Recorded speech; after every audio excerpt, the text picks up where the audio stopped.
Bro, I just checked out some of these videos because they sent them to me. Me, Han, and I were talking. I just got back in touch with Han. And this is Dean Feldman. This was Mr. Feldman's old thing for RVN. It was like Coach Zoff was also RVN, but like this was like the dude who would handle all this stuff. And I recognize her. I recognize him. Um, that's Caleb King. I recognize him. He was. I know. I forgot his name. Like, it just slipped in my mind. But I roasted him so much and all that. This is Devin Robinson. That's Donna Summers. Who else? Who else? Is that Josh? Maybe. Man, this was a long time ago. They look really different. I recognize these two. They were like AP class. Like these two were nerds. This dude did not like me at all. Forgot what I did though. This girl snitched on me like way back in elementary school. I recognize him. I recognize her vaguely. With her, I recognize her vaguely. I recognize her. I recognize her. That's Janae. Um, that is Sabrina. She was in my Spanish class. I recognize him.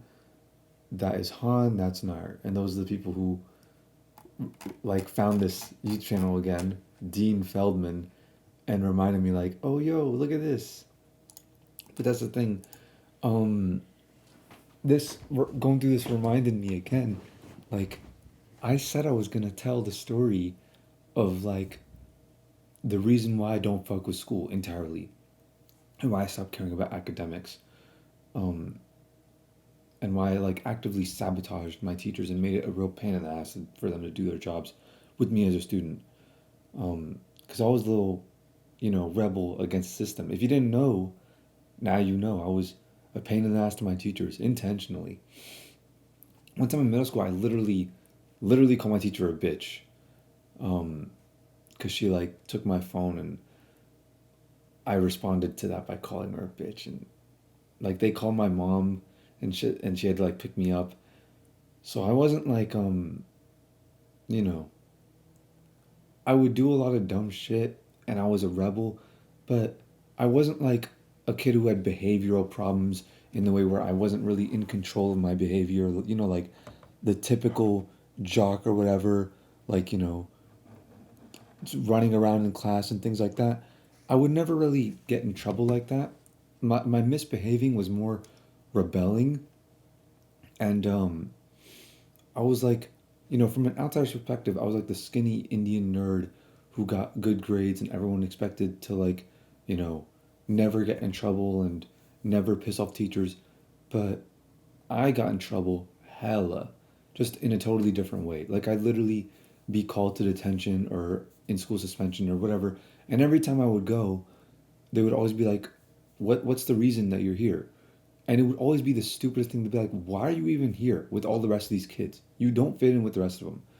So in the small section of kids, in the small subsection of kids that would get in trouble a lot, I was singled out in there for being a minority in there because I didn't even belong in there with the rest of them. So I had a bit of a, I was, everyone will think that they're special in school, but I look back and I'm like, man, yeah, no, I was really singled out. Like multiple years in a row, they would in the back of the class or in the side of the class put my name on a folder in like multiple folders just for me to submit my work because I would choose to not submit my work so often even if I did it just to rebel. And there was no other kids who had their names on folders like that. Like none. And looking back at it, it was kind of that's kind of weird to think about. Like, that's kind of embarrassing having my name on folders and only mine. But let me tell you how this whole thing started actually. Because no kid starts out being rebellious. Maybe some kids do if they have like behavioral problems if they're a bit behind the curve. But I was always like really really good at academics. Like I'm really good at math in particular. Like insanely good. I've never actually I'm I'm not insanely good in that like I see other people mathematicians on YouTube who are like much better than me, but I've never met a person in my life ever who was better than me at math. And every time we do things like, minute math and all that stuff, where you'd like try to solve a bunch of problems in 1 minute, things where it was like a very clear competition or like Jeopardy or like, contests where you like win candy and things like that. Anytime I actually was in those situations, I beat everyone. I was crushing it. And I never bothered to pay attention because it just came so easily to me. I taught myself everything. I was able to learn every single concept in math up until like the pre-calc stuff that I couldn't self-teach myself that uh, just effortlessly. I had to like really pay attention. I didn't learn it anyways. I just didn't bother learning it. I just took the bad grades. But I would legit like find mental ways to do these problems that these other kids knew only how to do on paper, and I could like literally explain it to them just from like a brief, couple solve the problem on the board and show me the problem, show me the answer, and I'll figure out how to do it. And that's all it took for me. I literally even like tutored kids who were in my grade level. And I remember earlier when I mean like later, not earlier, later when I was like 15, 16, something like that. I tutored some kids who were in like eighth grade or so, and I literally put them after like 3 weeks of tutoring them, like twice a week. I put them an entire grade level ahead. I taught them everything they needed for their grade level for their entire curriculum, and I taught them like some of what they needed for next year, and I made it fun. So I looked at the situations like that, and I'm like, I'm so much better than these teachers, and I'm not even a good teacher. These teachers just suck. And I realized this very early on. Like, most of these teachers are just complete garbage, but you don't have anyone to compare it to because they all suck, and you don't realize just how bad they actually are. So, when I figured that out, over the years, I would just kind of like be a pain in the ass. And that's not a good reason. I couldn't really tell you why. I just felt like it, especially in math, because I knew that's where I could really toy with the teachers. These like, especially these like fat white girls who only became teachers because, they feel like being around toddlers and they know that they're not going to have kids because they can't, like, no man would ever want them. So that's why they become teachers in the first place. And I knew that like I could show off my high level math, um, actually higher level than even they know because, they go to college, they learn what math they need to learn to teach like, 10-year-old kids, and that's all they do. And I did. I would show off. Like there was this one teacher, Miss Holden. This was fourth grade, and man, we were a fucked up class, yo. Like still to this day, those are some of the most like I hate to say it, but like savage people I've ever met. People have ruined that word, but that's what it was. Like I remember she would read the like Magique series of books. Like you guys know this.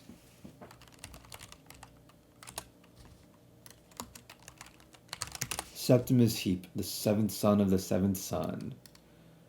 Magique, Flight, Psychic, or yeah, whatever. Quest, Siren. And she would make it all the way up to Quest for most classes. Siren hadn't come out at the time, I don't believe. Dark definitely didn't come out, and Fire is like a new one. Actually, no, no, no. Quest hadn't come out either. To the classes way before, she would just read these two.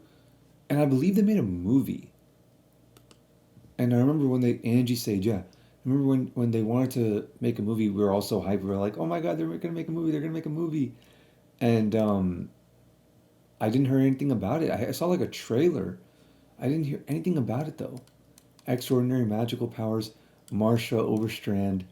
I mentioned her in my SAO review, but film adaptations.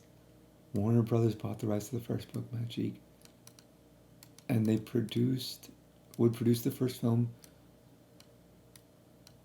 before the final Harry Potter was completed. Sage said the screenplay would be developed after the writer's strike.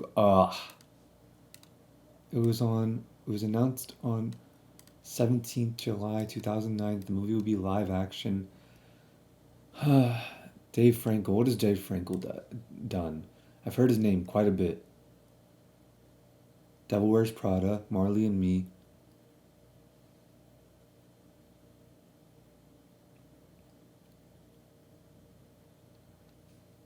So not much to write home about. Um, Rewrite the script. Hold up, I have to check this. I have to check this.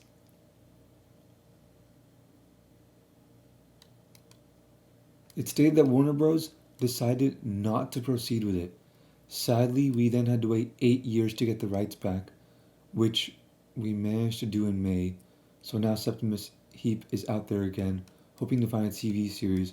Things are, but nobody cares about this series. Like really, nobody cares. Um, Man, the covers are beautiful, dude. They're super nostalgic. Like, oh man, dude, this is insane. This is super, super nostalgic to see. The ring and everything. I remember how the book ended and all that. I don't want to spoil it in case you want to read it. I think it's a fun read. I think it's a really fun read. I might buy these books actually, even though I don't really read like that. But um, yeah, this was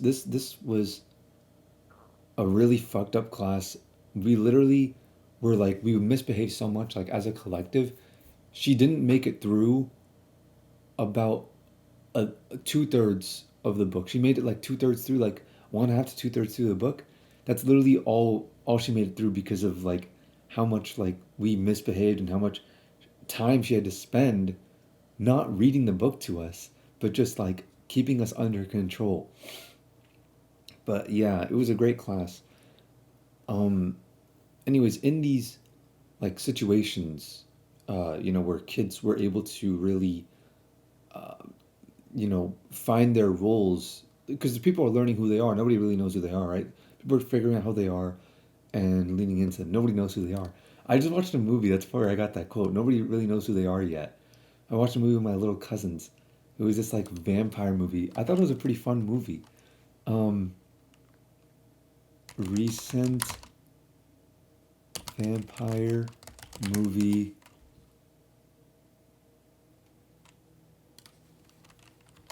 Disney Plus. Disney Plus. It was like a kids movie.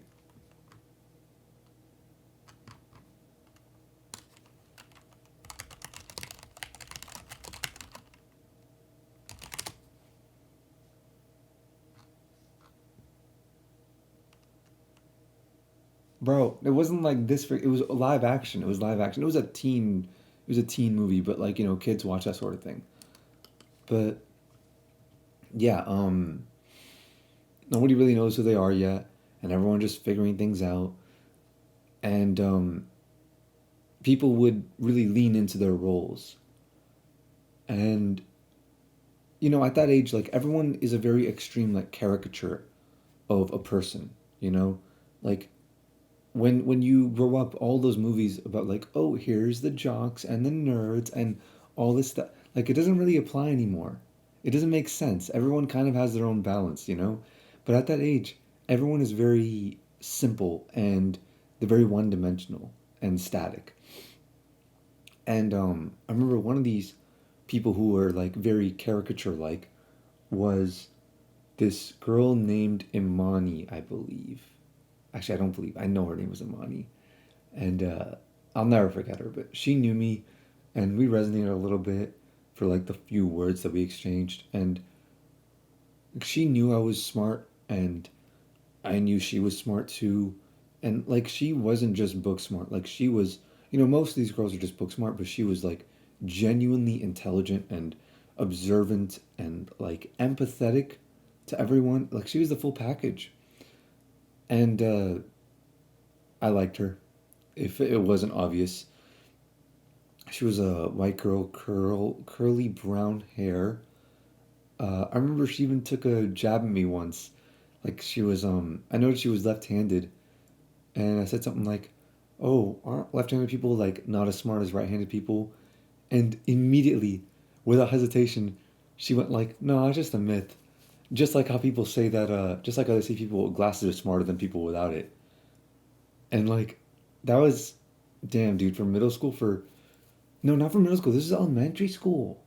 For elementary, this is fourth grade. For being 9 years old, dude. She was 9 years old, and for her to clap back instantly, like that, I couldn't even say anything. Mad respect for her right there, dude. Holy shit! Now I'm thinking about it. That was really, really, really cool that she did that. I don't know how she thought of it so fast, but she was cool, and she was academically gifted, and she was that one girl, the one, um, way out of my league, but actually I saw a wait, I saw a TikTok earlier. I have it on Instagram. This actually this is literally what reminded me to stream. Uh, and then I was talking to them about school, and then never found that. But this is literally what did it. I hope this is still up because all these TikToks keep getting taken down.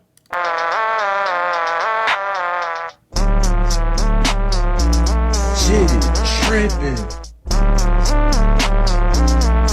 That's it, bro. That one girl. That one girl. That's what it was. So that was her, and I remember she was like really. She was like a. Everyone just knew her as like the book smart girl, right? Like one day we did a spelling bee in class, 15 words. I got one right. She got a perfect score. And then she went up against the other classes in the school, and then she kept going up. It's like the like giant spelling bee, right? And she was like the rep for our like whole school or some shit. And she didn't show up to class that day because it was a spelling bee, and kids got like that's the kind of thing, like if you're academically inclined, you'll be able to skip school quite a lot in the early years. Just like you'll have excuses, the administration will give excuses. um and I remember like that was the day, and it was like the whole day thing. There was like 1 hour left in class, and she shows up in class like an hour before it ends, and everyone's like, what are you doing here? She's like, oh, I just wanted to like come back home instead of going home so I'd get attendance. And the teacher was like, oh, okay, so like what happened? And she's like, oh, I won, all nonchalantly. Like she won the whole thing. She beat everyone. Even like those weird Indian kids who decided to like dedicate their lives to academics. This this all-rounder who was good in every subject. She was a god tier in literally all academics and exceptional in all other different kinds of intelligences as well, and like genuinely funny and everything. Okay, I'm gassing her up, but and she looked good too. She really, I should have bagged her, bro. I'm so stupid. And the thing is, she like the teacher and her and maybe like a couple others, they knew I was good at math, cause I remember she actually asked me, like me in particular, to solve a really hard problem that came up. And I would flex to the teachers like, hey, look, I'm 9 years old in fourth grade, and I know all these Pythagorean triples. I know how that, like, I would do things like that. Like writing on the back of my paper, like, oh, look at this stuff that I can solve. Look at these trinomial equations I could, and I would just like, and I would always try to be really fast at work and to turn it in before everyone else to like flex. Like, look, I'll turn in my paper in 5 minutes. Everyone else will turn in the paper in 15 minutes. Then second place will turn in the paper in 15 minutes, and everyone else will turn theirs in shortly after them.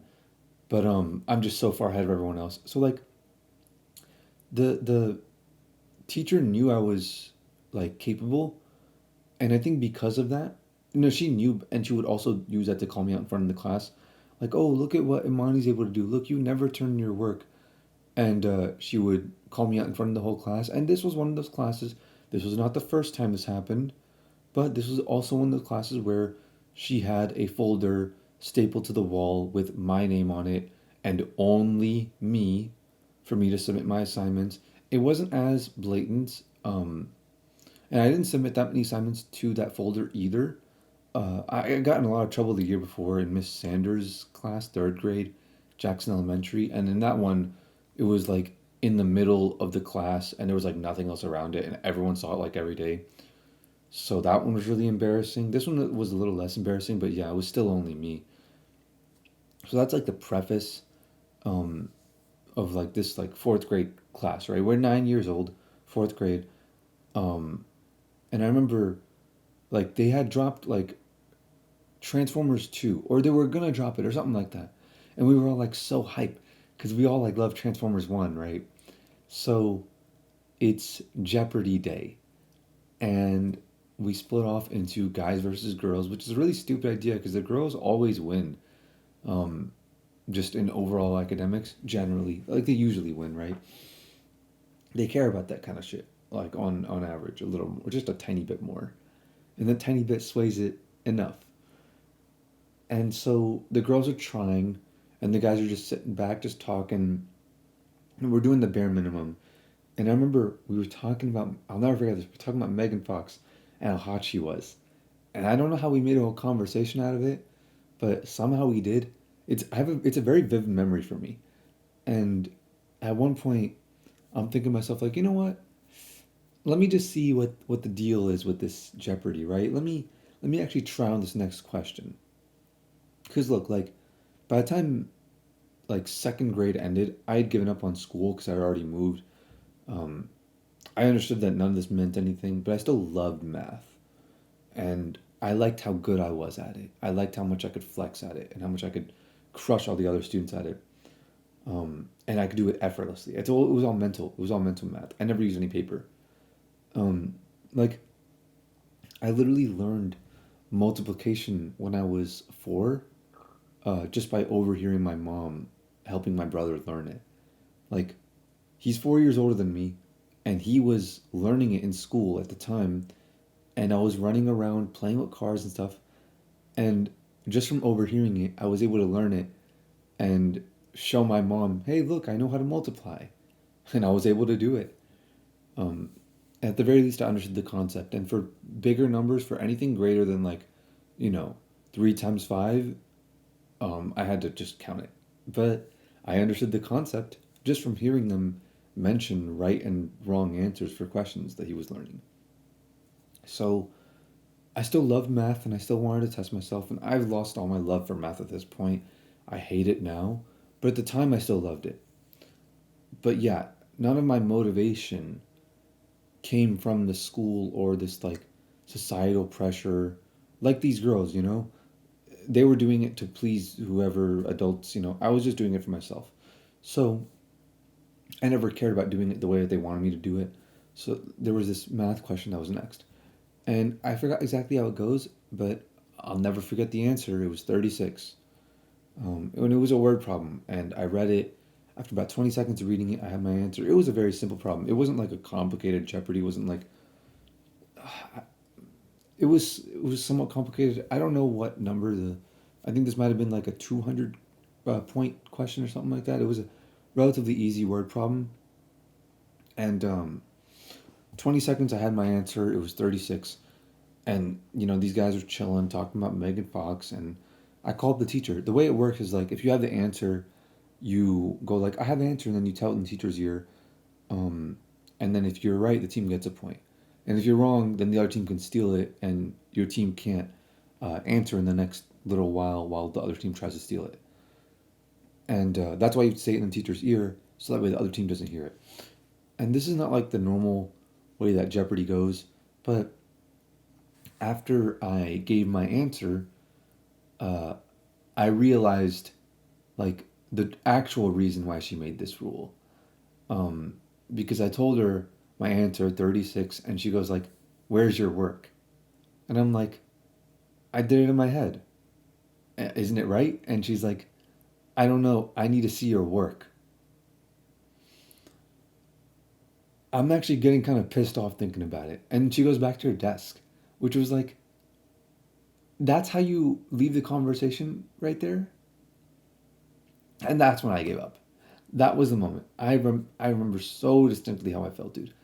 I felt I felt defeated. Like, why the hell am I a part of this stupid fucking pathological system where the people who are running it are just complete fucking idiots? Why do I have to deal with that? And after that day, I never raised my hand to answer a question in any class ever again after that point, ever. That right there not only made me hate school, it made me hate math. Because it wasn't just that. Like, that was a straw that broke the camel's back. But wait, there's more. On the other side, the girls, and this, listen, I had already given up because like this is the straw that broke the camel's back. And if this wasn't what broke the camel's back, like 15 more straws piled on after it, and it would have done it regardless. And I remember being so pissed. And imagine how pissed I was, and then all this stuff happening. Like the on the girls' team, they go like, okay, okay, we have a chance here, we have a chance here, and they're like trying to figure out. They're like really frantic about it. They're like trying to figure out an answer. And the way it works is like it's team based, so everyone can work together. All the guys can work with all the guys, all the girls can work with all the girls, and then one person who's like a representative says the answer. And after that, like after I gave my answer, like 5 minutes or so, like legit minutes passed by, and they called up the teacher. Keep in mind the differences between me and them, okay? First of all, I wasn't trying. They were giving it their all. Secondly, I wasn't alone. I was alone, they were working as a team. Third, I did it mentally, okay? They were double checking, triple checking on paper. Fourth, they had Imani as their spokesperson, checking all, like leading the group, right? Nobody else thought I was good at math. When the teacher was going around saying one day, like, to the people, like, oh, you want to get help from math? You can talk to your classmates. This person's good at math. David is good at math. Imani's good at math. And going through, she looked at me and then she skipped to the next person because she knew I wouldn't help anyone. She knew I wasn't out here to make an impression on like, as if I'm, a model citizen that'll actually help them.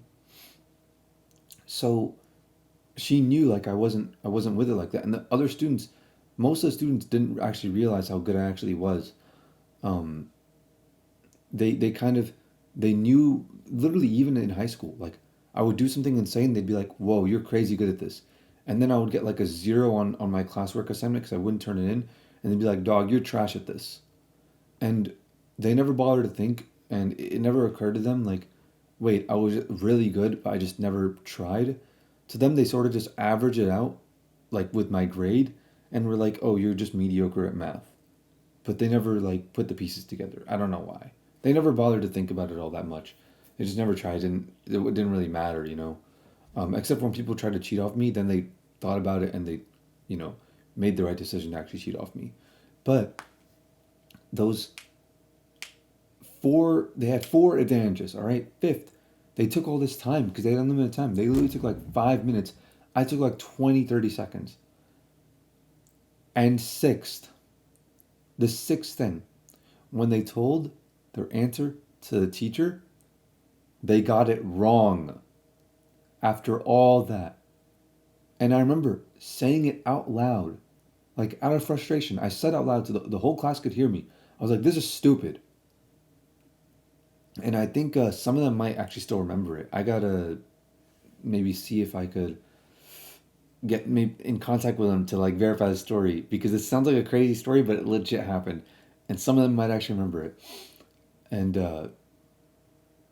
I might have a mutual who could reach back out to those kids. But yeah, that was a story of what I did that resulted in me throughout the rest of my entire school career not caring about any of this stuff. This is why this was the domino effect. This was the first domino that led to the final domino of me, getting kicked out of high school, getting my diploma from an online thing, dropping out of college. It's why I got a 1.7 GPA. It's why all of this shit, like this one singular incident, the stars just aligned and it gave me that sign. And it resulted in all this. That's when I was like, fuck this, fuck school, fuck books, fuck books. Books are for pussies. Go hit the gym.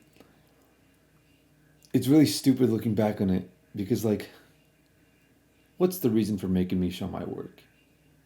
I wasn't an idiot as a kid, okay? I wasn't like super smart. I was no Imani, but I wasn't an idiot, okay?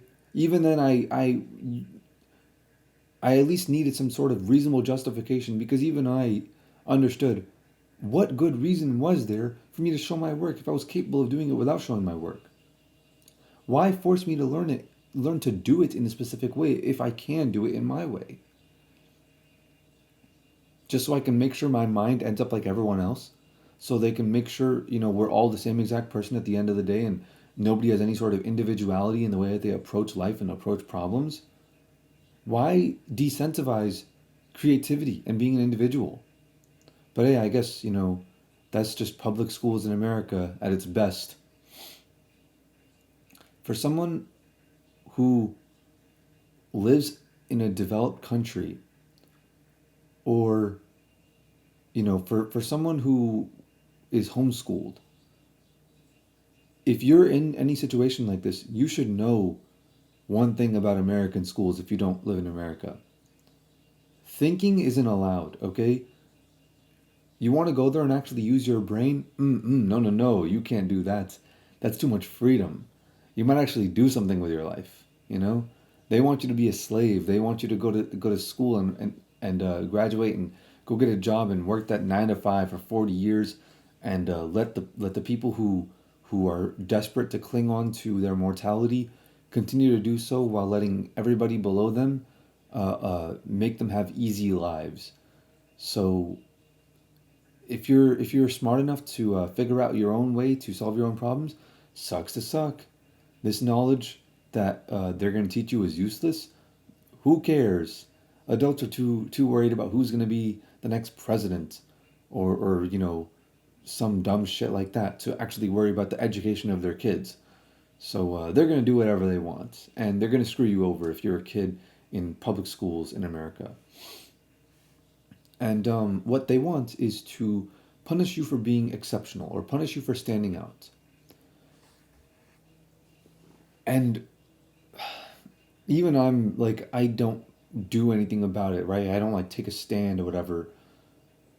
But when I get to thinking, I realize how like how crazy it is that like kids grow up thinking that school is supposed to be boring, and they just become adults. And when their kids tell them they hate school, they go like, "Oh yeah, it's gonna be boring. You just have to deal with it." Like, no, you dumbass. School shouldn't be boring. It shouldn't suck. In fact, you'd have to try to make kids school boring. Like, kids will enjoy anything. Kids enjoy the most mundane garbage. You give a kid like a banana for Christmas, and they'd be like, "Cool, I'm gonna play with this for hours." Kids enjoy anything. You want something to be boring? You have to really, really try. It's difficult to make something boring for kids. And that should be a warning sign. Like, if something is boring for kids, they probably shouldn't be doing it. You really have to analyze what good reason is there for them to do that. But no, these people just assume because school was boring for them and they grew up to be who they were, and when their kids go to school, it's boring for their kids. Like, naturally, think about it. Naturally, kids want to learn. Okay, I don't want to have to elaborate on this because I think you're a fucking idiot if you don't already realize this. But I'm gonna explain it anyways. From the time that kids are born, they're going around, you know, dropping eggs to see what they'll do, and stepping on glass, and putting things in their mouths to see how they taste, and clicking every button they see, and touching people's faces, and doing all this like crazy shit, putting their hands in hot things and picking up bugs. They're natural scientists. They explore the world. They don't need to be taught to be scientists. They just want to learn about the world around them. You'd honestly have to try really, really hard to snuff out this very natural, born in, baked in desire out of these kids that they're born with and they exhibit from day one. And yet, school somehow manages to do it. And kids always say they hate school. They're right.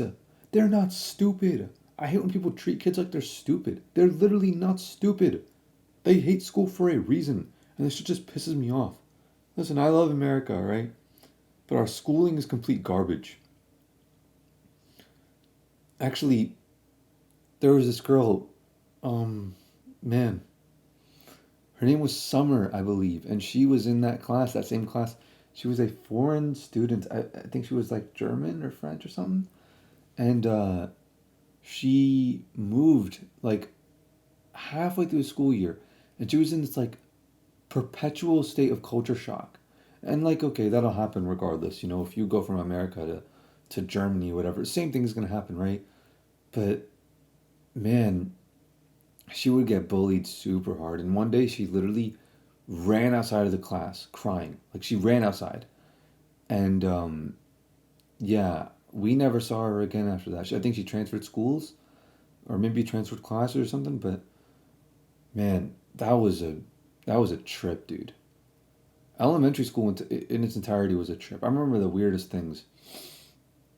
I remember like the first few days of pre-K. I remember very vividly. I remember playing with Legos and the way I would stack them up. I remember literally what I built. I could build it again. My Miss Hickox was my pre-K teacher in Woodward. She was another one of these obese white women, just like every elementary school teacher. That's Newton's fourth law. And I was line leader in Woodward. That was a pretty fun experience, actually. Pre-K, and a lot of things in Woodward were really fun. I'm remembering it now. It's like really fuzzy memories. I'm like regressing right now. I feel like a little baby going back into it. Cause like we went to daycare, and they would give us ice cream sandwiches, and man, I remember them being way bigger. Now I could finish an ice cream sandwich in like 6 bites. Back then it was like a whole meal. But there was only about like 50 kids in our entire grade level, split among 3 classes. Each class was about 17 to 18 students. Um, 17 times 3 is what, 51? Yeah, so 17, 2 17s, 1 18, 3 classes. That's how they would split it up. And sometimes there would be more kids, sometimes there would be less kids, but it was about that much. But yeah, lots of vivid memories. I remember exactly how the playground looked. Like, precisely. I could literally draw the whole thing out for you. I remember when they replaced wood chips with like the rubber chips. The rubber was really cool, but always have a soft spot for the wood chips. But people would get splinters. I got a splinter, not from the wood chips, but from other things. But I remember how on Halloween we had a really fun party, and I was Darth Vader one year. There was another year where I dressed up as Eminem. I dressed up as a gangster, and it was like really Eminem esque, you know. That was really fun. I remember on St. Patrick's Day they put like hella green shit everywhere, and that shit baffled me, because I didn't believe in anything. I didn't like we didn't celebrate Christmas or any of that. I didn't believe in Santa. I didn't believe in the elves on St. Patrick's Day, or not the elves, the leprechauns, not the what the Santa's elves. I didn't believe in um the tooth fairy and all that. I did for a little bit, a tiny, tiny little bit, but not for long. I mean, one of my teeth I had to get removed when I was really little. So, actually, the first tooth I ever, before any of my baby tooth fell out, they had to remove one of my molars. But I got an infection in my tooth. So yeah, I knew, I knew the tooth fairy wasn't coming for that one, bro. If the tooth fairy was real, she would have to beg for my forgiveness after that one. But I was devastated. That's like the most devastating thing when you're a little kid, losing a tooth like that. But yeah, I remember like the they would try to get us to buy their story of leprechauns. Like the leprechauns came in and turned everything green and all that, and knocked everything over and put all this shit everywhere, put like green paint on the floor and all that. And I'm thinking to myself like, bro, the teachers just fucking vandalized the whole school. Like, who's gonna clean this shit up? Who's gonna? No one's gonna want to clean this up. Are they gonna make us clean it up, like the students? But like I was like, those are the thoughts running through my head. Um, God, they were so stupid for doing that. What was the reason for them? Whatever. I guess it was kind of fun, but I remember carpooling with Faraz, Ishan, and Iman Goats, or AKA Iman Ghosh, which it means goat or meat, but um, that was really fun. And Ishan got a new car at the time. It was the Infinity, the SUV, and the 3 rows of seats. And I would usually sit in the back because I was the youngest one. But they would like rotate seats, and occasionally I would get to sit in the middle seats, and it had heated seats. And when you wake up at like 6 a.m., like 5:30, 6 a.m. to like drive, and it's like super super cold and it's freezing outside and all this stuff. And man, the heated seats were peak luxury, bro. That was godlike. But I only got to sit on them like 4 times total. They all sat at them pretty frequently. I remember Sarah didn't come with us, who's my other cousin, who's Ishan's sister, because pretty quickly she got into Westminster, which is like the older brother school of Woodward, and Westminster's, a bit more prestigious. I'm sure you guys have heard of it, but um, man, a lot of stuff was really fun about Woodward. Woodward is also a relatively prestigious private school, kind of, not so much anymore, but a lot of notable alumni. Um, I remember the assemblies and the plays. I remember when the firefighters came to do that one assembly. Uh, I remember when my brother had to improvise on stage one time. Like, everyone does plays, and I did plays and things like that. We all had roles. And I remember one time they had like the people on the set. It was like a very poorly planned one, and everybody was on the stage, and they all left, and they had to change costumes really quickly, and all the kids were changing costumes, and my brother was still on stage. He was the only one there, and they're like, just improvise," and he just decided to start rapping "Mockingbird" by Eminem, and that like saved him because by the time he was done rapping it, everyone was like cheering and going crazy, and that's when they finally got changed. Like they finally finished right when he was done. So it was really really poetic how it all turned out. It was, I'm sure for him it's like an embarrassing memory because it's like, why the hell would I do that? That's so weird. But to everyone else, we were like, damn, that was legendary. That was better than all the other assemblies. Um, I remember watching movies with the older kids because like they knew my brother, and I remember the field day stuff. That was really fun. They always do field day, and that's like a really iconic thing in that school. Is like field day is always the best day of school. We get what happens is we get assigned to a country, and we all got like colored T-shirts based on that country. I can't remember exactly what I got in um, in first grade. I think it was Finland. And then in second grade, I know I got Sweden. But I remember both years, first and second grade, we won first place medals. Because at the end of the thing, there's like a tug of war thing, which is like the ultimate decider. That's like the final main competition they do between each country. And I remember there was this one like tall, super tall black dude who was on my team both years. It was like a really weird coincidence. And we won both years. We won gold medals as like the winning team both years. I think I still have those medals. I'll try to look for them. Let me write that in my notes. Hold up. Um,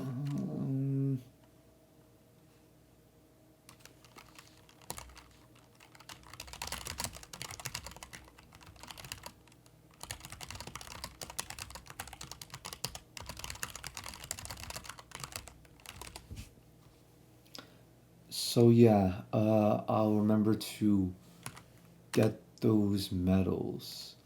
What else? What else? What else? My brother brought a lizard home one day. He literally opened his backpack when he got off the bus and came to us. And he was like, "Here, mom, look," type shit. And he just pulled a lizard out of his backpack. He just grabbed it. And I did the same thing a little later when I found a really cool snail, but that's not as cool as a lizard. But the snail they were really scared of. The lizard we kind of kept in like a little cup for what felt like a few hours. But my memory's very warped, and it was in the old house. I was like at most like 6 or so. So my perception of time back then is not at all what it is right now. So I have no clue how long it was. But eventually they took it back outside and put it back in the driveway. Um, I remember I got a lot of splinters. I didn't just get a cup. I got a lot of splinters. My mom usually had to remove them with tweezers, but there was one that was like way too painful to remove. So she just left it, and it's still in my skin to this day. And it's kind of become incorporated into my finger. I haven't felt it in a long time, but if I look for it, give me a sec. Okay, yeah, it's still here. It's like super faded away. I can press it and do all that stuff, and it doesn't hurt anymore. It's like completely integrated in there. I don't know how that happened, but it's like next to my knuckle. It's like on the side of it. There's like a tiny little dot, like a tiny little dot. That was the end of the splinter. Um, and I can, if I push it in, I can kind of still see the dot. But back then it used to be like it used to like pop out a little bit, you know. But now it's just completely gone and doesn't hurt anymore. I'm not like there's no well there is still a little bit of I might want to because I'm learning about neuroplasticity. I might want to do something about it to get rid of this like because still sometimes I feel like I uh I hesitate to do things with my hands because I'm like what if I grab something really hard and I feel that sharp pain again of the splinter inside my finger. But it hasn't I haven't even felt it in like 5 years, so I might want to do something about removing that fear, you know? But yeah, lots of splinters. I was really careless, really reckless in the way I would, run around on the playground and stuff. But what else? Okay, so I was bullied a bit, like a little bit. See, the thing is, I'm really skinny, and I always have been, and I probably will be for a significant amount of time going forward. I'm trying to get bigger, but like I was always picked last for sports. Everyone says they were always picked last for sports. I really was. And I never really knew why. Because, like, nobody ever. Hold up. Wait. I gotta write this. I didn't actually write this in the right spot. Hold up one sec. Um,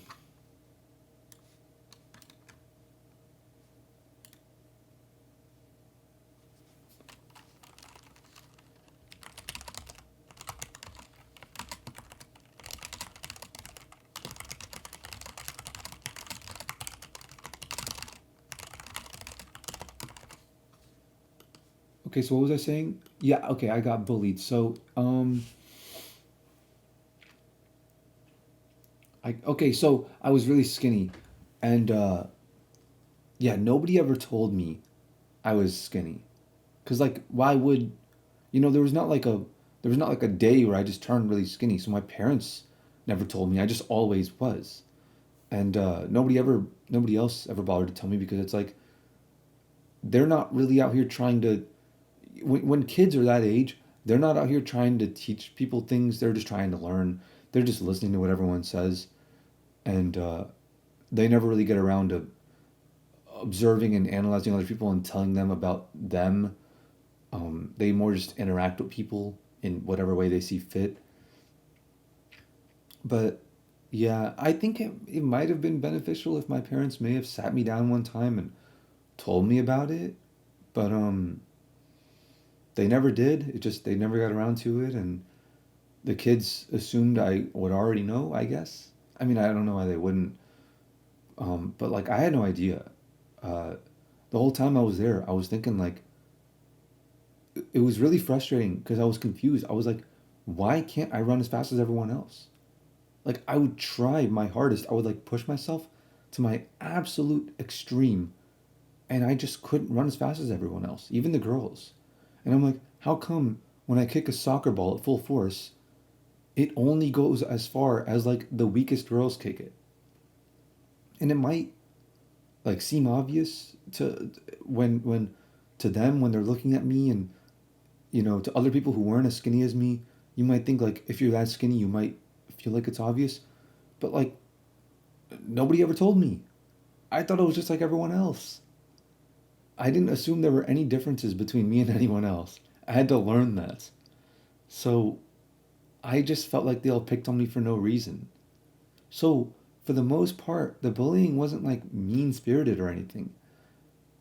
I just thought they were mean to me, even though like I was literally just physically weaker and I didn't know why. I didn't know the reason why they were. acting the way they acted. But hey, um, I was able to swing super high on the swing sets because that's like all I did. I wouldn't play football or soccer with like the boys. I would just spend all my time on the swing sets. Bro, there was one time actually. Okay, there was the tire swings, and the tire swings later on as I got a little older, as I became like 6, 7 years old, because I went there from the time I was 4. Um, and I ended when I was 8. So, and that's when I was 8, I started going to public school.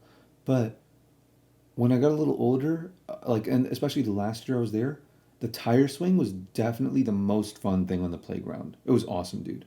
During recess, like, nothing even came close to the excitement of being super high in the tire swing and having to hold on to it.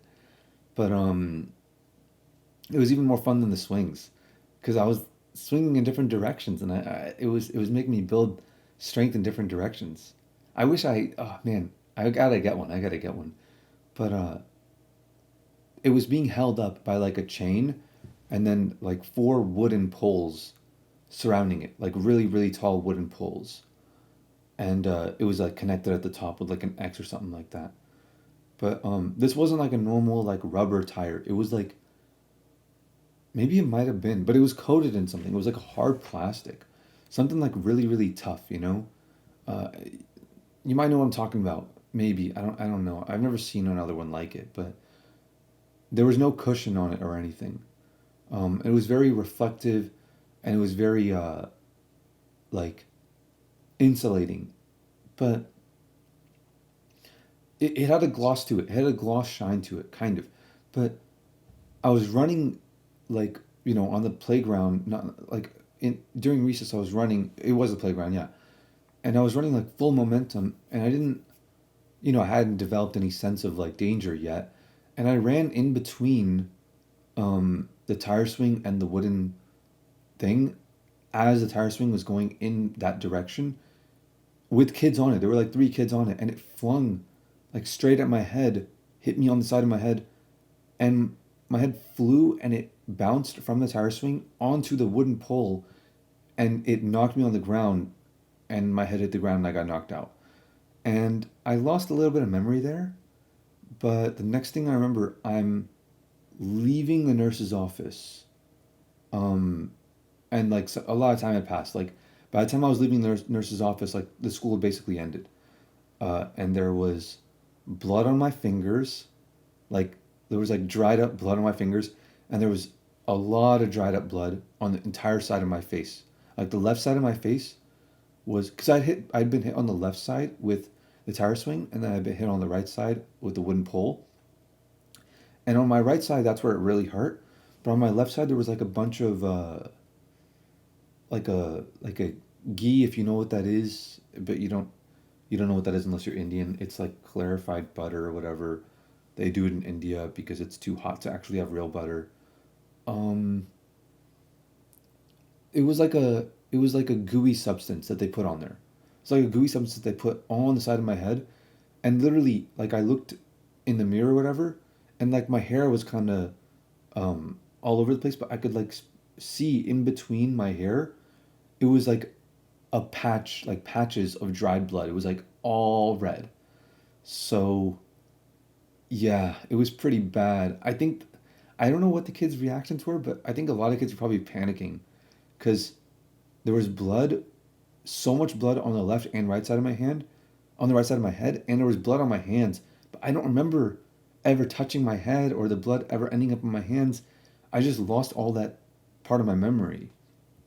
But I had a couple band-aids on it too, but it was mostly just this like really gooey stuff. Uh, and yeah, that's pretty much it. I didn't get an ice pack or anything. Maybe I did, but by the time I had my memories forming again, I don't remember. And it didn't even hurt at that point. It hurt a little bit where the wood hit me. Apparently, I didn't get any splinters. I don't think, and they didn't pull any out.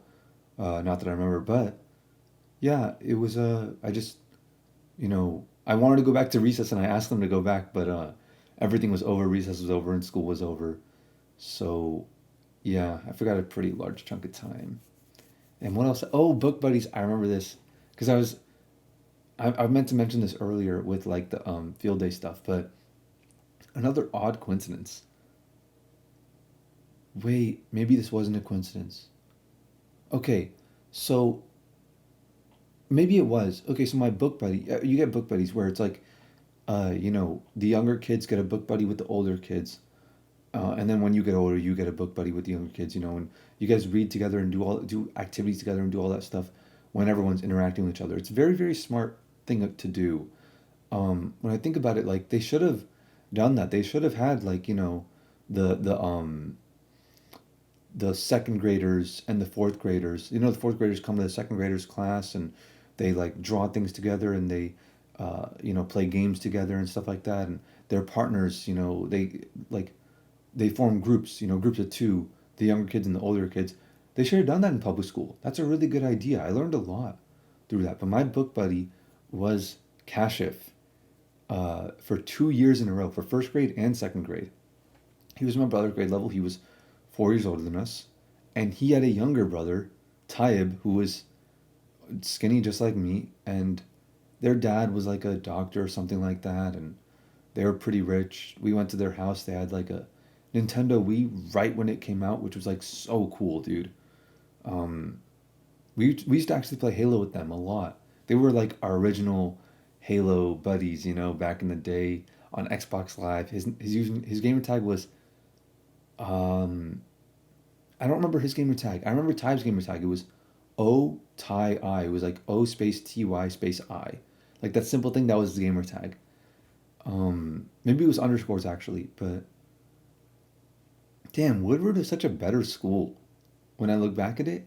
Like they really pushed us to like learn shit, and I feel like they were really passionate about like the whole thing. But when I moved to Jackson Elementary, the first year we took what's that test called? The CRCT or something like that, which is like the SATs but for elementary school students in Georgia. I remember that year I exceeded every single subject with a near perfect score. So yeah, private school put me multiple grade levels ahead of the curriculum for public school. Because even, dude, I remember learning everything in third and fourth grade, and I'm like, bro, I already learned all of this. And then when one thing finally came up, which was which was the whole like circles and converting a radius like pi to not pi, converting radius to circumference and to uh what's it called, area and all that stuff. That stuff was new to me, but that was literally the only thing I learned in those entire 2 years that I didn't learn in Woodward already in first and second grade and all that, and kindergarten and preschool, because those are the 4 years that I went. But not only did they teach like every subject way above like public school, um, normal school level, they taught like real practical like life lessons and shit like that too. Like they taught us like Microsoft Office 2003, and I remember using PowerPoint 2003. That shit was so fun, dude. And Kid Pix and like we eventually did upgrade in the very end to Word Art in 2007. And dude, that shit was fucking top notch, dude. And Joker Man, the font Joker Man font is still my favorite font of all time. I use that on everything. They would get so mad at me. They'd be like, bro, this is a serious essay. You can't use Joker Man as the font for this. Hold on, let me turn my gain down. It's a bit loud. I don't know why my gain keeps. Bro, how can I set my gain on the Elgato Wave mic as like a set thing? Because every time I restart my computer, it resets the gain. Why can't I just do it in the mic? That's so stupid. I need a new mic, dude. I don't know why all these mics have to suck. They all like have really cool features here and there, and then they all go, you know what? Let's just make really garbage features on our microphones, on like really random trivial things for no reason. And I just don't get why. I don't get why they have to do that. But yeah, what was I saying? Um Damn, I forgot. But yeah, after Woodward, we went to public school. I think I think the main reason was it was too expensive, and also we didn't do very good over there. We were kind of slacking off. It was like, and it was our whole lives, dude. You know, we'd come back from school and just do homework and homework and homework and homework, and then go to sleep. Like it was our like we didn't get much time for, you know, our parents were religious and they wanted us to go to church every day, which we're Muslim, so they wanted us to go to mosque or Jamaat kana is what we called it. But like, and that was very far from the school. Like, if we wanted to live close to the Jamaat kana, um, the Jamaat kana and the school were literally like an hour and a half away from each other. So we could either choose to live close to one or the other, and we decided in the end to live closer to Jamaat kana, to the mosque, and change school systems while it was still, you know, early enough. So, and it was also very expensive to go to that school. But yeah, from third grade forward, I went to Jackson Elementary, and you know, by that point, I like knew how to defend myself from like years of fighting with my brother over like stupid shit like, you know, playing on the Xbox or like cereal or whatever, you know. But I had developed like optimal fighting strategies, like um, be unexpected. Uh, Two weak points are the legs, like behind the legs, like the knees and all that stuff, and the throats. And so you go for them when they're not expecting it, and you do that to close the distance. And if you get their throat and the fight is standing, then you should try to get behind them and choke them out. And if you can take their legs and trip them and take it to the ground, you should take control of their legs and kick them while they're down on the ground. And do that until they can't guard anymore. And then maybe, you know, elbow them in the stomach for good measure, things like that. Like, I had developed my own set of strats. So I was never like worried about, you know, public school, because you know everyone's like, oh my god, public school, it's so much it's so dangerous, and that's how everyone who like has like very preppy spoiled private school kids always thinks. But I was never, I was like very very well prepared. I fit in pretty well actually in public school now that I think back at it. Well, there was this one time, okay, my parents were a bit paranoid. There was this one time where my parents got a text like, oh, $1,000 in this address's mailbox, or Afraaz gets it at school tomorrow and stuff like that. And they, dude, the looks on their faces, like they were worried, but I wasn't worried. I was like, bro, it's just some random, I'll beat his ass. Like, but yeah, they got freaked out, and I could see where they're coming from, but they never gave the money, and nothing ever happened to me. In case you were wondering, but if I remember correctly, I think we figured out it was just some kid who like took his brother's phone, and his brother was in the same class as me. His brother's name was Brandon, and he was like, his little brother was like, "Ooh, opportunity strikes," but you know that never really like scared me though. You want to know what did scare me? However, when you would flame on someone and it'd be like, "I'm telling on you," and you would call their bluff, and they would raise their hand, you'd be like, "Bro, no, don't tell me, don't tell me." Bro, the fucking anxiety from that, and it would just keep on building and building and building, and it didn't stop until it's like a motorcycle going like 300 kilometers per hour about to crash, and the longer it takes, the more likely you are to have a fucking anxiety attack, and you go like, bro, dude, stop, stop, stop, like, and you're freaking out, and he goes like, teacher, teacher, and the teacher's like, yes, and he's like, can I use the bathroom? Bro, I hated that shit. Fuck those guys. Whoever did that, bro, if you were doing that shit, bro, fuck you. That's god level trolling in elementary school. But seriously, fuck you. Okay? You are the reason why people have anxiety today. That's the reason why. And you know what's crazy? I wasn't scared of girls in elementary school, but I was scared of them in middle school. Like girls in elementary school, if they would, you know, chase after me or whatever, I would just chase after them back. But I don't know what happened. It's really weird. I've been trying to sort of piece this together and figure out why I was like, I would hang out with some girls in elementary school and why I kissed a girl in first grade and I got my first kiss in first grade. But, and I was like I was super confident, you know, probably because I had an older brother who was like doing all this stuff. But for some reason in middle school, I was like really, really afraid of girls. I was like terrified of talking to girls. I don't know why. Uh, Puberty, I guess. But, well, I don't, okay, I'll say it. Look, I'm an open book, all right? And I don't like to keep secrets. I don't like to have things that I hold in my heart that I don't tell stream. So, this may have contributed to it, maybe, potentially. I think it did. But, there was this one incident in Woodward that, like, you know what? I'll tell it on a different day. I will tell it though. I will tell it. But there was a build up to it. There wasn't just like one thing, and it wasn't just it wasn't just some, you know, a Afraaz and blank sitting in a tree. Bro, I fucking hate that song, dude. Whoever made that song, you're a fucking piece of shit. It couldn't have been elementary school kids who have made that song because it's way too creative for elementary school kids. For like first graders, no way they came up with it. But they're the only ones who sing it.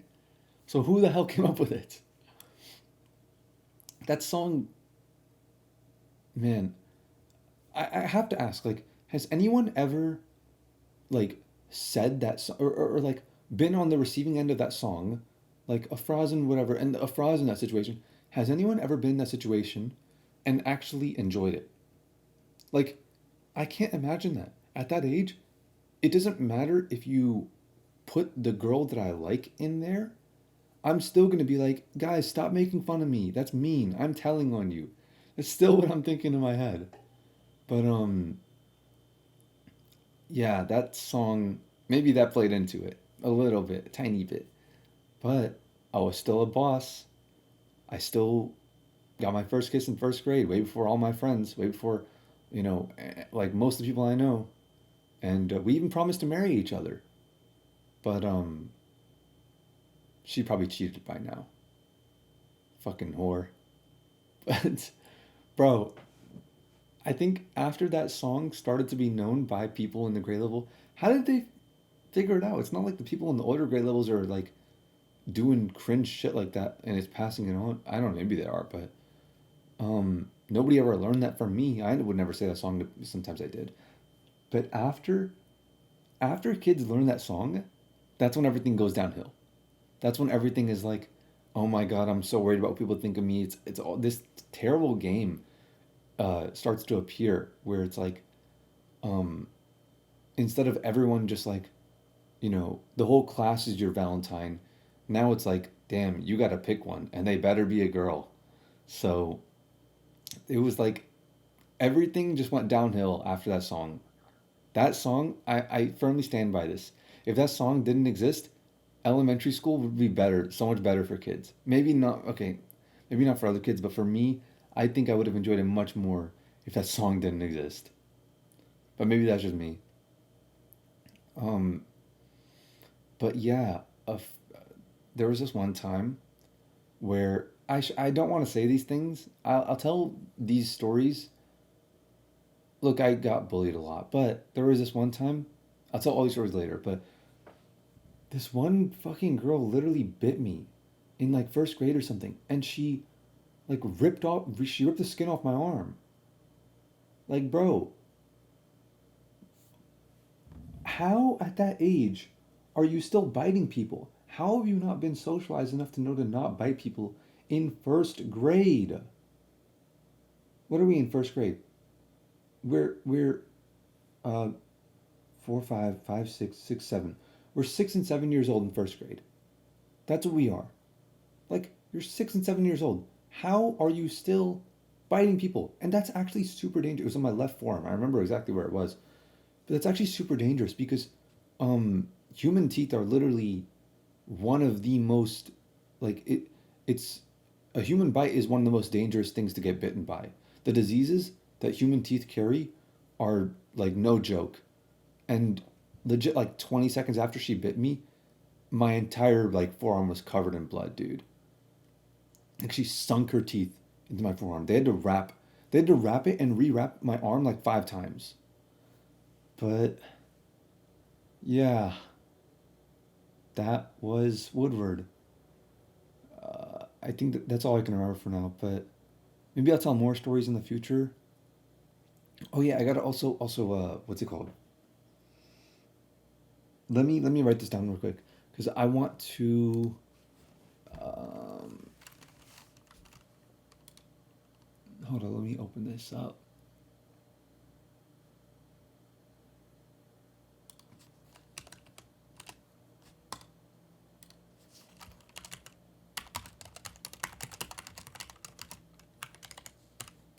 I want to get Microsoft Word 2007 again. I have the cracked version. I want it installed on my computer again because that shit was so fun, dude.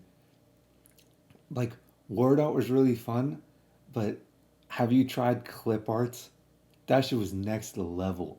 Like KidPix was like top tier, but clip art was still really fun when you didn't have access to KidPix because they'd make you use Microsoft Word. And I would drag in the picture, and I still remember exactly how it worked. Where it's like every time you drag in a clip art or a picture from somewhere else, you double click it.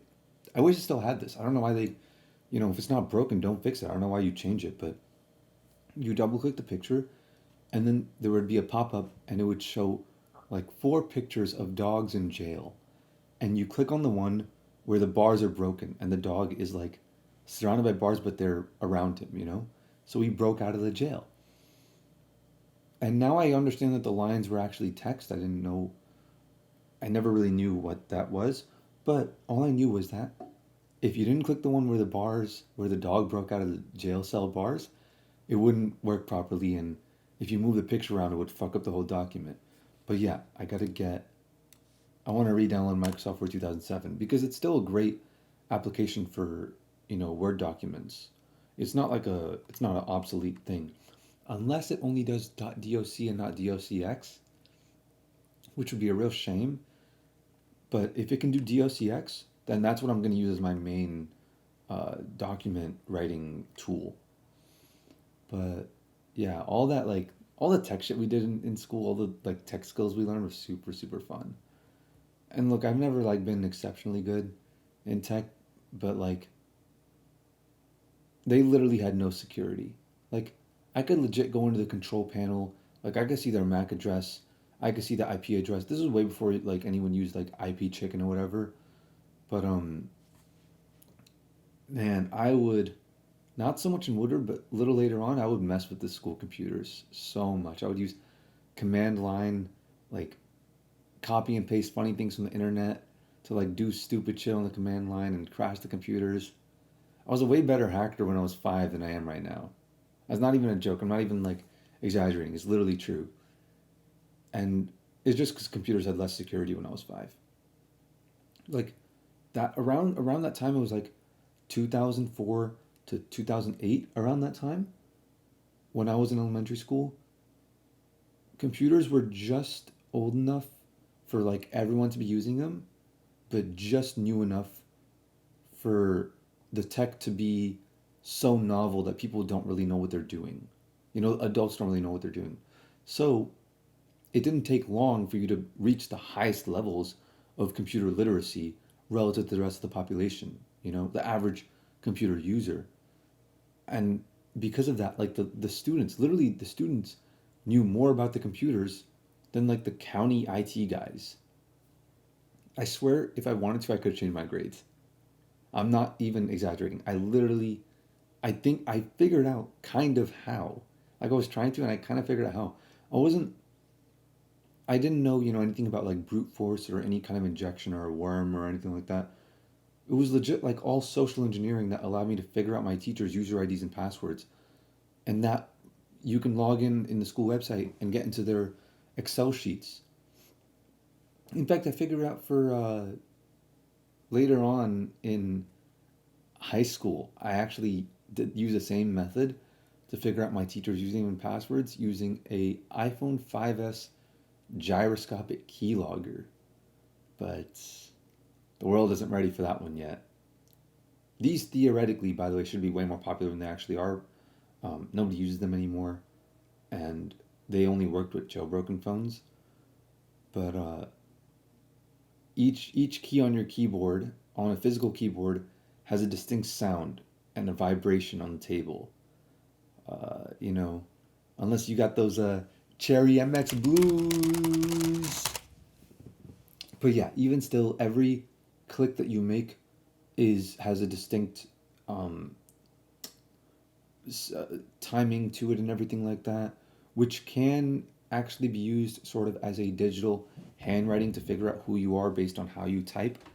But yeah, me and a few other students we'd really be out here legit like hacking effortlessly, like not even script kiddie level hacking, just very basic social engineering. But at the time, that's literally all it took to change your fucking grades in school.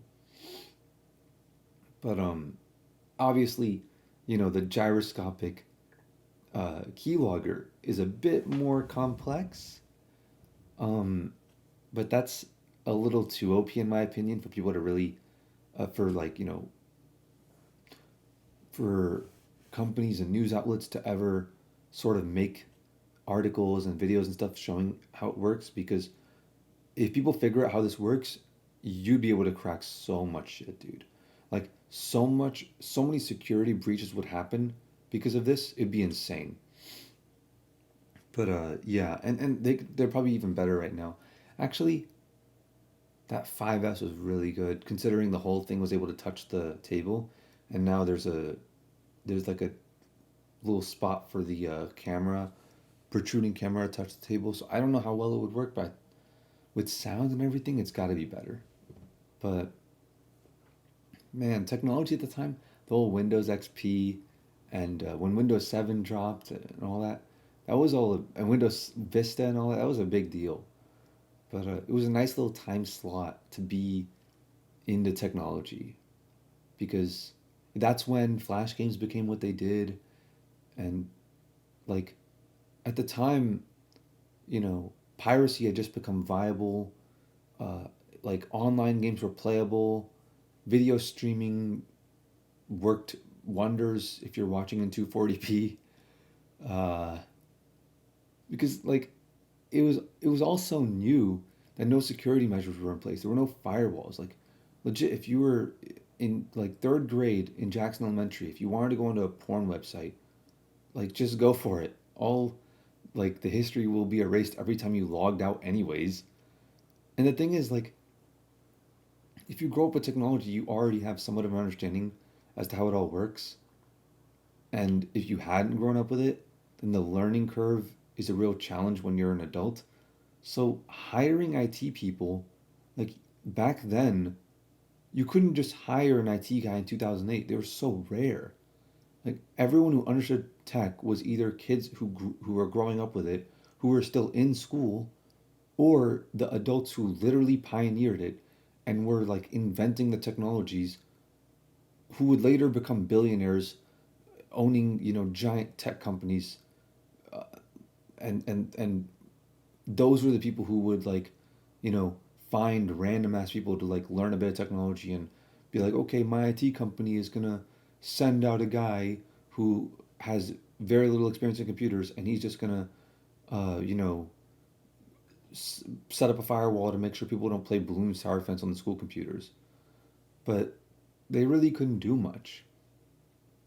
And now it's the meta's been updated, but it was this really beautiful, beautiful sliver of time that kids today will never really know, where the students, like the kids, the 8 year olds, knew more about the school computers and the entire tech system of the school than even the school did. And obviously, they did have, professionals, and the schools, like, they had county people, so they could all pool their resources, and they didn't have to spend it school to school, so they could hire legit people. And the systems caught up very, very quickly, and they did have security in place for a lot of things. But yeah, back then it was like nowadays people make memes about how like teachers don't know how like YouTube autoplay works and how to turn it off. But dude, back then teachers didn't even know what YouTube was. It was it was just a beautiful time period. Like they didn't know you could actually use the computers to have fun while you were supposed to be working. Like it was so easy to exploit. Like they assumed the only possibility of using computers was getting work done. They didn't know fun was a thing you could do. They didn't know what switching tabs were. They didn't know what switching windows were. They just like had sheets of paper with the instructions. They would tell us like, okay, go here. They would have pictures on the paper to show like, click on this, and this is all like to introduce kids to technology and just to make things a little easier, go a little bit paperless. But the teachers still had papers, so yeah, switching tabs was OP. They didn't know what the hell was going on. They wouldn't even bother to look. They didn't know window switching wasn't even necessary back then. Just change tabs. And I was one of those kids who grew up with computers, so just by virtue of being around them, I already had an understanding of how things worked. I remember I wanted to like hack the school, so I would watch these like hacking videos and I would like try to impress the girls. Like there was one girl who sat next to me while we took a quiz, and it wasn't like a serious quiz. It was like a 10 question thing or some. It was on some like Club Penguin looking website. It was like really. It was really casual, but it was still like a. There were questions on it, and I literally used inspect elements to go in and like check the names of the. You would look at like each question, each answer, and each of the answers would have like a HTML element saying like this is the ID of like correct underscore answer or whatever, or like correct dash answer. And I would just look at it and be like, ah, this is the correct answer. And I would just get all of them right because the JavaScript was just parsing the correct answers from the HTML. They wouldn't generate HTML using JavaScript back then. So it was well they would, but not on these kinds of websites. So it was super super easy, and she was so blown away by this dude. It was I felt like such a fucking bad motherfucker after that. They literally left the answer key inside the site, and even then, even if they did hide it in the JavaScript, the JavaScript is public. You go to the sources tab, it's right there. But bro, back then I was on some other shit, bro. Um, it just I think a lot of other kids have the same experience around that time because you can't keep up with when a technology is very new like that, and it's you get a insane advantage from being born with it. The adults who had to learn it when they're adults just can't keep up with the plasticity of children. In fact, I don't think uh, even after that for like years, I don't recall ever seeing anything SQL related.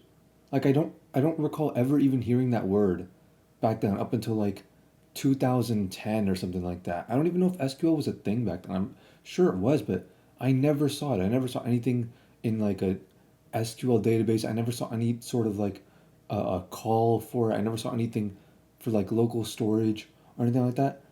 It was like it was everything was front end. In fact, the way that they would grade it, literally, it was entirely front end. The way it would be graded was the teacher. It would like take everything, and it would show you whether or not you got the answer right or wrong, and then it would show that like on your screen what was right and wrong. It wouldn't actually grade it, and then the teacher would come and write like and check the answers and write down what you got, and that's how it was graded. They would come around with a pen and paper, and that was their best integration of technology at the time.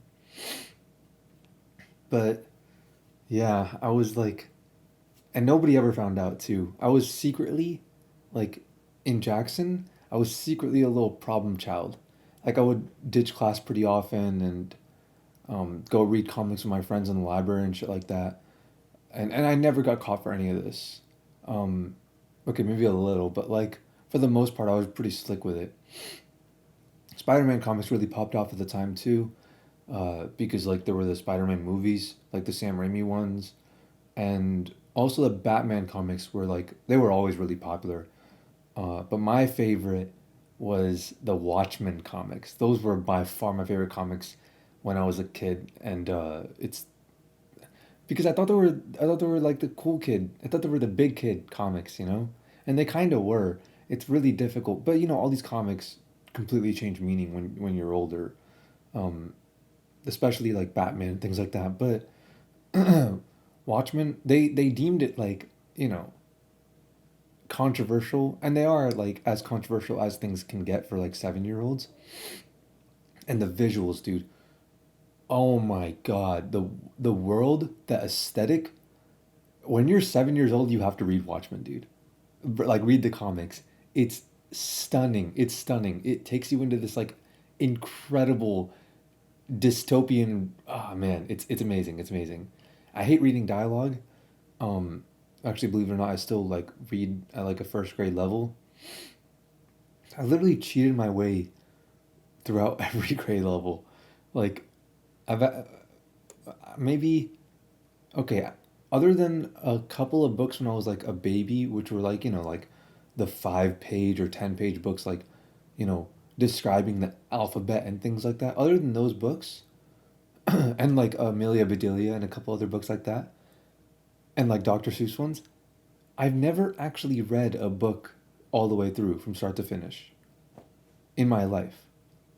I'm not talking about like in one sitting. Like I've never read like a. I remember there was like what was it called? There was so many books in the library. There was like the Magic Tree House, and like Cam Jansen and all this stuff. And like the kids around me would read all that stuff, and I would just pretend to read it and just like read the summary on the back and things like that. But any like legit book that's not like just a poem in book form like Dr. Seuss stuff, I've literally never finished one in my life. So I relied on cheating the entire time. In like language arts and social studies and stuff. In math and science, I was a beast. I never needed to cheat, not even once. In fact, I let people cheat off me. That's how good I. That's how like responsible I was with this. But actually, there was this one time. Holy shit, dude! I was a simp. I was such a simp. So this one girl, this was like third grade. I was such a loser, dude. Like, I can't even begin to describe how much of a loser I was back then. It's it didn't occur to me. It was totally different. I was just playing the game the best I could, and I never realized like what made me a loser in that moment, you know. But back then, like literally, girls would only talk to me if I let them cheat off of me. In public school, you know, in private school before that, my confidence was through the roof. But when I got to public school, like I really couldn't talk to girls at all. Um, but like actually, I think before that, even then, I think there was somewhat of a cutoff right there, somewhere around that time, because girls before that would go like, "Oh, you're cheating. I'm telling," and there really isn't like a difference between girls and guys when you're that young. Everyone just wants to play games all the time, but when you get a little older, the games kind of slightly change, and the girls become a little more mature, like mentally, and start like behaving better and things like that. Um, just a little earlier than the guys. They kind of like I don't know reach like self awareness and like start pursuing some sort of safety and not wanting to get in trouble with the teachers and that sort of thing a bit earlier on. So I think that's really what did it, and that's really what like prevented me from. No, I don't want to make excuses, but yeah, in when I got to public school, the only interactions I had with girls, the entirety of my riz was the fact that I was gifted academically in 2 out of the 4 subjects, and that I would let them cheat off of me. So yeah, and the kind of girls who I actually liked in the first place were the kind of girls who wouldn't cheat off of me. So, like the girls with no self-control who would just take the easy way out, they're the ones I didn't like, but they're the only ones who actually paid attention to me in any kind of way. But I'm glad though, because, you know, that's what made me like stay on top of my classes. In fact, the teachers on multiple occasions throughout elementary school wanted me to go into gifted math classes or even skip a grade. I remember my third grade teacher really wanted me to skip a grade. But personally, I think the kids who choose to do that kind of thing are stupid. They're not stupid, they're just going along with whatever they think is right based on what adults tell them. But like leaving behind your own brothers and sisters to learn even more pointless skills seems like a waste to me. Anyways, there was this one time in third grade where I made an agreement with a girl where, she got a good test score, and in return, I get nothing. But she was a girl, so it seemed like a totally fair trade at the time. Um, Actually, I got a really bad test score on that one. It's a very simple method of cheating that we did. It's just write the other person's name on your test and hand it in like that. Because, like, I had a near perfect score for my math average basically every year that I actually tried. So, like, one bad test grade wasn't going to do anything to me. The only problem was the teachers, like, knew of me and they would legit, like, pull me aside and, like, talk to me about skipping grades and stuff. Yet, somehow my dumbass didn't realize that they'd notice this childish form of cheating. Because after like 12 tests in a row of straight hundreds, somehow the next test I get one question right and it has my name on it and the handwriting is flawless and it doesn't look like my handwriting at all. And this girl who has a complete garbage grade somehow gets a perfect score after being terrible at math all year. And then the teacher checks her handwriting, aka my handwriting, and catches us. And like things like this, not this incident in particular, but this kind of shit happens so much. But there was only a few times that I was caught. Well, by few I mean I was caught like 2 to 3 times a year on average, from like third grade all the way up until like 10th grade. So it was an okay amount, but I managed to be slick about it for the most part. But I cheated the entire time. And literally the only times I would ever get caught, damn, it just started raining hella hard all of a sudden. But literally the only times I would ever get caught were the times where I was letting somebody else cheat off of me. Never when I was cheating off somebody else, which rarely ever happened in the first place, but I still did for quite a few things.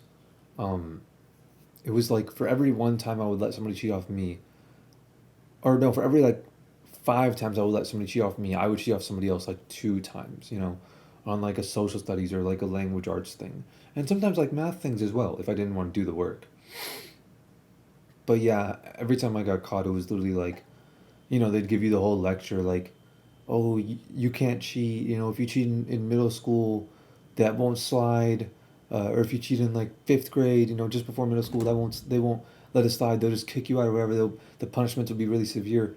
And then you get to those grade levels and they say the same thing about high school and all that stuff, and it just keeps going up and up and up. They give the same lecture because they get paid every single day for every student that they have in the school by the government, so they want as many students in there as possible while at the same time cutting as many corners as possible so they can make the most profit. But yeah, even when you get to real life, even after college, there's motherfuckers that lie on their resume and put their friends as references and all this shit. And the world is full of cheaters and liars, all right?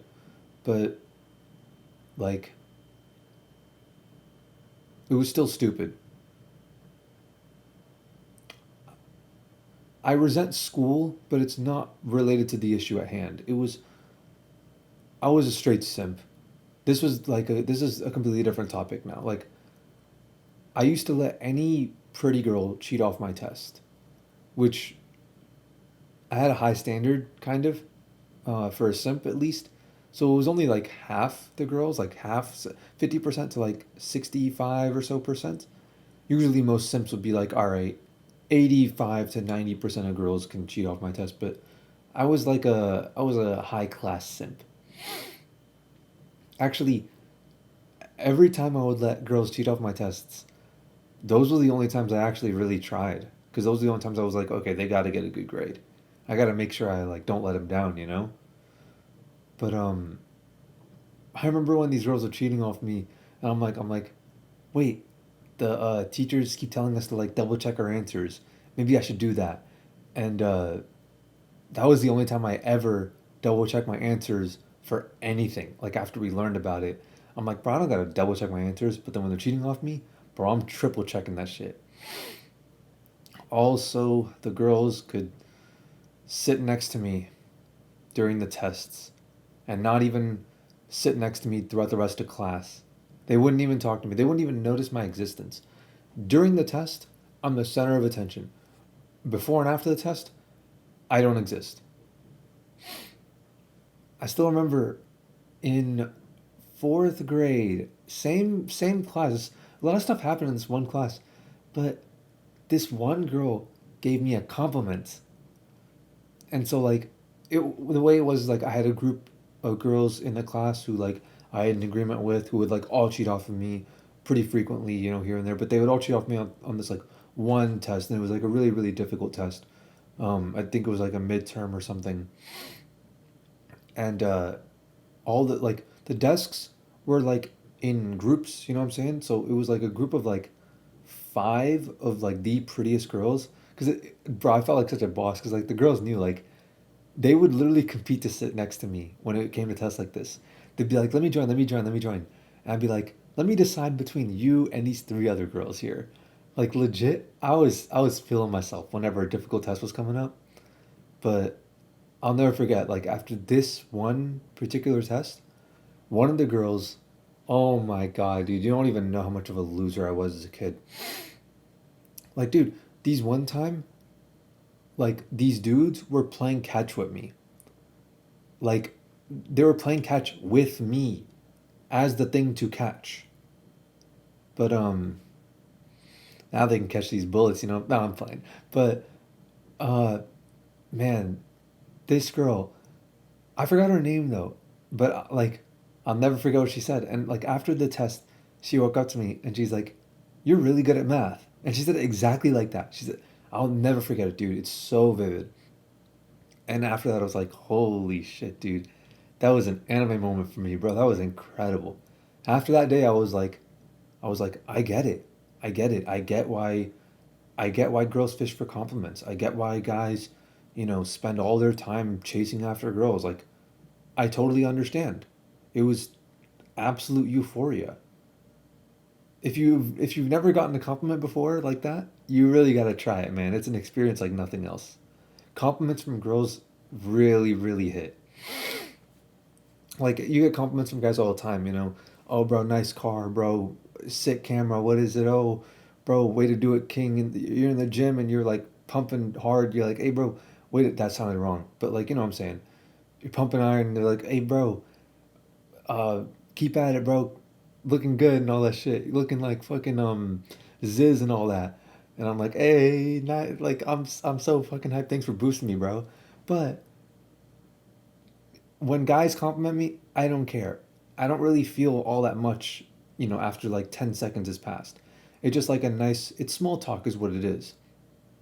But the most and guys compliments are never they never strike at the core of your character. They're like, "Yo, nice shoes," or something like that. They never compliment who you are as a person. Like no guy has ever told me I'm good at math. And even if they were to say that, I'm like, "Okay, I know that already. Like this is the normal conversation." In fact, I'm pretty sure guys compliment each other all the time in normal conversation. They just don't even notice it because it's just it's said for the sake of being productive, not for the sake of trying to please the other person. But Yeah, I've had some pretty good compliments. Like, my friends always tell me like, "Oh, damn, bro, you come in clutch," and like that's a really cool compliment to have. And that makes me want to help people, you know. Or when I make people laugh, that's even better than just normal compliments. But when girls give compliments, like it's like time stops. And then, after I turned 16, I started making money, and girls started complimenting me like regularly. Like, eh, not a week would go by without girls reaching out to me. You know, that was that kind of made me a bit jaded to it, and it made me realize how superficial a lot of these compliments were. But that old one, that real one, that one that I knew, like that was genuine, that was authentic, not just because I was making money, but because she just genuinely wanted to compliment me. It honestly makes me feel worse when I get compliments, when I'm up, because it's like I'm thinking like, am I really worthless without cash? I know that's not true. Like I know myself, and I don't expect validation from others. But man, like the feeling of a real compliment from a girl, no drug in the world could ever reach that level of ecstasy. It's a different world that we live in. Girls have very little self control nowadays. Getting laid is easy. They want that surface level shit, but to be genuinely appreciated by a girl who is in her right mind, like she she did not need to say I was good at math. There was no reason for her to. It was unprovoked. I didn't say anything to her. I was like pathetic. I would have let her cheat off me no matter what. And she knows that. Like she could have the fact that she went out of her way to say it, like that means something, At least to me, maybe. Maybe other people it's not much, but to me like like that's real. Like we live in a fake world. And that was like a rare peek into something genuine. Like she genuinely appreciated me and I was genuinely thankful. And I suspect that most people don't get to experience that kind of thing often. And not even girls, because, girls get compliments when they're hot and it's not difficult to be hot when you're a girl. It's not like something that's an insanely high barrier to entry. There's literally things you can buy that can make it happen.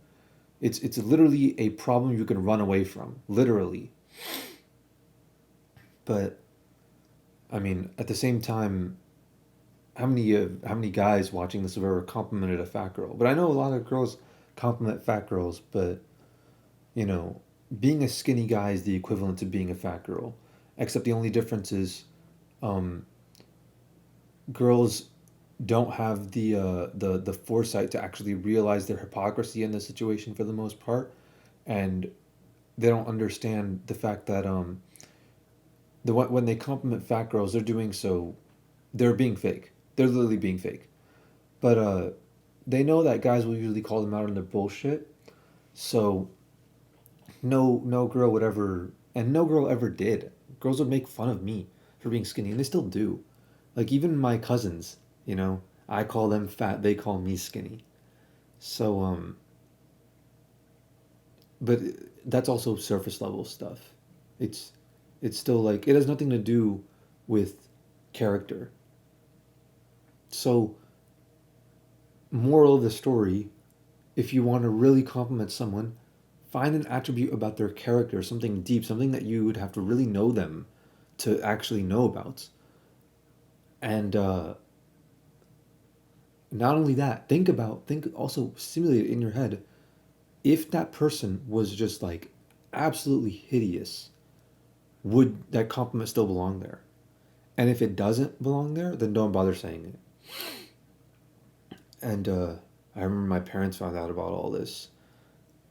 I didn't think anything of it. My teachers just like called my parents to school and told them I let people cheat off me all the time. And my parents probably knew I was a simp though, looking back.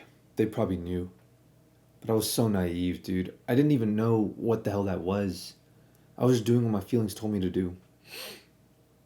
But what a fun time. It was still a fun time though. Like, remember those days, when you'd come home from school and get off the bus and bolt to your door and like run to the TV and you'd like strategically turn on the receiver and the projector and the Xbox all in like the most optimal way so it all starts up at the same time, where you turn on the thing that takes the longest startup time first, and then you run, sit on the couch, like all in the most efficient timing possible, hopping over the couch, whatever, like a ninja. Like, let me paint a picture for you guys. I know a lot of people don't have projectors, but like, you know what I mean. Whatever analogous, whatever situation you had, but like, let me put some imagery in your mind. Think of the day where, you take off that heavy ass backpack and you throw it on the side. It's like, you know, a fifth of your body weight. But you throw it somewhere, you're gonna forget about it because you're not gonna be needing that where you're going. And you jump onto the couch and you let yourself sink in, and you take off your socks and you throw them across the room because who the hell cares? And you throw on that Turtle Beach headset and you see your friends list, and they all go online at the same time, and immediately you get invited to join the party. And the moment your projector fires up or TV or whatever, you turn on Black Ops Modern Warfare 2, whatever it is, and you just go fucking 8 mode for the next 9 hours or whatever. And all your friends are having a good time and everyone's laughing nonstop, and it's just heaven. And then you get the call. Tomorrow is canceled because of snow. And everyone's going crazy, like, hey, we staying up tonight, boys. And you think you're gonna stay up all night, but then you fall asleep at like 12:25 because you're a little kid and you can't stop yourself. And you're asleep on the couch in like a really weird half sitting, half laying down position, and there's like drool all over the pillow and the controller, and there's a message on the screen saying you've been kicked for inactivity. That's how you know you were having a good time, when you fall asleep while playing. And then you wake up the next morning on your bed, perplexed as to how the fuck you even teleported there. And then that warm feeling hits you. And you think to yourself, like, man, I'm blessed. I have these amazing friends. I have an amazing mom. I live in this amazing time where these amazing games exist. And Kanye just dropped an amazing song called Amazing. And you just lay there in the warmth of the blanket, keeping your body heat from escaping into the cold, like sunrise colored room, and you just fall back asleep, and it's to continue the dream you were having. Pure, utter bliss. That's heaven, dude. I miss those times.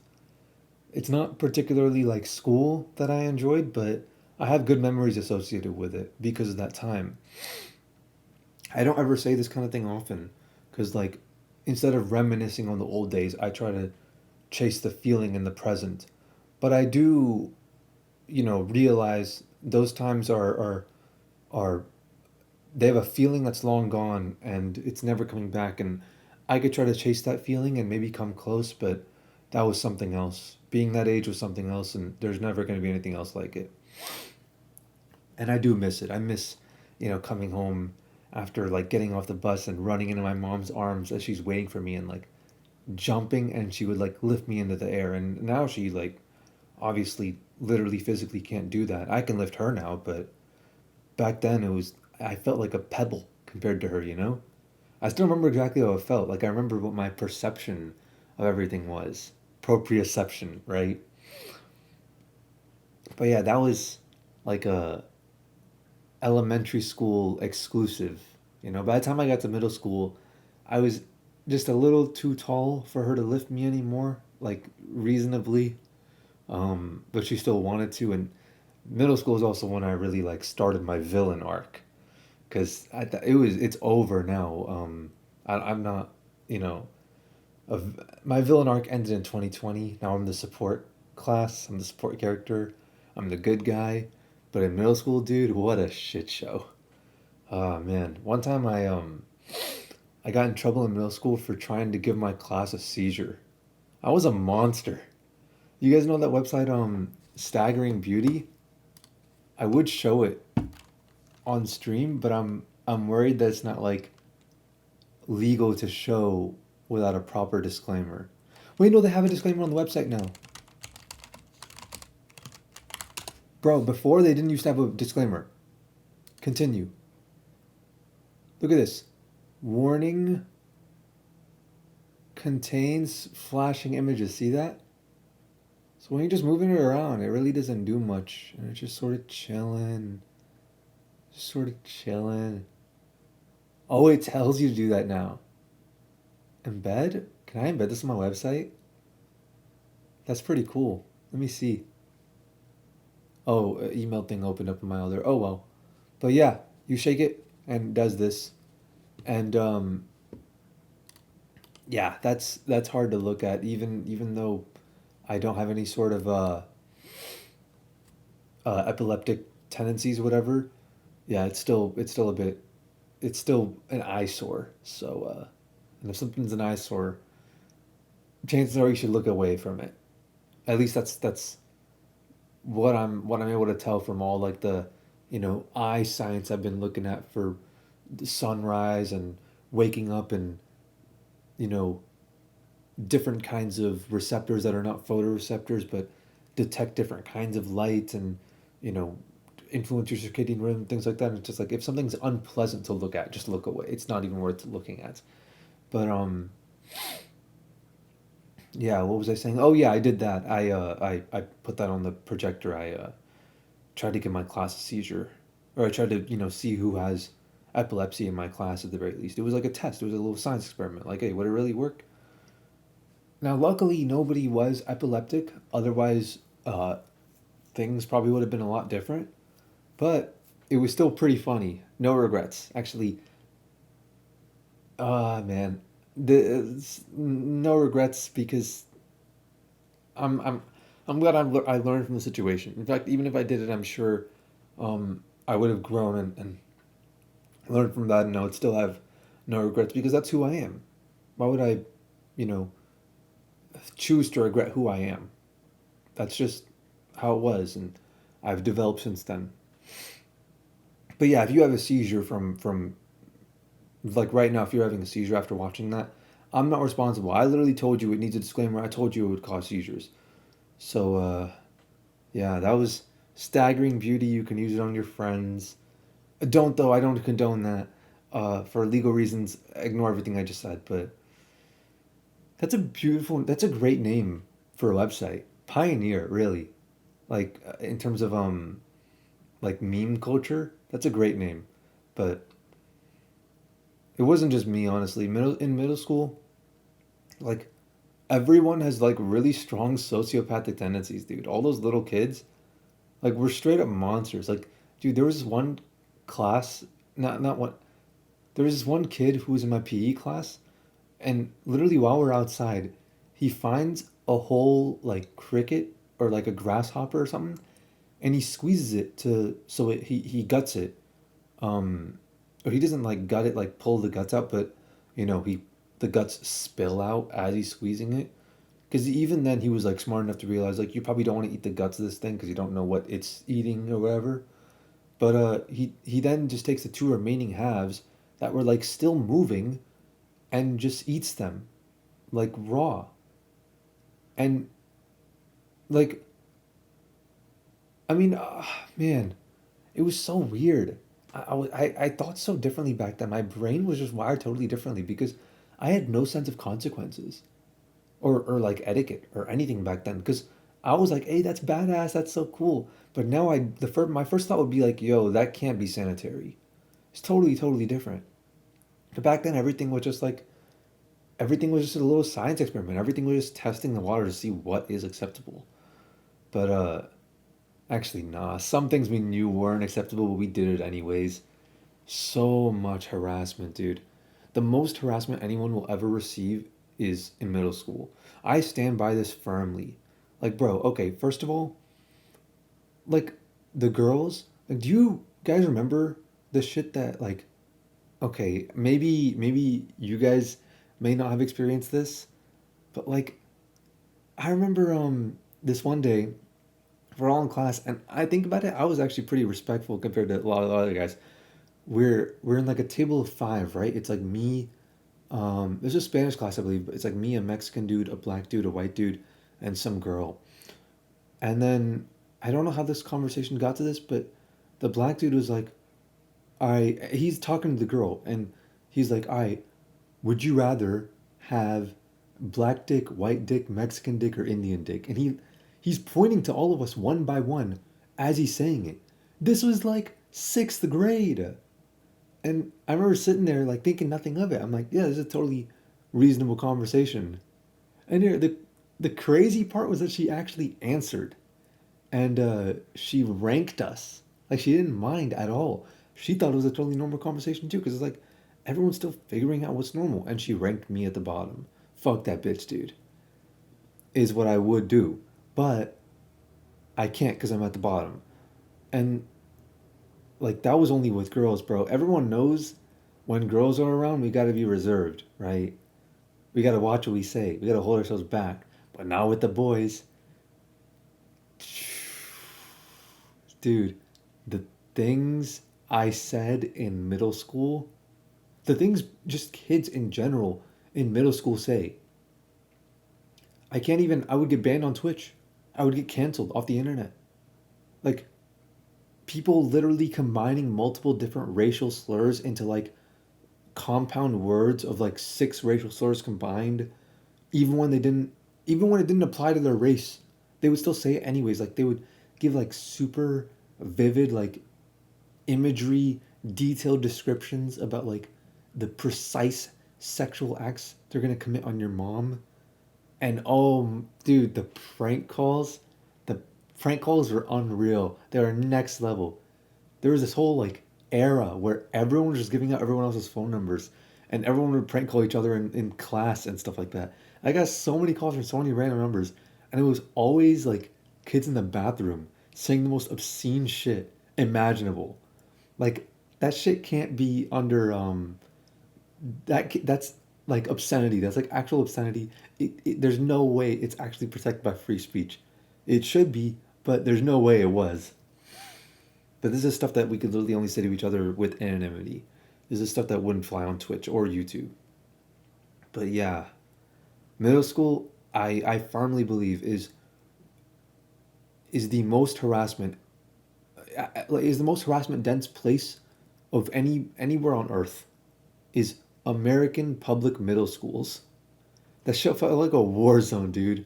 People would punch me so often, like just randomly and stuff like that, that I had a reflex. Like, whenever anyone would get kind of close to me or like make any sudden moves, I would cover my stomach. Because I always like, I was conditioned into it just by people randomly punching me, trying to catch me off guard. I'm not gonna bullshit you guys. Like, people will say like, "Oh, I was bullied. Hear my sob story. Play a sad song for me on the world's smallest violin." Like, no, that shit. Like, bro, I was in middle school, like a little kid, mid puberty, with a fucking eight pack cut naturally without even flexing. Like, I worked for it, bro. Like, bullying works, but like if anything, I was blessed to be bullied the way I did. But yeah, I did have this reflex, and it lasted for a long, long time, way after any of this stuff ended, you know. And even in high school, like I like random people would be walking by, and I'd flinch and like cover my stomach and be like, "Yo, you good?" I'd be like, "Yeah, what do you mean?" I never noticed, I never realized it that I had this like thing, and they'd be like, "You just like covered your stomach," and I never thought anything of it. It was just like, you know, the hits that weren't even they were kind of like small hits from people just like playing around. They would hurt only a little bit, but it was just so frequent that it just conditioned me to do that. And it took a long time to get rid of that conditioning. But do you guys remember how I think a lot of other people maybe wait, now that I think about it, this might have been this seems totally reasonable for kids to do. Like, have you guys ever experienced like where there's the skinny kid in school, you try to do like cool experiments with them where it's like you try to see if they could fit inside a tennis racket. I mean, like most kids grow up kind of fat, uh, so you probably might have seen other skinny people do this, or if you were the skinny kid, you might have experienced this, where if you haven't, then like this, the way it would work is like, they take a tennis racket that has no net inside, and they put it above your head, and they try to make it go around your body, all the way down to your feet, and you like step out of it. And this was a common thing. I swear, this was a common thing. This happened to like a few people. I did it like a dozen times. Um, I'm sure this was like an experience that happened in other schools as well. But if it wasn't, then I mean, if it was, let me know. Then I'm curious. Let me know in the comments. I remember this one time in class though. This one was a classic. Ursh was in that class too. The guy who I talked about in the Aluma story. Let me actually just put the Aluma story in the description real quick. Let me put it right here.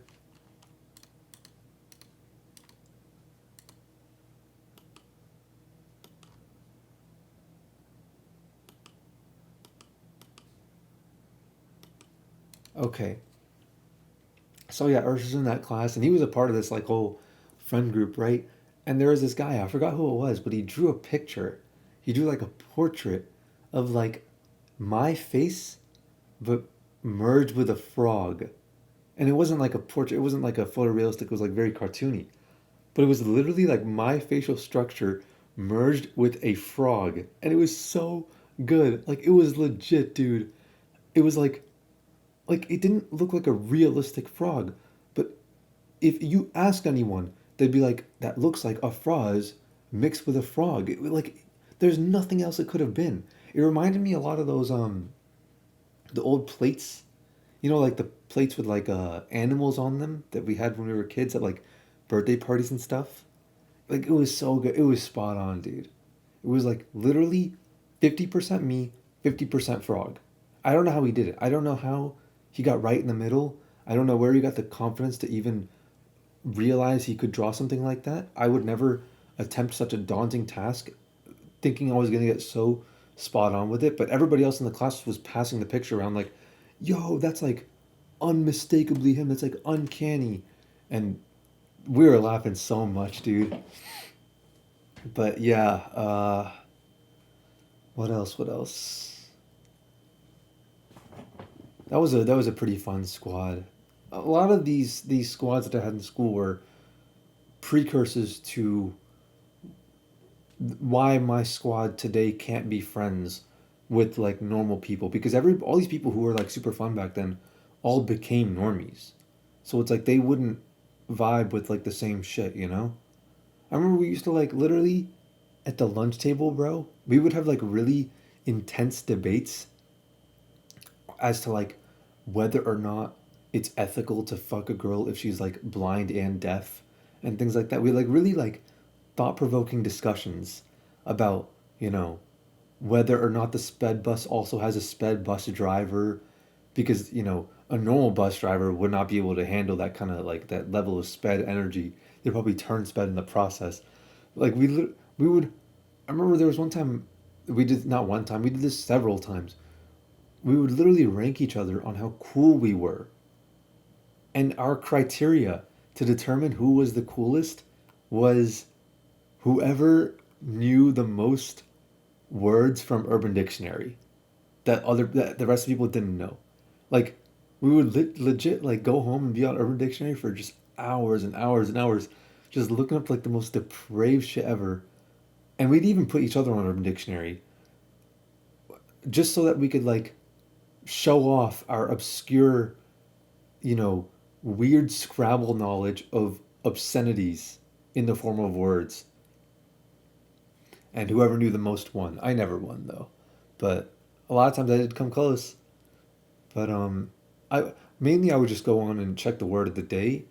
I never really did any like deep dives, but yeah, a lot of these guys would just look up random things for hours and hours and hours. But I did make some decent contributions to the conversation, even though I wasn't like the most obscene guy. Um, I was the one who taught them about the diamond earrings and necklaces, or pearl earrings. No, I think it's diamond earrings and pearl necklaces, or something like that. From Urban Dictionary, you can look that one up. That one was a classic.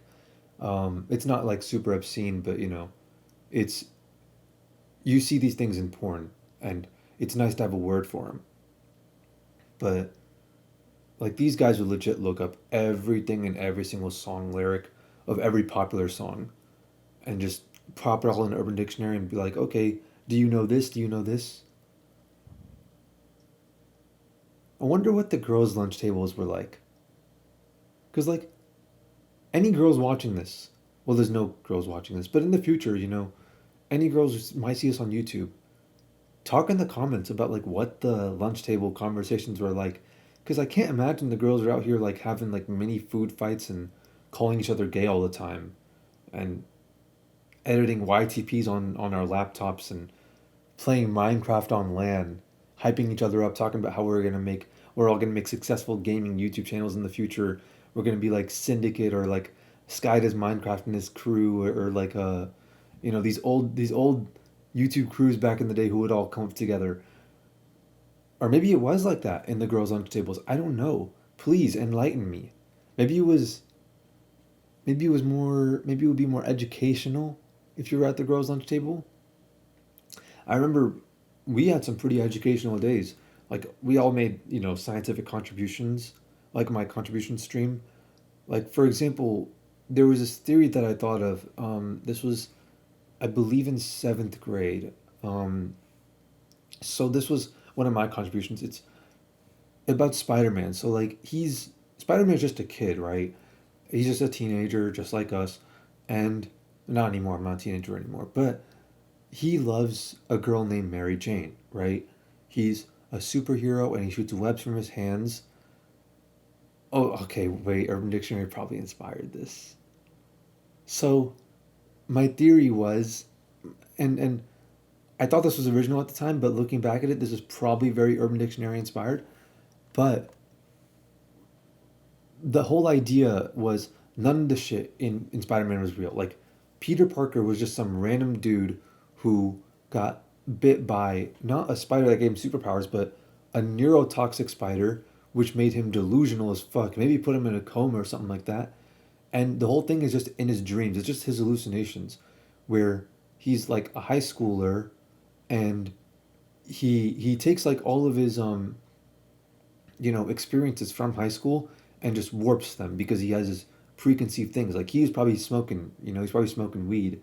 So he is in this delusional state, and now he is in love with Mary Jane.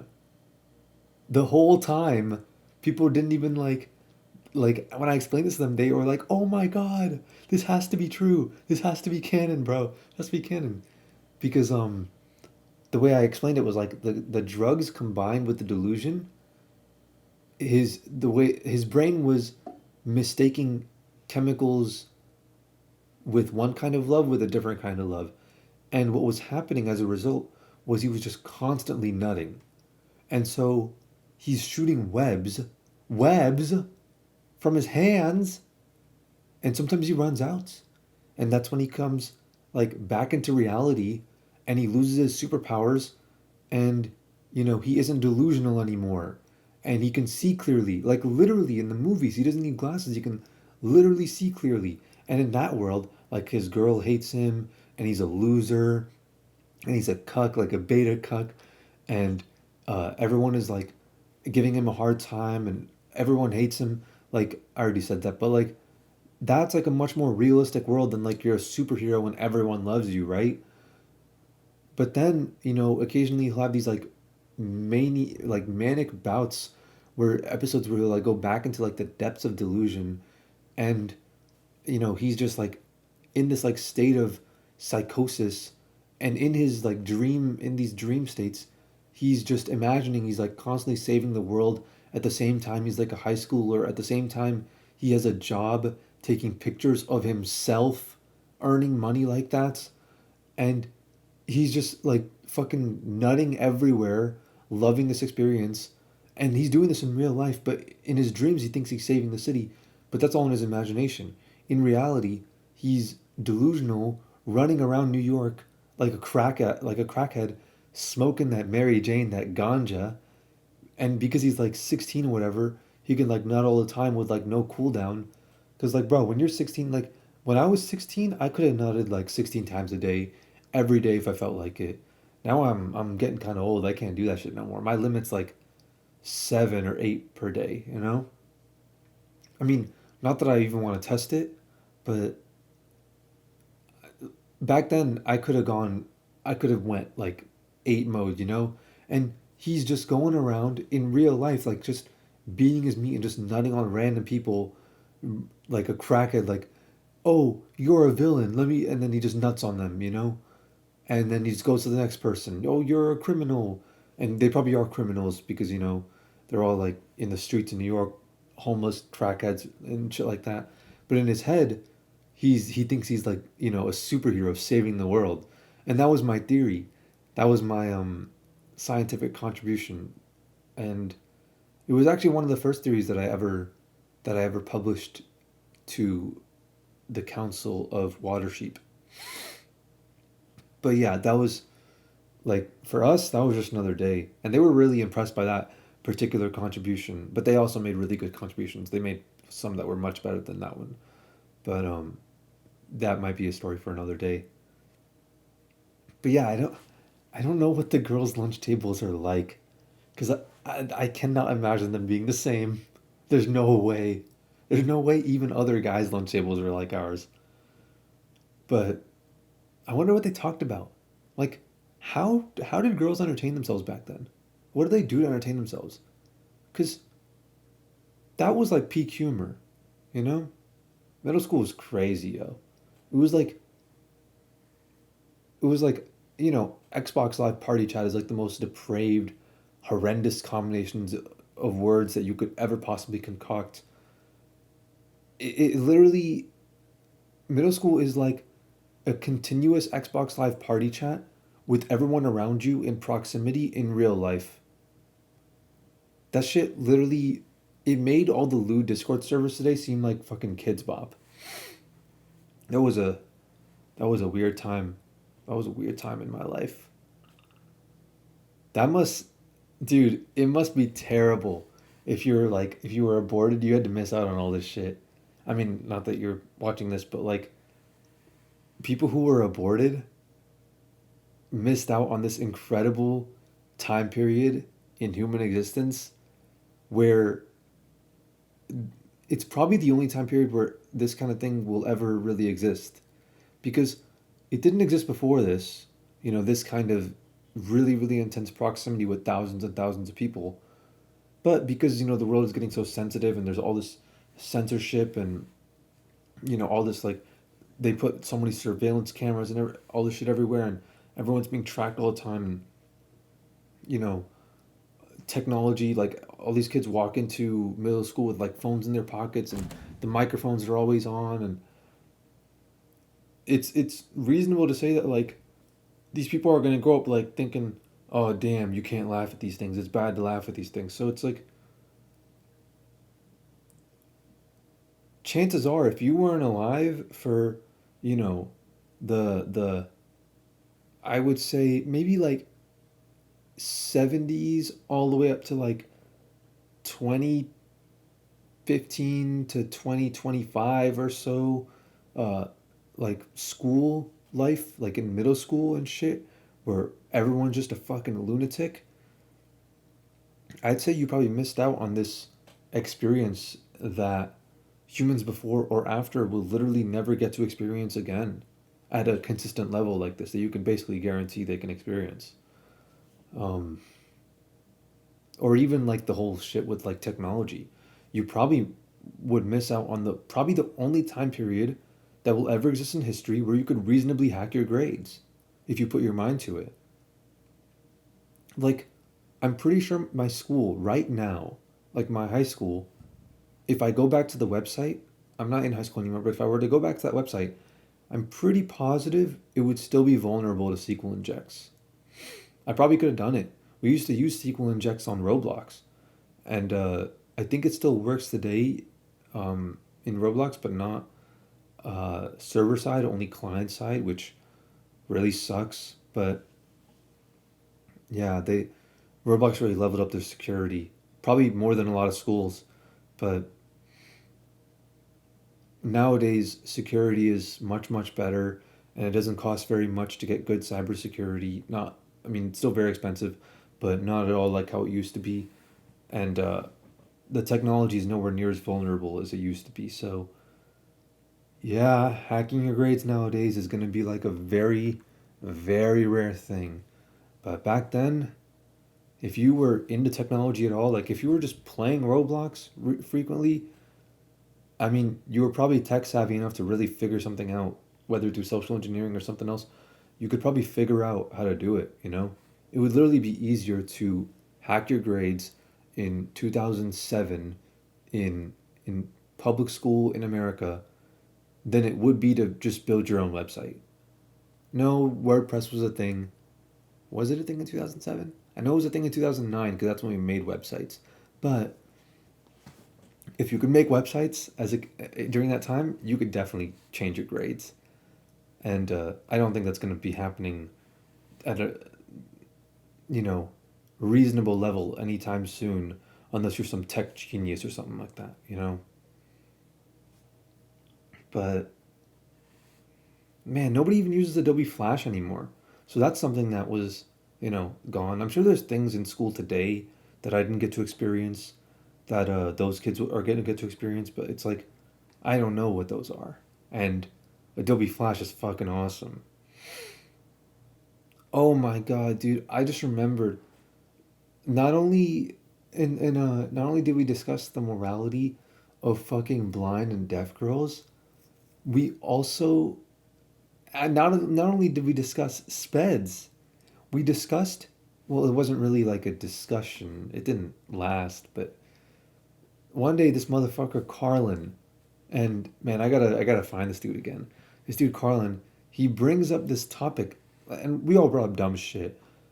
And it's crazy to think like this was normal shit to us, bro. This was literally normal shit. Like none of us were ever phased by it. He's like, "Would you guys fuck a sped girl?" And we're having a debate about it. And it's like a totally legit debate, and nobody was ever like, "Bro, that's such a weird question." Like we all just, gave in our 2 cents. And my thing was like, in case you were curious, I was like, at first I said like not really, and then he's like, "That's discrimination, though, you know." And we're like, "Yeah, fuck him, discrimination." And then he goes like, "Okay, what if she was hot though? Like, what if she didn't look sped? What if mentally she was sped, but she didn't look sped?" And I was like, "Well, if you really couldn't tell, if she was hot, then yes. If you couldn't tell by looking at her, then I don't see why not." And I'll never forget what this dude Carlin said. He said the funniest shit, bro. He always said a lot of funny shit, but this was one of the funniest things he ever said. He's like, "Yeah, you'll be attracted to her until she starts making dinosaur noises while fucking." Like, bro, what? What a fucking friend group, dude. I love those guys. That's a real friend group, dude. A group consisting of all virgins, yet at the same time, all of us would make fun of everyone else in the group for also being virgins. That was the shit, bro. That was the shit. Because like what the fuck are we supposed to say? We all just want to make fun of each other. They go like, "You're a virgin." They go, "Yes, so are you." Motherfucker, you just admitted it. And that's a martyrdom. That's a kill from the grave. Um, it was a very popular way of roasting each other in this little friend group. You can't do that in roast battles. You gotta make sure you get the other person. But in our little group, a kill from the grave didn't really matter. We all respond pretty quickly. Oh, that's a nice way of looking at it. But yeah, a lot of people would take shit too seriously, and it would take them quite a while to respond. We didn't deal with any of that. That might have been why we were virgins to begin with. But and also I was a simp, not just in elementary school. Like I explained earlier, I was also a simp in middle school, but I was also, there was a couple of years where I was just like terrified of girls, up until I was like, it was like I was 12 to 14, and that's when I was just really really afraid of girls. I was like, I couldn't speak to them. It was so hard. I don't know why that happened. I can take a guess, but it's not a satisfying answer. And that's probably also why I said yes when Carlin asked me if I would fuck a sped girl. I mean, nowadays I'd say no, But back then, I was genuinely like, yeah, if she's hot, why not? You know. I mean, that's the body's indication that it's ready for baby making, right? So trust in the body. That might have also played into the fact that I was such a simp. I was very lustful. There's nothing scarier than the power girls have over simps. Cause to simp is a sign of immaturity. It's such a weird struggle to think about, especially when you're that age. Like the the thought that like I want to be a boss and get girls at the same time. Uh, how can I serve these girls to get them? Uh, and but that doesn't make me a boss. And like reconciling these kinds of thoughts, trying to piece them together. Like that was a really weird struggle that I went through in middle school. That I was really confused as to how to deal with girls in real life because I had started watching anime and it was also kind of weird how even at the time, not even at the time, especially at the time, anime girls were just way better personality wise than girls in real life. But that was something I pondered a lot. Like, how is it that like people can shape their personalities so dramatically, and there are these personalities that are very clearly, very obviously can be agreed upon to be superior personalities, yet none of these girls ever want to adopt any sort of traits from it, and they just want to be bitches all the time. And it was something I thought about a lot, and um, I have my theories about it, but they're just theories. They're conspiracy theories. But even then, I was a bit ahead of my time with it, because yeah, being a simp is clearly not ahead of my time, but also I did have a high standard. Like I didn't settle. I wouldn't settle. I only ever liked two girls in my entire life. All throughout the entirety of my school career, people would be like, "Oh, bro, who's your crush? Who's your crush?" And I'm like, "Fucking no one, dude." I wish I had one. If I had one, I would tell you at this point because it's like I long for that feeling again. And I just can't understand why everyone always likes someone else all the time. Like, do you not have standards? And these two girls that I liked, I already talked about the first one. She was intelligent, and I was only ever like, you know, in that mode for a little bit where I'm like tunnel vision, and that's all I would think about. Where it's like I lose sleep at night because I'm just playing out every possible simulation in my head as to what I'm going to say when I meet them tomorrow. I only experienced that twice. And it only lasted for like a few weeks to like a couple months for each girl. And the first girl, she was really smart. She was smarter than me academically, except for in math. No one was better than me in math. And the second one, uh, well, she was just weird. Um, I don't know why I had a really strong attraction to her just because she was weird, but I know that's why. And it was because she stood out. It was because she wasn't like everyone else. She wasn't an NPC. She broke out the simulation. And like, yeah, she was really cringe, but I'd rather I'd rather be cringe and not an NPC than be not cringe and be an NPC. Like she would draw anime characters in class, and she would come to school wearing a Minecraft creeper hoodie and shit like that. It was crazy. It was crazy. She used to get so much shit for like wearing that shit from other girls. She might have been gay now that I think about it. Yeah, now that I fuck. Maybe. But I have no proof of that. I'm gonna go with the fact that she was straight. I'm gonna believe that just for my own personal sanity. And now like every girl I think about it, like every girl likes Minecraft who I've seen ever play it, but they didn't care about playing it. In fact, even back then most guys were like, "Bro, Minecraft, that's for kids." And now it's like you look on Twitch and like every, 25-year-old Twitch thought wants to play Minecraft. They just have such a hard time because of all the other Twitch thoughts that are playing Minecraft that are flooding the market. So I guess you can say she was like, what, 10 years ahead of her time? Which is crazy. That's what happens when you're not an NPC. People look back and they're like, man, fucking visionary, right? I saw this meme that was like, girls will get mad at you for playing their favorite song 3 months before it's their favorite song. And it's like, bro, that's such fucking facts. Like, they don't care at all. Like the NPCs, which are the majority of people, including the majority of girls, don't care at all about the merit of a hobby. They just care whether or not that hobby will strike a balance between, as little slut shaming as possible from the other girls, while also courting as many potential mates as possible from the men. And that's why most girls are NPCs, they're predictable. But this girl wasn't. She broke out the matrix. And I've never liked anyone else as much as I like these two girls. Like romantically, I mean, And like I've always had, a lust, but in terms of like, man, I wanna date this girl. I wanna look forward to spending time with her and think about a future with her. I've never felt that way about anybody except for these two.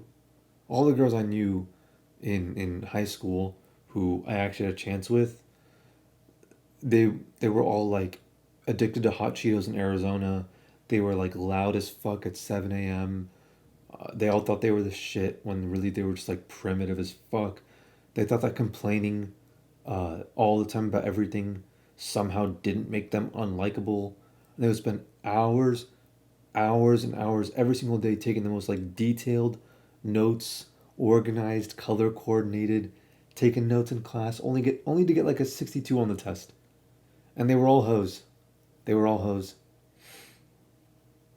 Most of the girls I knew back then, even in middle school, were smoking and drinking even in like, sixth, seventh grade. That's just that's how it is in Atlanta. Um, so that, didn't really help their chances in high school. As if to say like, I had a chance with them, but I think I would have if I had like a bit more game, if I had played a bit more, I think I would have. And I probably could have if I really, really tried, but I didn't try.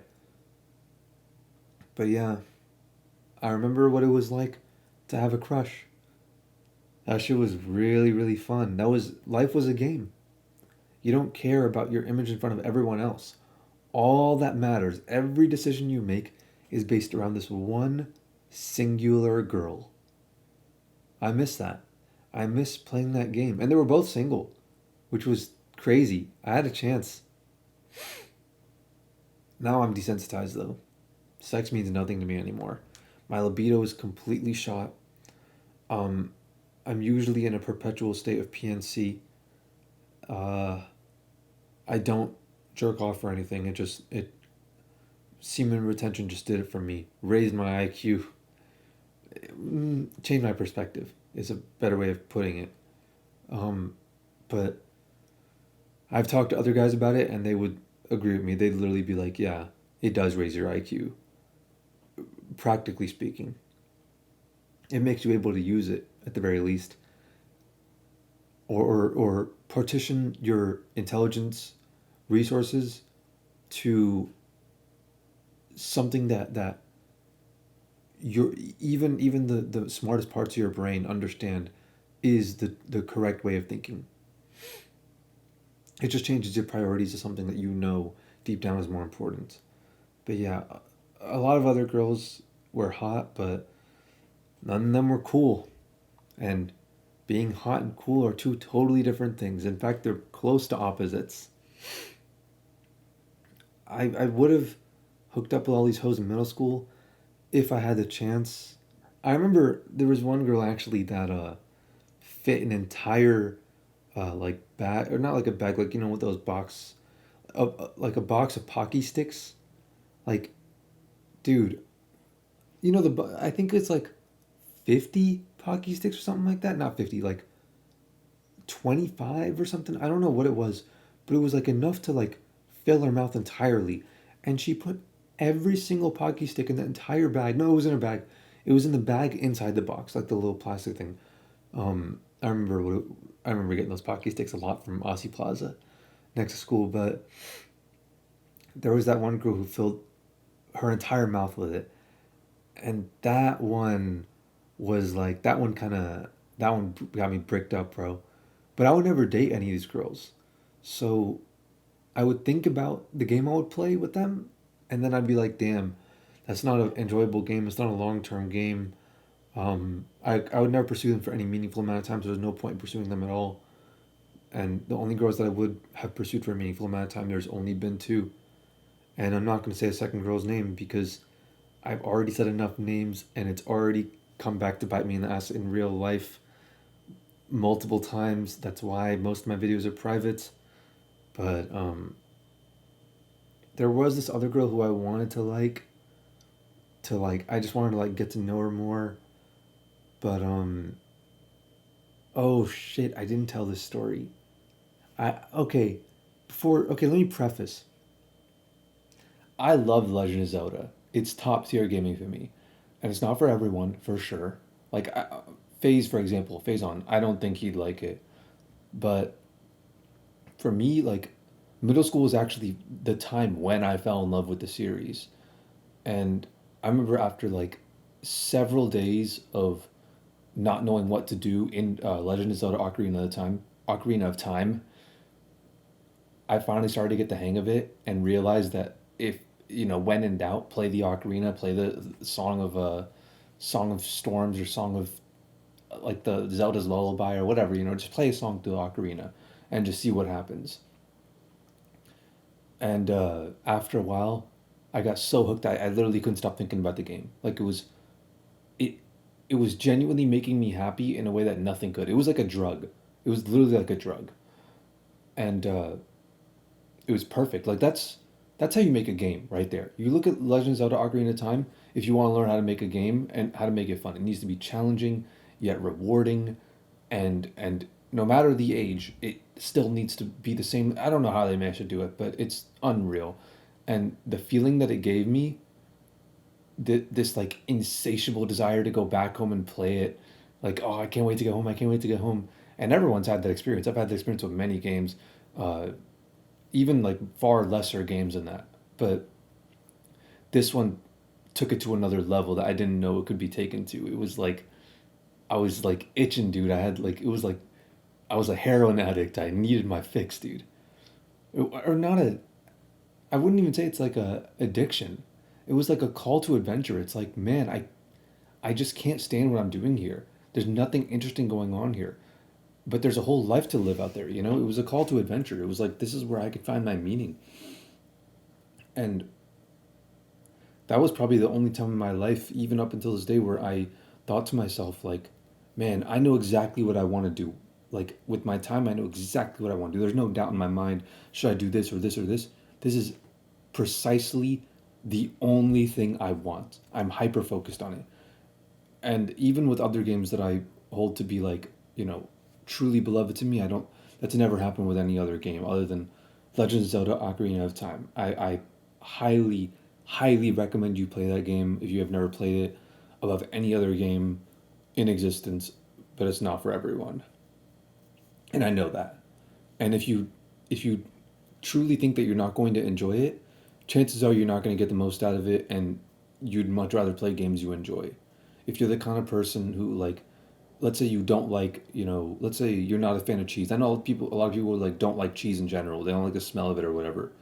Doesn't matter if you go to the best cheese place in the world, you're still, chances are at most it's going to be like mediocre, you're never going to enjoy it as much as you'd enjoy your favorite food even at like a mediocre place.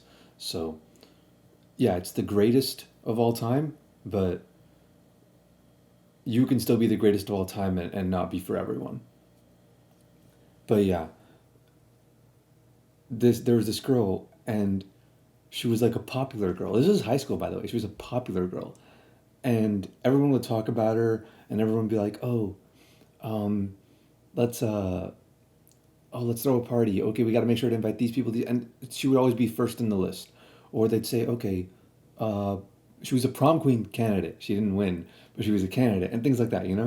She was a very, very well known girl, like throughout the school, not just the grade level. And I'm not gonna say her name, but I got paired to do a project with her. It was not a project. It was like a, you know how, oh, pair up with the person, with this person, and go over like this thing in this book, and and discuss it. And it was just like a 5 minute thing. You know what I'm talking about? And so we were in the same class, and I got paired with her, and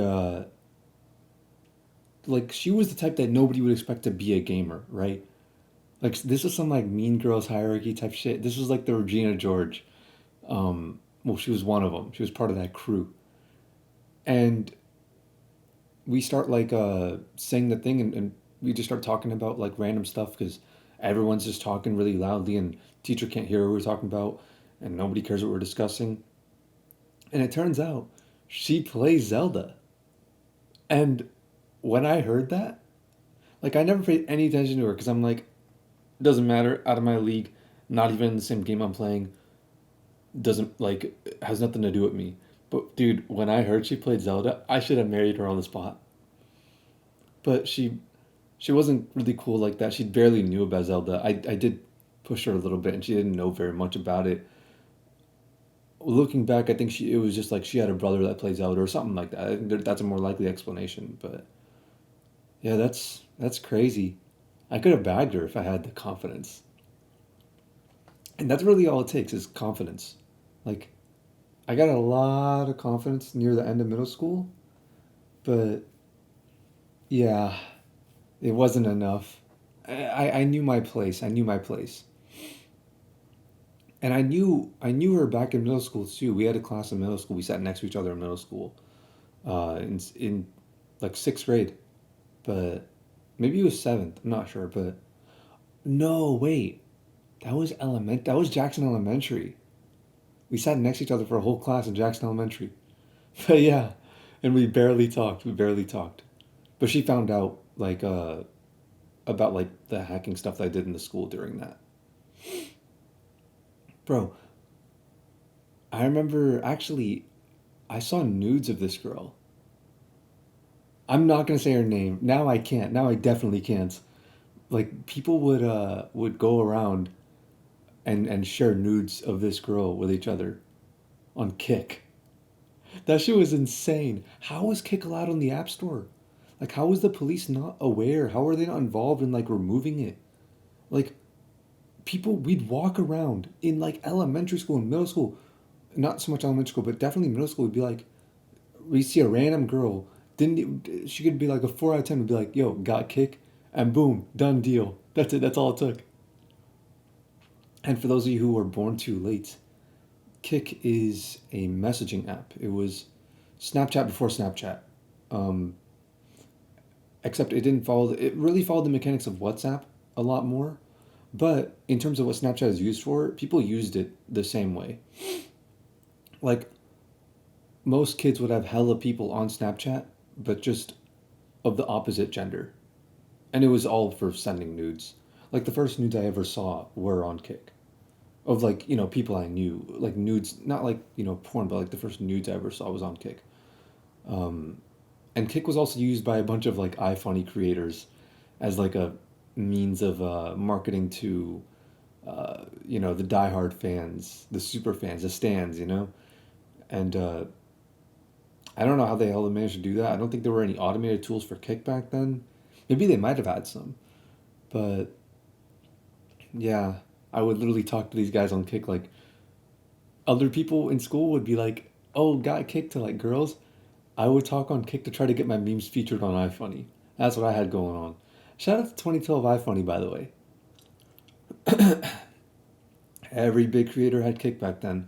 It was like how, how sometimes creators would be like, "Oh, text my number," where they'll get like a burner number. They'll use some company like some creator number, and they'll pay for it and all that stuff, and then they'll go on the computer and they can automate send a mass message to everyone and things like that. Like saying like, "Oh, I got a new video, I'm going live," or whatever. That was like the kind of thing people had going on with Kick back in the day. It was like YouTubers, a ton of YouTubers had it and all stuff. It was like Discord. It was like Discord communities. It went deep. And there were a lot of rabbit holes as well. Like a lot of people made botnets and shit and like movie links, but really it turns out to be malware. And damn, a lot of forgery for a lot of shit. But that goes way too deep. I never went that deep, dude. Actually, no. I remember like 12 years old, like pretending with my friends like we used to be in gangs and shit like that. Like I don't understand how Kick was able to exist. Like the fact that a 12-year-old can do all this shit on Kick, and dude, they had to have like they. I know they weren't encrypted. They had to have had like terabytes of child porn sent through their servers, and the fact that like the FBI didn't take them down is it boggles my mind. How did they not realize this? And I did ask for a few girls' kicks, and almost all of them said no. I got rejected a lot back way back then. Despite how confident I was, I think that's what boosted my confidence though. It was the rejection and me learning to live with it. Things didn't go my way for a long time. Like and when things started to go my way, it wasn't even like girls kind of felt pity for me. That's why they would give me their kick. They were like they would look at me like I'm an injured puppy, but still they don't want to adopt that injured puppy, you know, because why would you adopt an injured puppy? But they'd feel sorry for me sometimes. That shit made me so fucking cold, dude. That was my villain arc. That's when it started. I was like, bitch, I don't need your fucking sympathy. And so I stopped being afraid of rejection. And people who know me now, like, okay, no, now I've started to mellow out. But the past few years, dude, especially when I was like 17, 18, dude, I would do whatever, say whatever. I didn't give a fuck. Like, people say they do Balin shit, bro. Balin Levine would do shit like me. He wouldn't even come close to the level of fucking chicanery that I had going on. People say they don't give a fuck, right? Nah, really they do. They weren't out here fucking kicking holes in walls, jumping on random ass strangers, you know, cars and shit like that. They weren't doing shit like I was. And I've this might sound really like elementary, but I've learned to um I've gotten a lot more empathetic lately and I've gotten a lot closer to my mom and things like that. So um shit's changed, but the villain arc is kind of over now. I'm kind of trying to not over yet. It's not over yet, but it's on its way out. And I'm glad. I'm glad. I feel like a happier person spreading positivity to the world in whatever way I can, whatever way people might interpret it as. But that's the story for another day. But yeah, that's where the uh, that's where the no fucks given started, and you can see what I'm talking about when it comes to like the mosaic story, which I'll leave in the description. Let me make a note of that to leave the mosaic story in the description, and I'm gonna leave the Illuma story in the description as well. Um,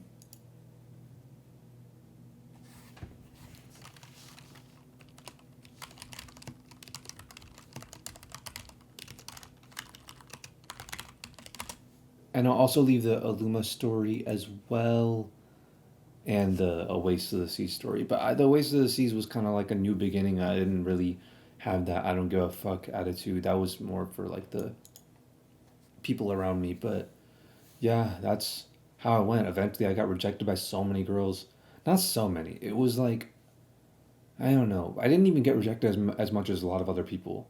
Um, I didn't ask that many girls. It was just like three or four every year, and every time I would ask, I'd get rejected. But it forced me to build myself up to a point where I stopped giving a fuck. And in that moment, where I stopped caring about asking for girls, I stopped caring about that validation. I stopped feeling that desire for girl attention. That's when girls started chasing after me, and it was like overnight. It went from being like near impossible to girls to like actually impossible to avoid them. I should have gotten to know some of these girls though. That was because I was on my villain shit, so I didn't give a fuck. But like secretly, I still kind of cared. I still wanted like genuine human connection, but I guess that was just the villain deep down, telling me what to do. Like, there was this one girl who I did talk about, I think, named Taylor Miller, and she was in my eighth grade science class with Mr. Barnes. She sat directly in front of me for like the last 3 weeks of class. Not the last 3 weeks, the last 3 weeks before things, get super chaotic and everyone sits wherever they want because it's like the last 2 weeks of class. But actually, this was like the last 3 weeks of um, like middle school as a whole. But yeah, we talked a lot during that time about like TV shows on Netflix and like conspiracy theories and outer space and shit like that, and told a bunch of stories to each other. And I was like, damn, we're like we have a lot to talk about. We got good chemistry when we talk. Not any romantic chemistry, but we could totally be good friends. And I like the moment high school started, we didn't have any classes together, and after like 2 years of not having any classes together, we'd see each other and we'd be in classes and things like that, but we would just never talk to each other. And it kind of like I kind of think to myself like, damn, I fucked up. I should have continued to talk to her, right? I should have talked to her throughout high school because I knew we would have hit it off. I knew it would have taken 30 seconds for us to go back to right back to where we were. I don't have any regrets. All of my regrets are like super minor, but that was one of those minor ones. I doubt she even remembers me though, but it's not even like a regret. It's like I just feel a little bad. Like I could have given her more of my friendship. I could have told her more stories, but I don't regret it. It's who I am. It's what I did. It's what I learned from. What the fuck was I supposed to do? And yeah, just like in the Aluma story, um, just like in high school, I would spend a lot of my time having people like basically it was a fucking pacifier for me. Like it was like jangling keys in front of a baby. It was my way of distracting myself, where I would just get people to tell me stories. And it was mutually beneficial. Like they wanted to tell the stories and I wanted to listen. And this is a cool little life hack. I've talked about this before, and I'll leave those in the description. I'll leave it. Let me make a note of that. Um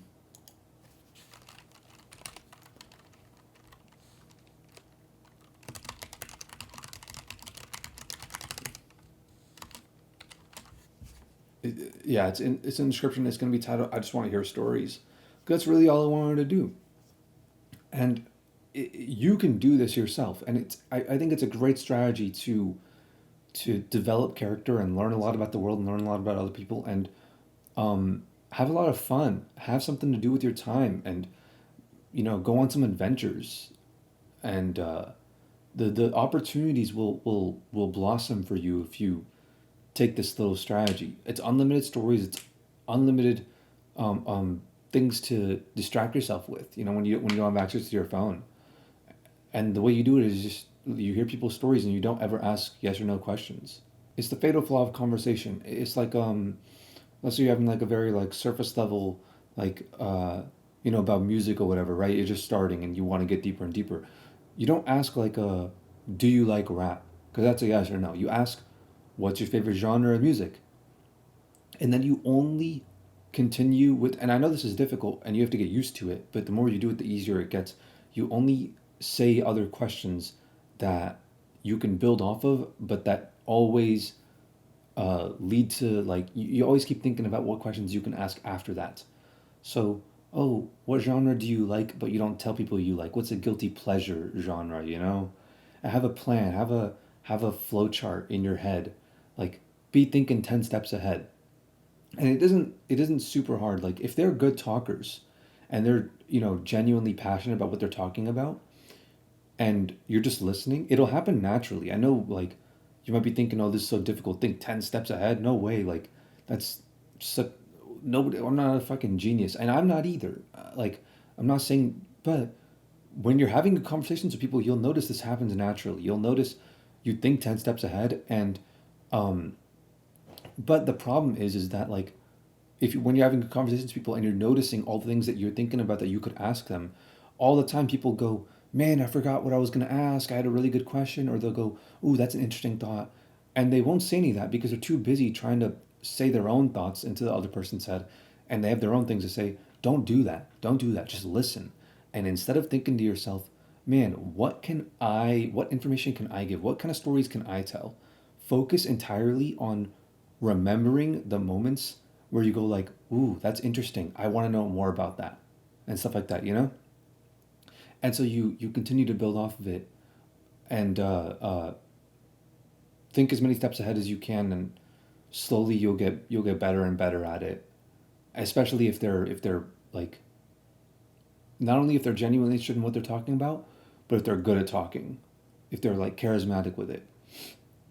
But I did this, and I've met a lot of really good talkers, and it made me a lot better at talking as well. But really, this wasn't, I didn't do this for any practical reason. I'm just giving justifications for why this is useful or uh, beneficial, or for why people can understand. Because I do kind of feel guilty about this. I feel like it's kind of manipulation in a way. I, Not by the way I'm wording it, but the way I did it, my execution of it was kind of manipulative. I would just use people for their stories. It was my fix. It was my drug. Um, and yeah, I would get really cool with a lot of people, but sometimes they would get cool with me, and I didn't give a fuck about them. I would just use them for the stories. The moment I milked them for the stories, I was done with them. I was still on my villain arc. Uh, and I feel guilty about this because it was kind of a lie for my personality. Because I was on my villain arc, but I acted so nice and and like empathetic and understanding and all this shit. And you know what? Nowadays, if I hear people's stories like that, I genuinely will be. But back then, I was just good at pretending.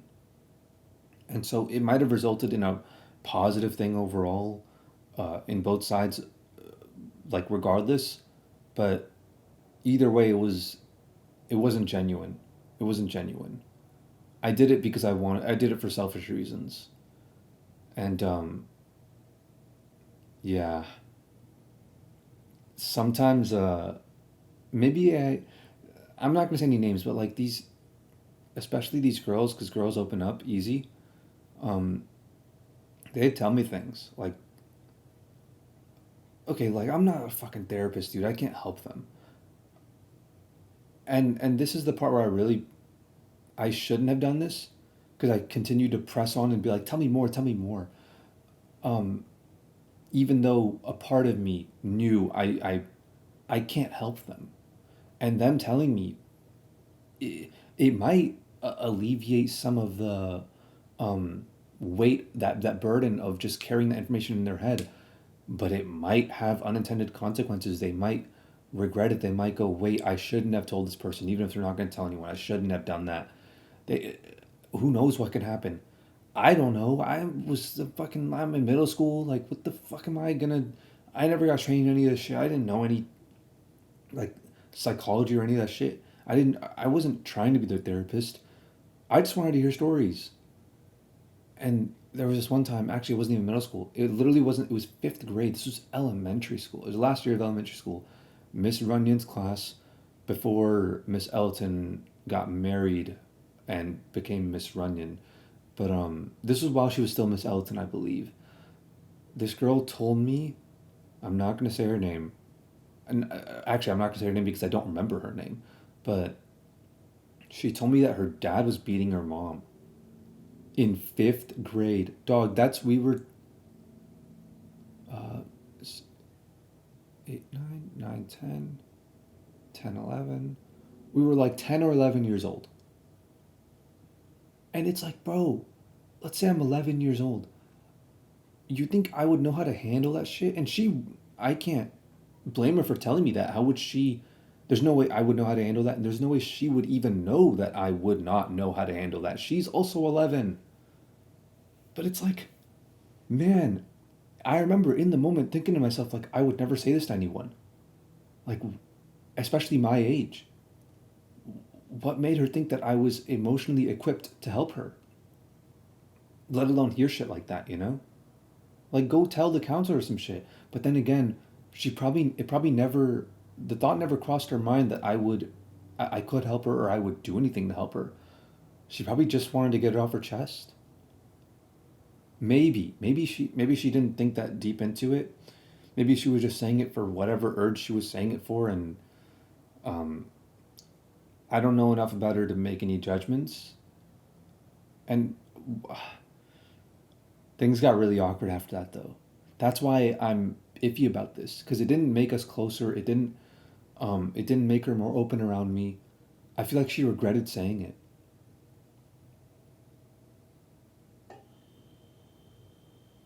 I think I could have responded better. No, I couldn't have. I was a fucking idiot. I was an 11-year-old kid. I would go home and watch like fucking Sky does Minecraft, play video games all day, like calling people the N word on Xbox Live. Like, what the hell am I supposed to do in that situation? I feel bad for not doing something, but I don't regret because like, what was I supposed to do? She clearly, for whatever reason, couldn't get any kind of help from the adults in her life.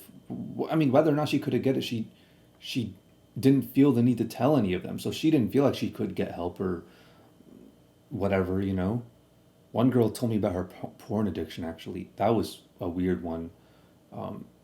Because I didn't even think girls watched porn like that, but that one was a. It got like violent. It got like depraved. Like she liked older guys, and I was like 12 or 13 at the time. I think. I don't remember what grade level I was in. It was at lunch, but it was at lunch in whole middle school. But like, there was nothing I could have done about that, right? No, I shouldn't ask. What am I asking chat for? That's cope. That's cope. I just coped. I literally just coped live. The fuck is wrong with me?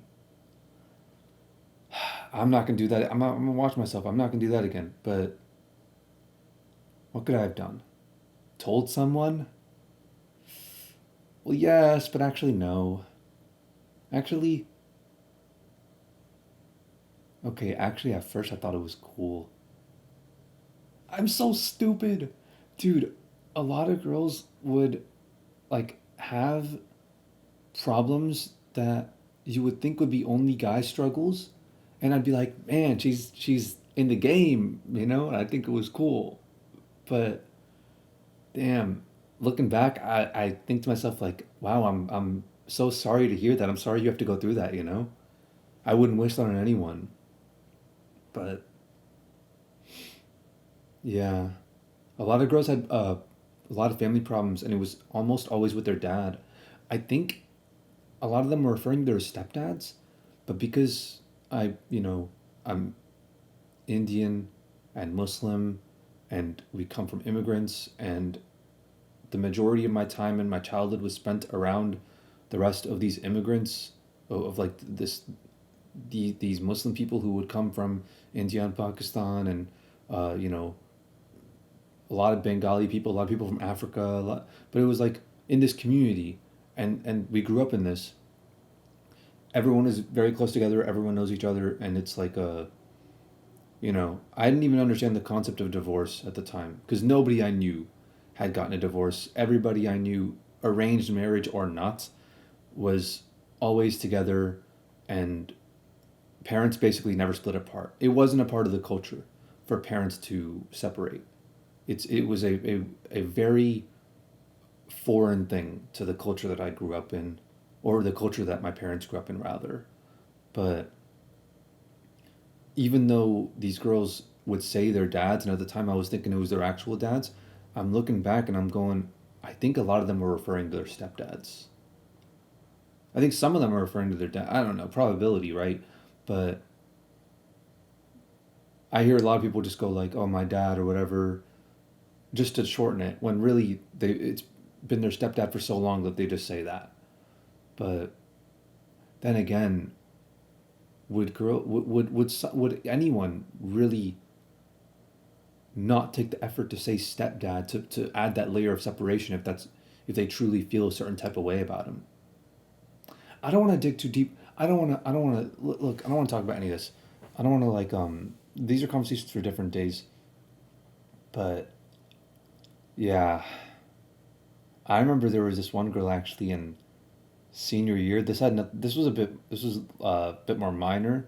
She committed. It's not minor. She committed a crime.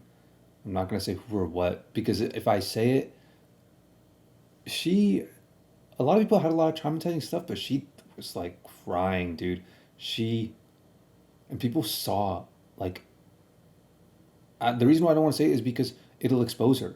Because people found out about it and people saw her talking to me like day after day, telling me stories, and then her crying in class, like to me on my desk. She sat in front of me that one day, and like nobody sat in front of me, but she would like come to my desk, and people looked at us, and they're like people put the puzzle pieces together, and I still live in the same area, and some of my friends, well, they're about to graduate soon, either this semester or next semester, but they still go to college, like the same, Georgia State. Georgia State is the college where all the kids in that school always end up going to Georgia State. And so still I have mutuals.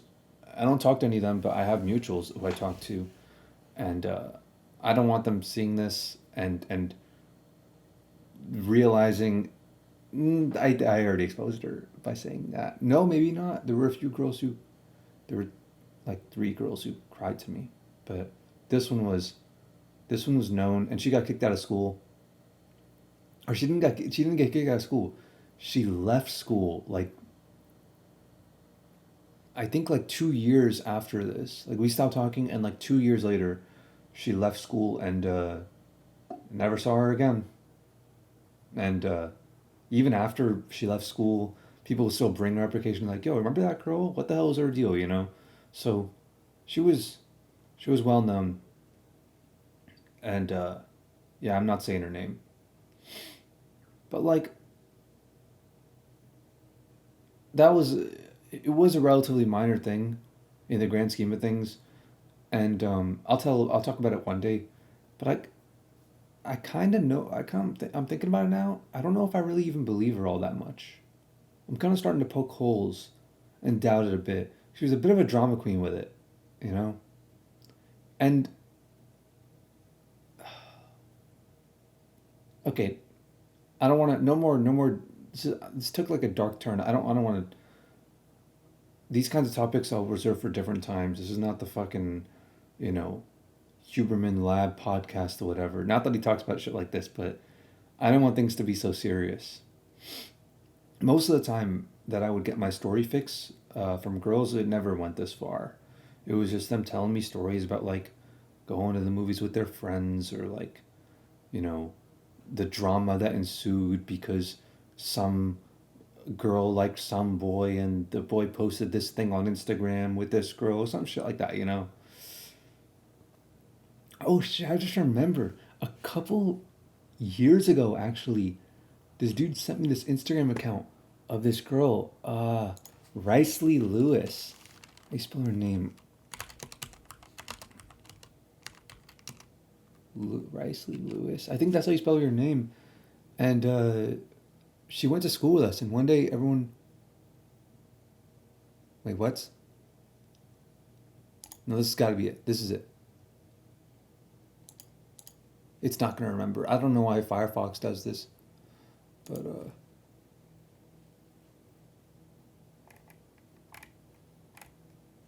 that's so weird, dude. I noticed this. I noticed this. She like completely erased her presence from the internet, or somebody did.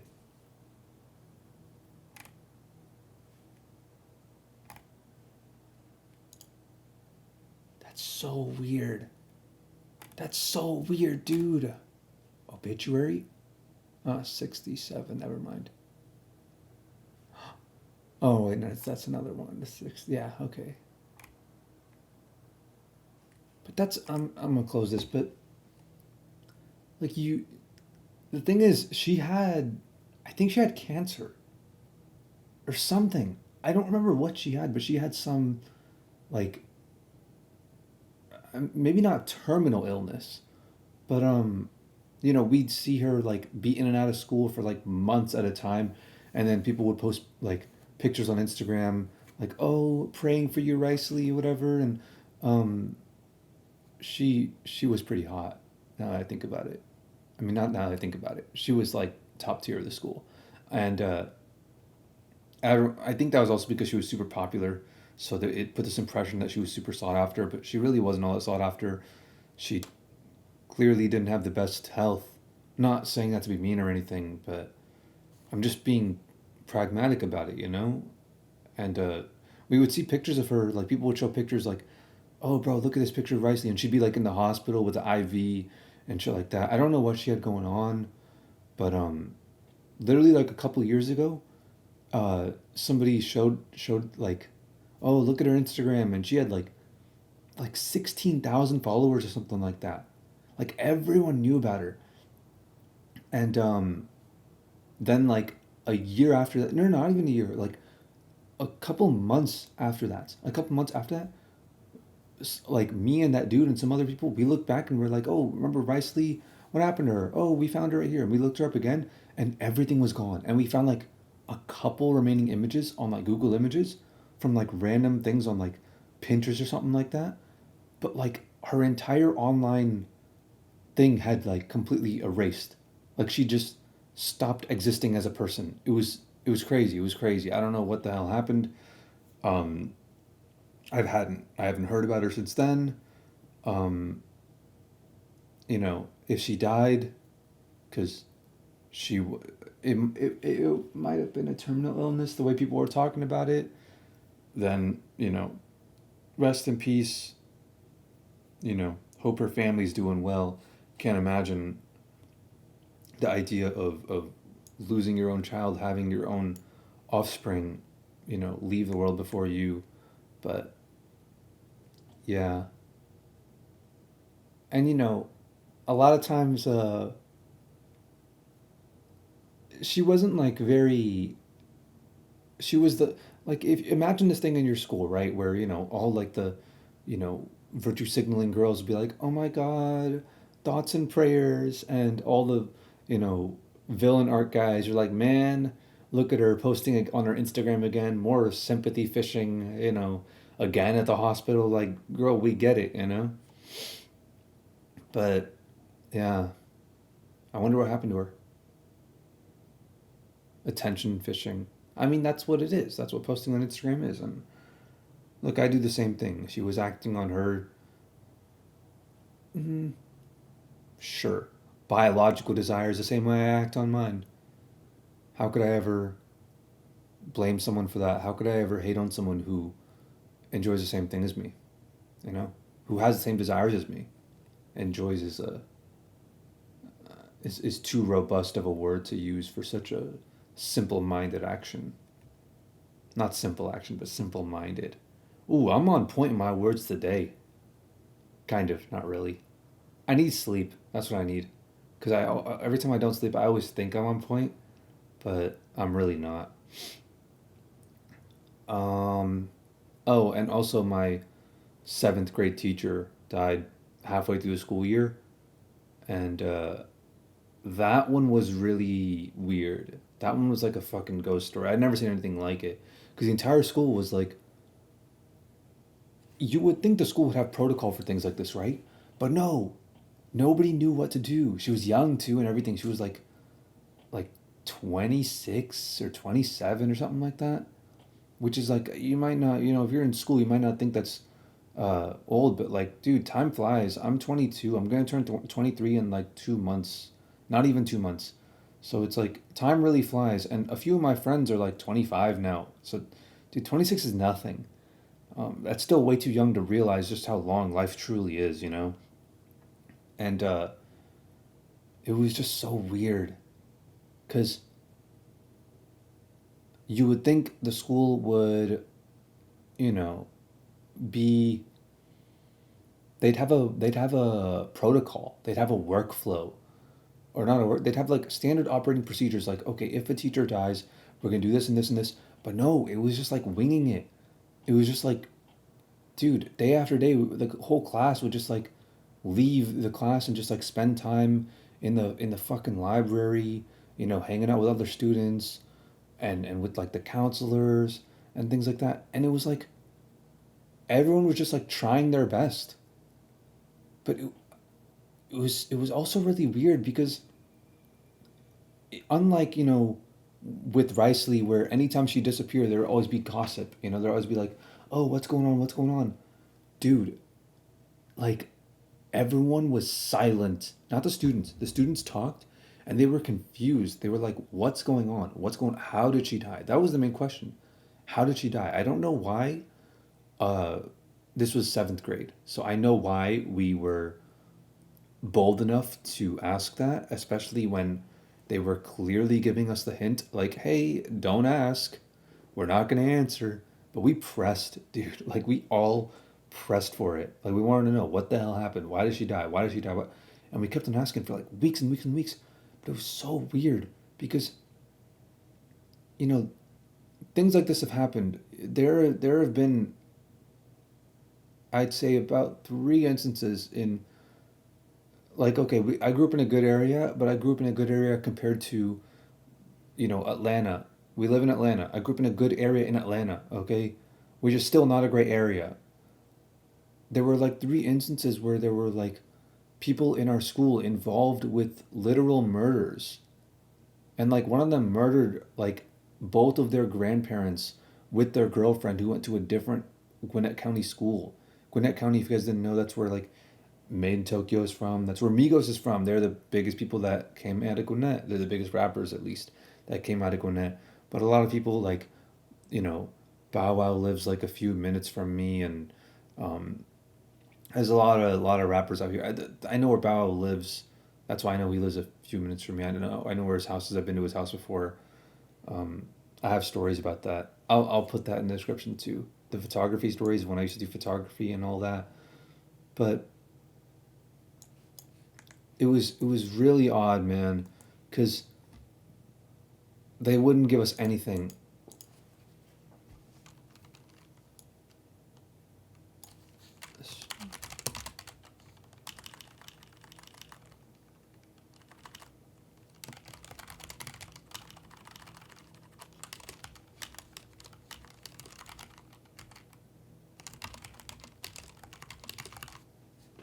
Okay,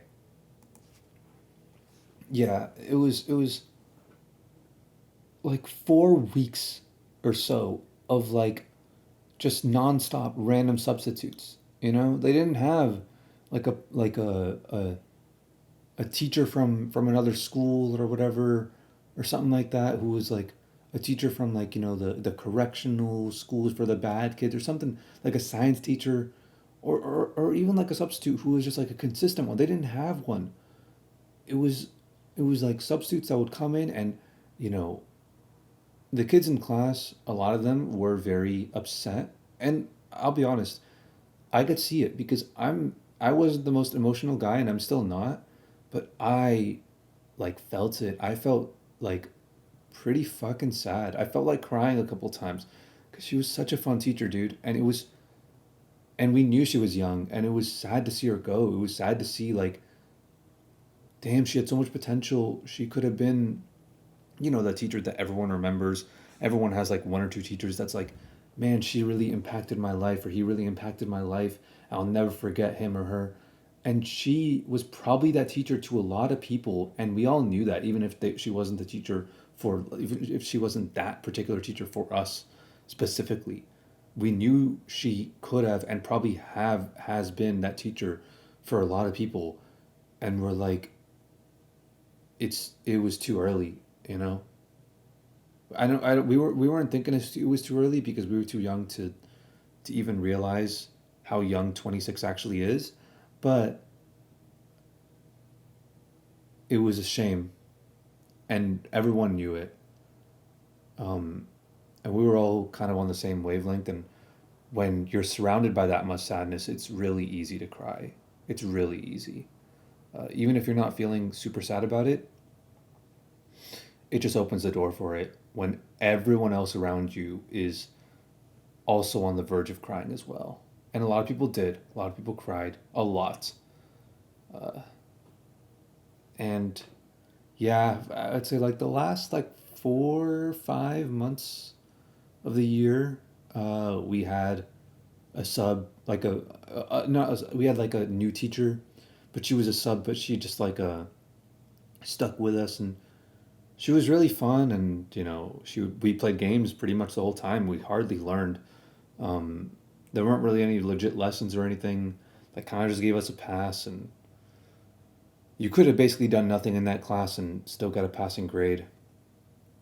It was really weird. Everything, every day involved some kind of like, okay, we're gonna play bingo with candy and things like that. It was a fun little experience. Looking back at it, it's fond memories, good laughs with my friends. But it was just so odd how even like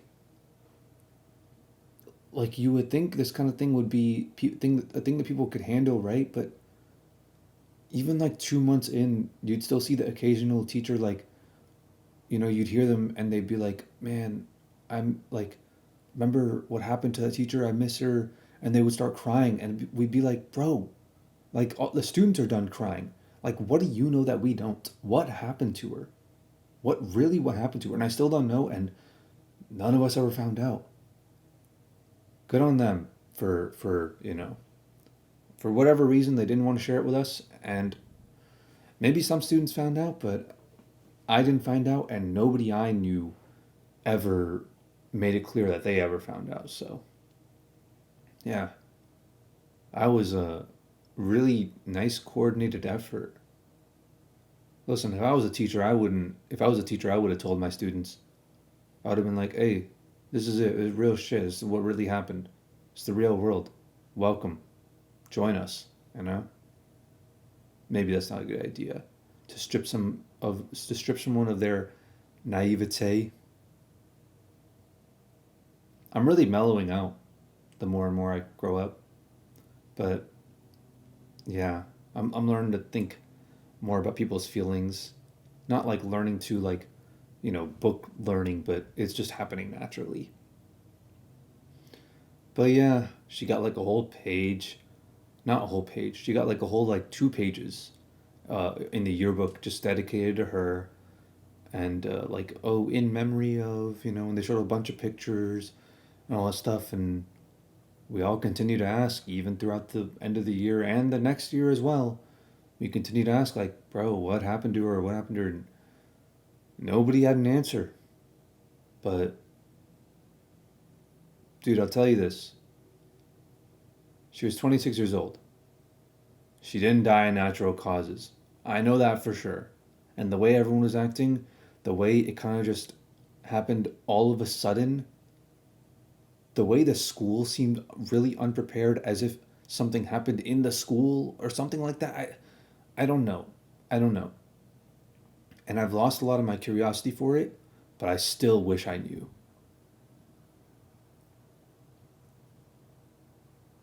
But yeah, what else? What else?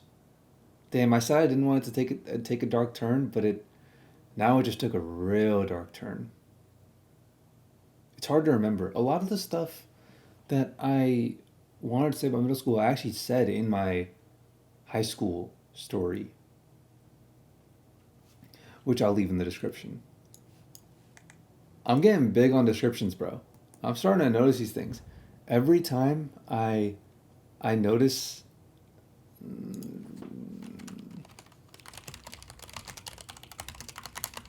every time I notice that there's something I could put in the description, I'm putting it in there, and it bothers me that like I go on I'm Dante's channel and it's like, damn, here's where he's reacting to music. If I go to popular uploads, it's always like all these videos are just him reacting to memes for I'm Dante, number 254, I don't want to watch these videos because they're in the moment and they get outdated after a week, and I don't understand the memes anymore because it's been so long that I forgot them. And they're all memes that, these are the memes that last like 15 seconds, is all the memes that people are putting in these meme compilations by like Majin, or like Majin Carp, whatever, That's some fucking DBZ shit, I think, if I'm not mistaken. DBZ, maybe, no, but DBZ, I think. Because I know Majin Buu or whatever is DBZ because the fucking video game that my friends play, I've seen it in there. I think. But, um, and I'm Dante's a fucking giant nerd, so of course. Of course, like the guy who makes Try Not to Laugh specifically like for his channel to watch is also a giant nerd. But it bothers me that like I can't just go to playlists on his channel and be like, Where's all the music reactions? You know, that bothered me. But yeah, um, middle school stuff. Oh, there was this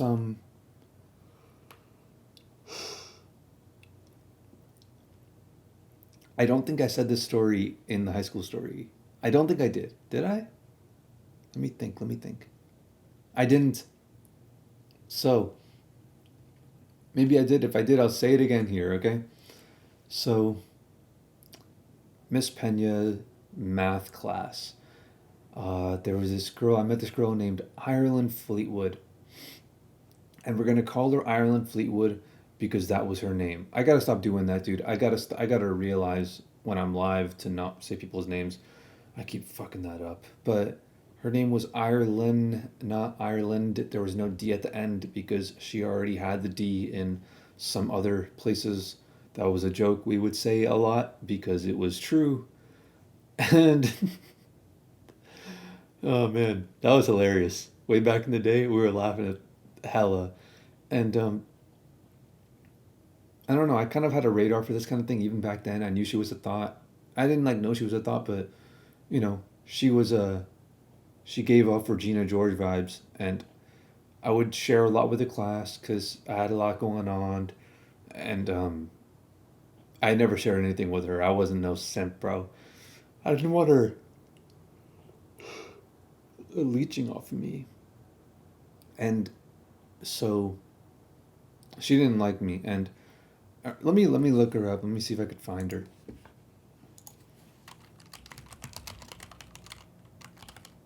I think I can find her. She was very popular. Instagram. This is it. There's got to be it. This is it. This is her. Ireland. 2,000 followers. That ain't much. What is this? What the hell? Bullshit. Yeah, 12 likes. 12 likes 2 weeks ago. Uh, just what I'd expect. And what she got? Oh, 40 weeks. So she just started this a year ago. Less than a year ago. Dude, who makes custom pictures like this? I mean, I did for photography, but that was for a fucking job. But yeah, this is Ireland. Um, Wait, I might be scroll. I don't want to scroll down too far if she has that many posts. How many posts does she have? 316. That's not that many. I've been on Instagram before, like recently, like a couple of years ago, I think.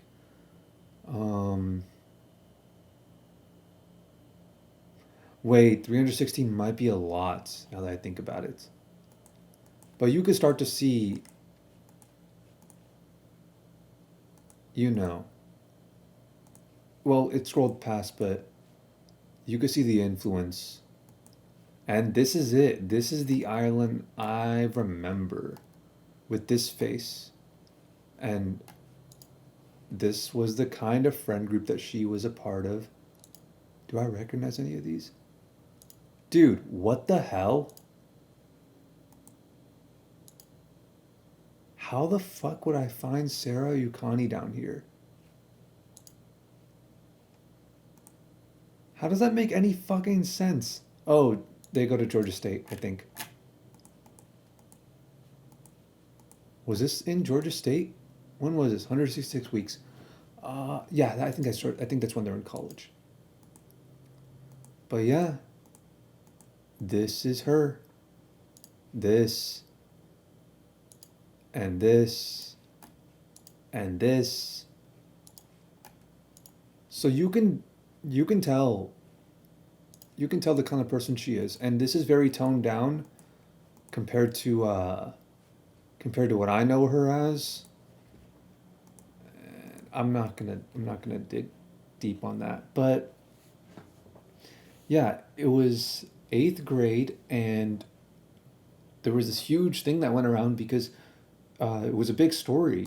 She sucked off three guys, and all of them came to school talking about it. She sucked off three guys on the same day, and there were not only those three guys saying the exact same story, there were other guys corroborating their story. So yeah, it was legit, and I don't think she ever bothered to deny it or anything like that. Otherwise, I would have heard about that too. She was in my class. And I'm not sure exactly if it was on the same day or if it was at the same time. Um, but yeah, three guys one day. I'm 99% sure it happened, and that hit her reputation hard. As if I mean, it hit her reputation from what I saw, but I think looking back, everybody already knew she was a hoe. I was a bit late to the party, you know. But yeah. Uh, oh, okay. No, the actual story was. So now you have the preface. This was not the real story. This was the preface. So in high school, and this is why I think because this is a high school story. I think I might have already said this. So in high school, I didn't see her at all, and um, everyone like we talked about it with a few people, and they're like, "Oh, she moved away. She got embarrassed, you know, and all this shit." And everyone kept calling her a hoe, and she got bullied a lot, especially by the girls, like a lot by the girls. So, um, yeah, she changed schools. I think she changed counties actually, because everyone in the county would talk to each other too. Rival schools, football games, shit like that. And she was a cheerleader, if I remember correctly. So, yeah, that's not happening if she wants to continue that at least. But high school, right? This one day I'm outside. This is like freshman year, and I like see we're on the soccer field, and I'm there's like 5, 10 people around us, and everybody else is like doing their own thing. We're ditching class actually. We're ditching class, and there's this coach with us, and this is the first time I'm ever seeing him. And this guy goes up to him and he's like, "Yo, yo, what up, Coach Fleetwood?" That's what he says, Coach Fleetwood. Now let me tell you, dude. First of all, this particular coach, this was poetic, dude. This poetic. It's weird how like all of these things culminated in this one person, because this guy, of course, it had to be him, right? He was super hardcore. Like, he like uh there was these guys who were like, "Oh, bro, I suck at basketball." Like they're shooting the ball. I remember seeing this. They were like, "Ah, bro, I can't make it. I can't make it. I'm so bad at this." And he was like so into it all the time. Like he took his job so seriously. His like just above minimum wage coaching job, where he'd run up, he'd take the basketball, like take it from their hands, and like dunk the ball and like make the kids feel terrible for like not being athletic. We're like little fucking kids, bro. Relax. You're like a 50-year-old dude. And he wasn't even in good shape himself. And he'd be like, "That's how it's done. That's how you do it." We're like, "Bro, calm the fuck down." And like he'd destroy all these kids in like soccer and shit like that. We're like, "Bro, don't even fucking play with us. Like, let us play with kids our age." And so we're on the soccer field, right? And it's like me and like five other dudes. We're ditching class, and making fun of him. We're like, "Relax, bro. It's not that serious." I don't know what was happening. I like just got there, and I can't even imagine what happened before this, because this escalated so fucking fast, dude. It was, dude. It was like a TV show. The way all because it was like, you get introduced to a character and it's like the a laugh track is like ooh, ooh, when you get introduced, and then there's like a laugh track that's like ooh. It's like everything happened all at once. This is a reality TV show. I had just showed up like it's some Big Bang Theory type shit. I can't even begin to stress to you enough like how perfect the comedic timing was for everything. Some Ned's declassified shit. That's what it feels. That's what it reminds me of. Some Ned's declassified shit. Anyways, Coach Fleetwood was like being a piece of shit and like dissing all the kids, and he was like fed up with us just like dicking around, right? And I was kind of dicking around too a little bit, but he didn't. I just got there, and I was the freshman. Everybody else was like juniors and seniors. I just ditched a lot when I was a freshman, photography class. And then he was like insulting this one dude in particular, and you know where this is going. And he says some shit to this kid, and I'm not gonna say his name. And I wasn't even actually. This was like in my peripheral vision. I wasn't even like paying that much attention. There was a lot going on, but I like look to the left of me and I see them, like, kind of. I'm not paying that much attention, but I see them, and right in the trough. of the awkward silence, this dude, he cusses, by the way. He literally says, he says shut the fuck up, but this like student goes like, shut the fuck up. That's why I fucked your daughter. And dude, I couldn't believe my ears, bro. I I was flabbergasted. I thought it was a dream. I'm like, "Oh, this is happening. This is literally happening right now." And all I see, because I'm like half turned and I turn my full body in that direction and everyone's like, "Holy fuck, what just happened?" And I look that way. God damn, dude. This dude was hauling ass. He was booking it. He was Usain bolting out of there. That's all I saw. And Coach Fleetwood is kind of going after him for like a few seconds, but then not really because he ain't that. He wasn't. He's kind of fat, you know. All these coaches are kind of fat. You want to be in shape, you gotta be a fucking math teacher, brother. Math teachers were fucking giga chads. But um, it's kind of weird how that how that works, right? But yeah, that was that was the story of Ireland Fleetwood, but more Coach Fleetwood. And you know what? I don't think he stopped running after him because he knew he couldn't catch him. I think he stopped running after him because he knew, like, damn, what am I supposed to do? Go to the fucking administration and tell them he called my daughter a hoe, basically? Because she was. She was. And we all knew it. Like, I wasn't the most, tapped in guy with, like, what was going on with, like, the school drama and shit. Um, just with, like, people's personal drama. But like the grand things that like everyone knew about, like the gossip that like all the popular kids would talk about and shit like that, I wasn't really plugged into that. But like, dude, everyone knew this. Everyone knew this. The fact that I knew it meant that everyone knew it.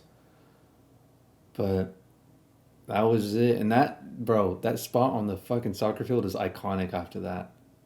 But that's like, I'm not even, there's no point in me even saying these things because like, you guys wouldn't get it. You guys weren't there. You guys don't even know what the soccer field looks like over there. That was like not even the right, that was like the second soccer field. There was another one and shit, that was a small one. But yeah, never saw her again. Never even heard about her again. Well, I did hear about her. I mean, not hear anything about her, but she was mentioned here and there in passing, like, oh, remember when Ireland did this one thing or whatever. In fact, this reminds me of the time that this one dude airdropped his sex tape to everyone in the cafeteria. And I recently talked about it with my friends on Discord, and I think I streamed it, so it might be there. But I don't know where to find that clip, so I won't leave that in the description if, not if, I'm not going to look for it. But yeah, he literally airdropped his sex tape all at once, and like some fucking, China protest shit going on right now. And he got expelled. We didn't see him come to school the next day, and we did hear about like legal action taken against him. Like he got put in fucking jail and shit like that. He also got VPNs banned in the school. Like they blocked a lot of shit. Like they blocked Dash VPN for a little while, but that one came back up. Hotspot Shield never went down though. Hotspot Shield always always stayed strong, and so did Proton VPN. But um, I'm not a big fan of. I'm still a firm believer that Proton is a honeypot. Not to say that these other ones aren't, but I'm I really think Proton's a honeypot. It's too good to be true. Um, and besides, you can like use Proton to like. It's so popular, yet you can still use it to sign up for very popular accounts. It's like, come the fuck on, dude. Come the fuck on. Why would they let you use such a popular yet such a abused by the government standard email service provider on these websites to create accounts when they can't track you supposedly, quote unquote, when they won't let you use burner emails or temporary emails?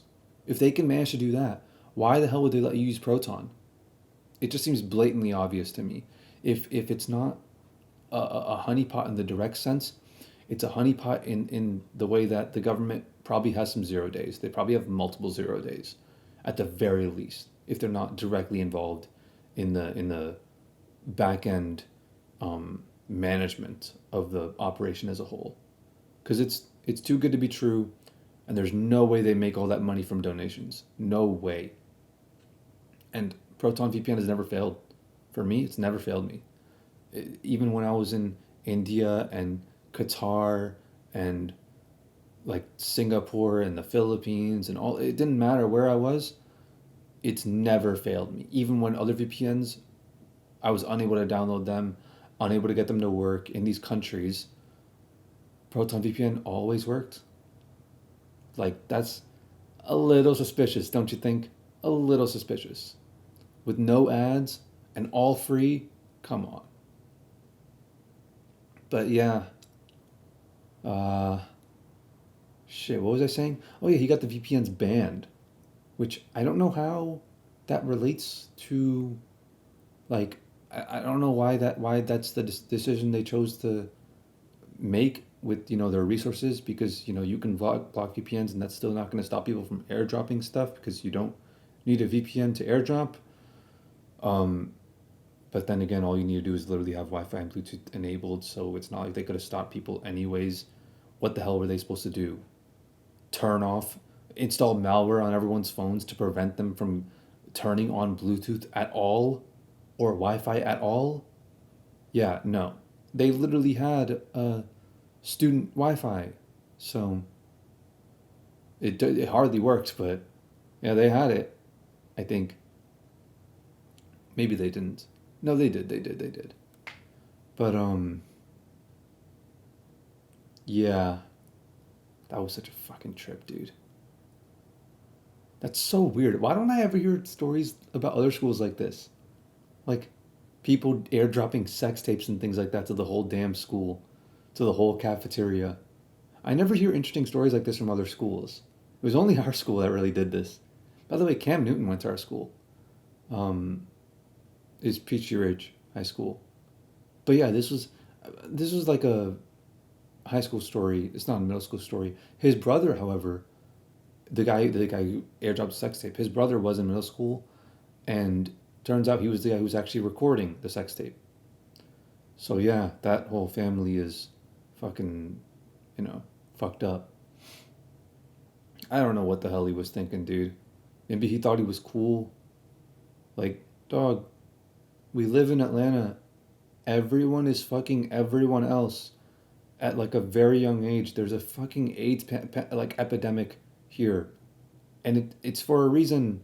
Like, there's literally a higher concentration of AIDS per person than there are in like AIDS-ridden countries in Africa, because like everyone fucks everyone all the time.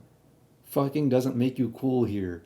Not fucking being the contrarian is what makes you cool. That's what makes you like someone who can stand out. Like, oh shit, you got self control. You know, like, I don't know how you think you're cool after that, but maybe that, I don't know why he did it. I don't know why, but he sent it to like, I think like 200 people, which was not like relative to the rest of school, it's not a lot, but it spread from there rapidly to the rest of the school.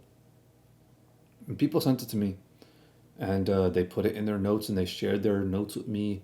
I didn't even ask. I wasn't even a part of the initial airdrop seed, and I never sent it out to anyone. I just deleted it immediately because I thought, okay, I've seen where this can go. I've seen how schools can take situations like this, new things that pop up with technology, and they like to make examples out of schools, and they like to make program videos and legislation and show them to the rest of the schools in the state or district or country or whatever. And I don't want to be a part of this new precedent that they might set with our school. So I took the advice of, um, those very, very, you could call them conservative videos, but I think they're just reasonable. Delete the nudes off your phone, and that's what I did. Just deleted them immediately after they were sent to me. I would delete them, and I would never uh, comply. I would never be complicit. I would never be an accomplice in the propagation or dissemination of any of that kind of material.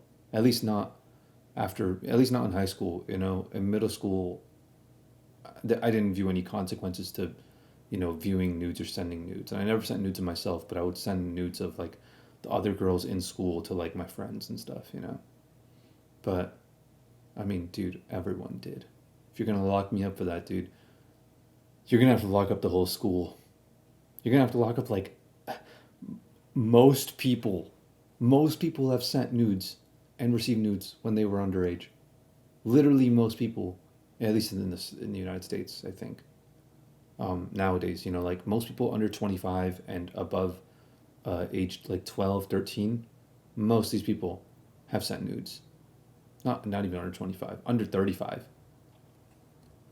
But yeah, like 95% of our school at one point had child porn on their phones when we were like 16 years old, which I think is that's a pretty sentient age if I say so myself. That's a age where I think, you know, you could argue there's a level of free will and subsequently responsibility to be had for um, your actions at that point. Like at that point I think it's fair to at least take into consideration whether or not a person can be tried as an adult at that point. But yeah, we were all technically children as well. And I don't know what the exact legality of that situation was, but nobody else got in trouble. I think it's because the school knew, like, if you're gonna make one person get in trouble, dude, it spreads so fast. I think some teachers even had it. Like it was a mess. It was a real mess.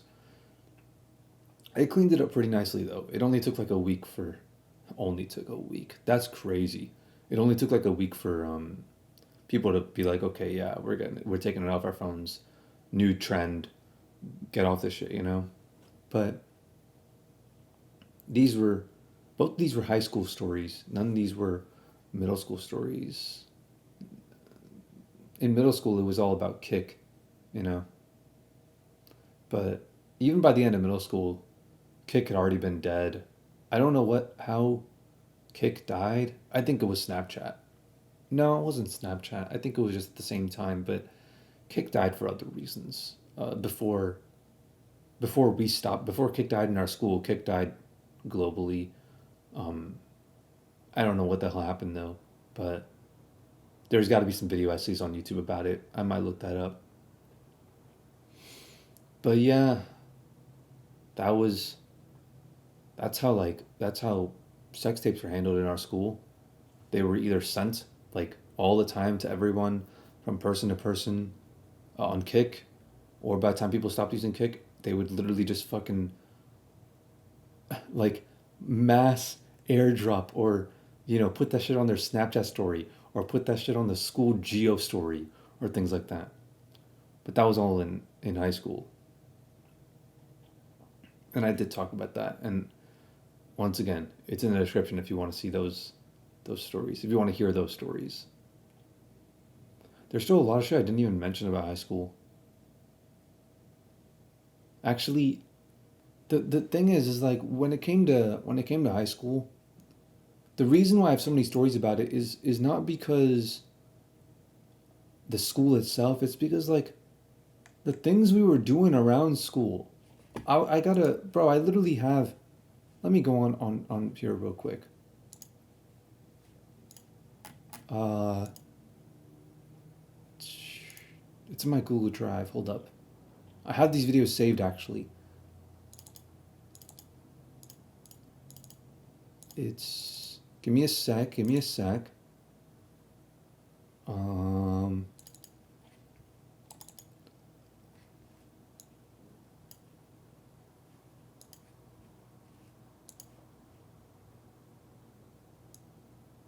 yeah, it was literally, so like outside of high school, like every day the shit that we would do, that's when we started getting shit done. That's when I started like living life a little bit, going on some adventures.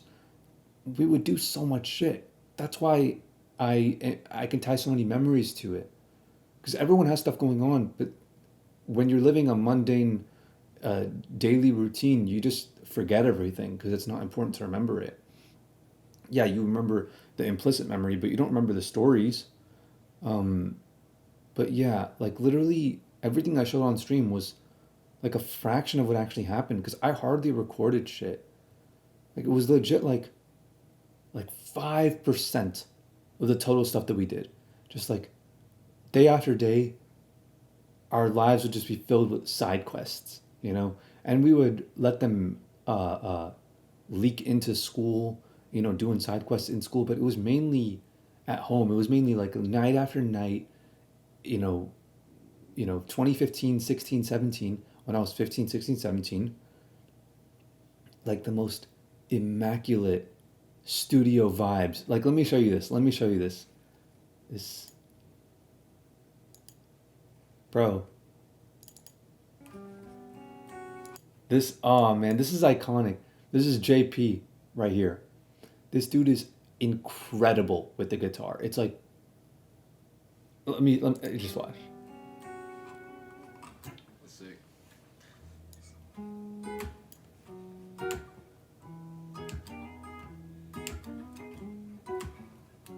There's no sheet. He never bothered to like write down any music or anything.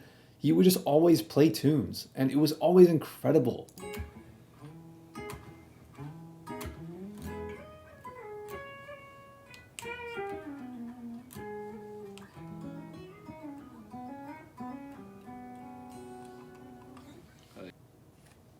I've never, I've never once heard him play something that I thought was like, that's pretty mediocre. No, dude, he was next fucking level. I want to get back in touch with him. I want to get back in touch with him. But then again, it's not like it's a mutual. He's my brother's friend, not mine. But imagine that, dude. Imagine because a lot of people didn't get to experience what I got to experience. A lot of people didn't have the older brother who knew JP. A lot of people, um, either their only child or they would spend all their time playing video games at home or whatever, right? But imagine like day after day getting to chill in the studio. You might do your homework or whatever, but I didn't do my homework. But you'd like work on business shit and you'd be on your phone all day, all while, in the background, you hear like a masterclass of melody being made right in front of your eyes, right in front of your ears every single day. It was my happy place. Sick.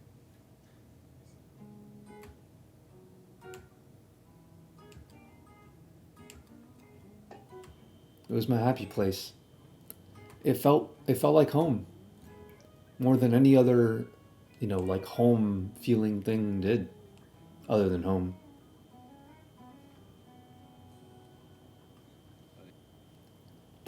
That was it, dude. That was a fucking vibe, dude.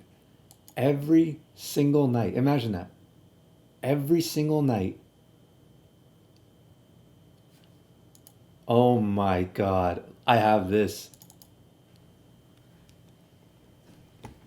This is crazy. So I'm just like getting some B-roll. This is B-roll. And damn, what lens did I have that can zoom like this? Oh, I didn't even have the right shutter speed. I'm way too shaky with the camera. But Afraaz, this is JP. Yeah, what's up, bro? Hey, what's How's up? it going? JP, this is my brother. Bet. What's your name again? Afraaz. Afraaz? Yeah. Alright. I'm JP, so you already know. I'm just So gonna. you said that's your WRX up there? Yeah. Dude, that thing's so nice. You like it? He knows about. I told him about ATL Mob. He knows Bro. about. Like a little car group. No, We just- yeah. he knows ATL Mob, but Oh, Yeah. we just have like rallies and stuff Yeah, and that's have sick. car meets. Next car meets on the 26th. You should come by. I'm down, dude. My car just got totaled. I know it's a Civic, but it's like a 2000. I'll Did you show do anything to it? Yeah, I'll show you. that's my dog, Shelby. Yeah, I'll put it on my Instagram. It got this lady totaled it. She hit me on New Year's with a U-Haul. Rest in peace. It was nice.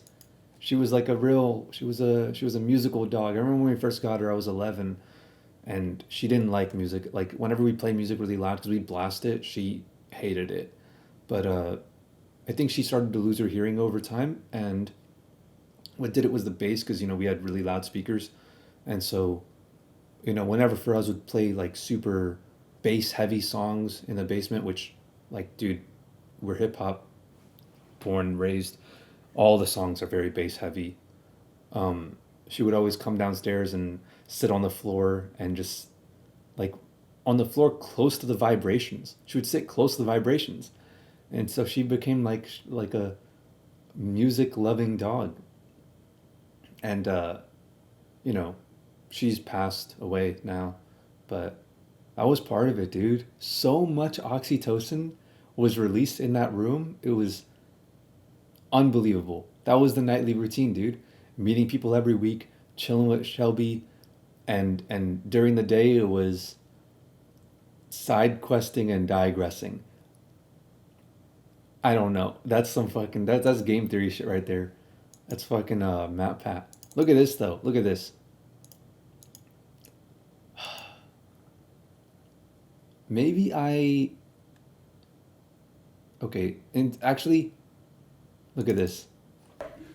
I think I'll take that one. I want to adopt that one. Well, that's Nair. And yeah, I mentioned this before I think, but we would go to the SPCA and we'd go to a few places. We do a lot of shit, but um sometime I don't remember when, but like I think this might have been senior year, and we're there, and it's like me, Nick, and Nair. We're chilling with the cats, right? The cats are really fun because they're not in cages and they can all hang out with each other and they won't fight each other and they won't kill each other, and they're very calm in that environment. There was like very calming music and stuff, so the dogs are really fun, but the cats were who you'd want to actually hang out with, like more, you know. But they weren't. They didn't have the peaks of fun that the dogs had. But damn, we got tons of stories actually. But we even took Kian one time, and the thing is, it's like it's all volunteers, so it's like they're super chill, and we're basically volunteering as well. And so this one day we're chilling with the cats, and this fucking girl, Julia Montford, who I mentioned in the high school stories. I remember I mentioned her. She was in my photography class, and she was the only other freshman in there with me. And she seemed like a pretty normal. She was a pretty good looking girl too, if I remember correctly. Uh, like body wise, like figure, lower body figure wise. You know. Um, I don't know why I'm talking like this, but we would go there all the time. And we'd see nobody, and this fucking girl, she walks in like emo as fuck out of nowhere. She looked totally normal when she was in my photography class, but I don't know what the hell happened. Like she was full black lipstick, like fucking jacket with spikes and shit. I don't know what the hell. I forgot what she was wearing, but it was like completely dyed hair. And me, Nick, and Nair are in there. We just go fucking silent. It's a small room, dude. It's a small room. She comes in there, like grabs a fucking cat, walks out, and I think I don't know what she did, bro. I don't know what the hell she did, but we fucking left, and we see her leave too, and we're like, yo, what the fuck is this? Did she just adopt a cat that quickly? What the fuck did she do to that cat? I don't know if she adopted it or not, but she had a cat in her hands, and we never questioned it. She was always a weird one. She was always weird. She was never that weird, but she was always weird. We didn't go to SPCA that many times after that. We didn't want to. We didn't want to run into those chance encounters. It was more like a thing. We didn't go to SPCA that much at all, anyways. It was like we'd go like, you know, 2-3 days out of the week for like a few months. Most of the time was either spent in a studio or like driving around or playing video games. Actually, it was more of like a routine. We'd drive around, go out, eat somewhere. I'd come home, then chill in the studio, and then at night while my parents are trying to sleep, I'd be yelling in the mic, playing video games, and shit. Like, bro, it was shit like this. It was playing Roblox at 3 a.m. on a Sunday. This is the life. What is this? Is this hide and seek? Spectating. I think this is hide and seek. Now that I think about it, Roblox has always been a squad game. It was never, we were never like off. You know, we were off for like 2 or 3 years at a time, but we'd always hop back onto it occasionally.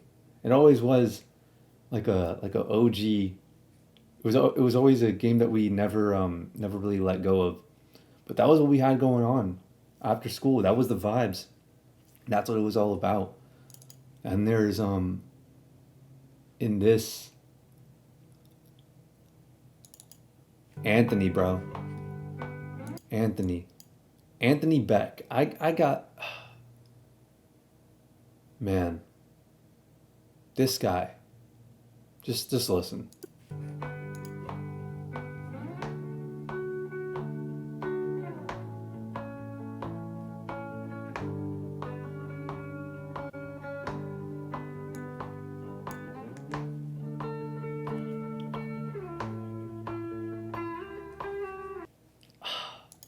So beautiful. So beautiful.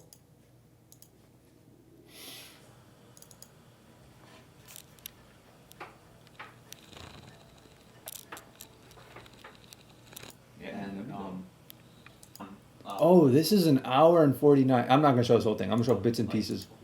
yeah, like some.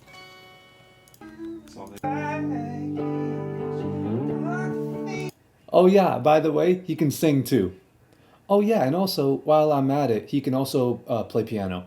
So yeah.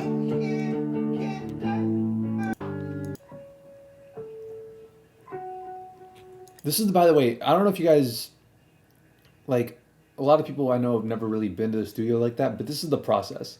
This is like, it sounds terrible, but after a few studio sessions, you start to learn to love the process, and the process becomes the most enjoyable part. And you realize that no matter how much the end product is amazing or whatever, and how much the audiences might like it, it's never as fun for the audience to listen to as it is for the creators to make it. The process is just, it's incredible. It's heaven. It's heaven. Like, because it's weird. It's like a barred bend. Okay.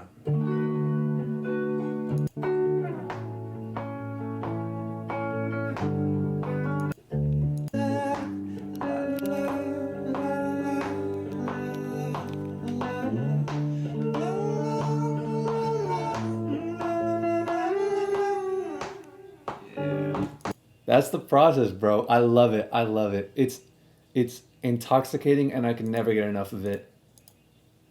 All right, let's get this. Yeah,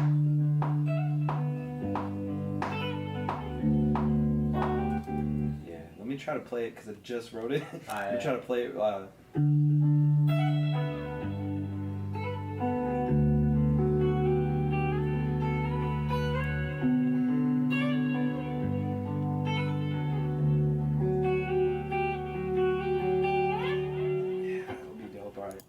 And the thing is, he was a very different style of guitar player, and you'll notice the way he's holding it and all that. He's completely self-taught, and it's not even that he's self-taught and he, watching YouTube videos, whatever, didn't go to school. No, he's completely self-taught. Like, you would just play it and see what sounded nice, and entirely just taught himself like that. So there's nothing that he does with the guitar that's in any way principled. And his brother, he would always claim, is an even better singer than him, with even better vocal range, and he's like a god tier drummer. And I'm like, dude, what the hell is this family? I don't. How the hell do they end up like this? But you should hear this dude's vocal range, and he's so loud. Like, he can't. He doesn't sing so loud, but he can. Like, occasionally when he would like peak and he'd get very passionate in the singing, dude, he would shake the house with his voice, and it wouldn't be like a low pitch rumble. It could be high, and he would literally shake the house with it, like some. Oh my god, unbelievable! He's a performer, dude. And then you could record that other part on top of this. I could do that too. Let me try it with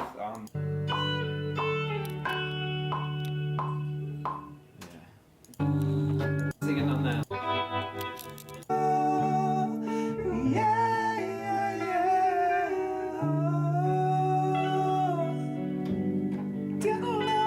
Yeah, that'll be dope. Okay. I'll make like that's I wish I could find. You haven't heard nothing, bro. His singing, dude. You haven't heard nothing. yeah. I mean, Previous. This right. Ooh, this one I like. This one I like. I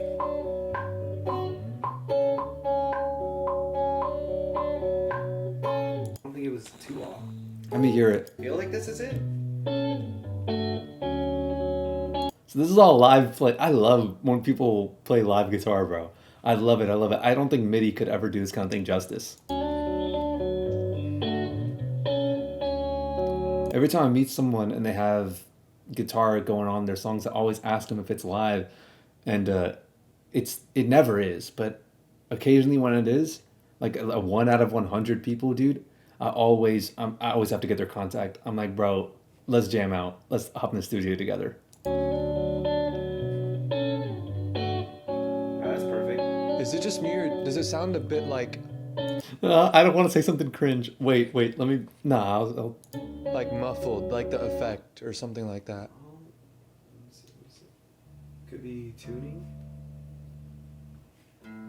Throw it, you like start harmonizing again, like with your voice. Now it sounds a lot fuller, but no. I was wrong about that. I know a bit more, but they threw effects on after. But You do that thing that. See how they're off? So I'll keep it. that's crazy. I was involved with the process. I really was. Way back then, for a lot of songs, I was really involved with the process. I was the one. I contributed a lot in like, okay, don't use this instrument. Use this instrument. Ooh, those notes sound good and things like that. I did this for a lot, even though I never, ever claimed that I was like, oh, I'm making music, which is kind of odd because I just made an album, and I kind of based the whole thing on the fact that I have like no experience making music, but I had quite the say. It's all the same right here, and then towards the end I'll come in with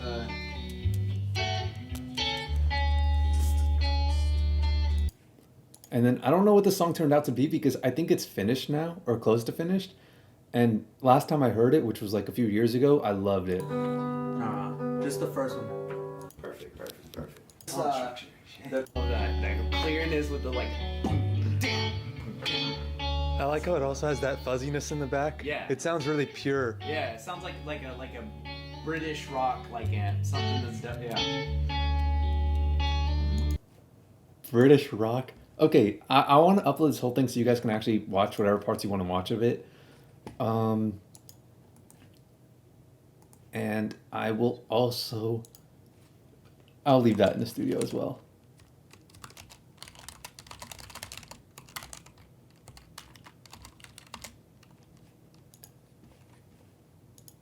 Let me see. I'm going to upload it right now. I'm just going to set it to upload.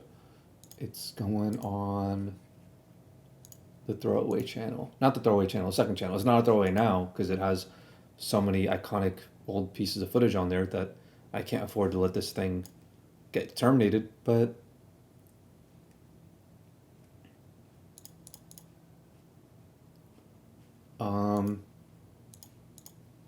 just 1 second. 1 second.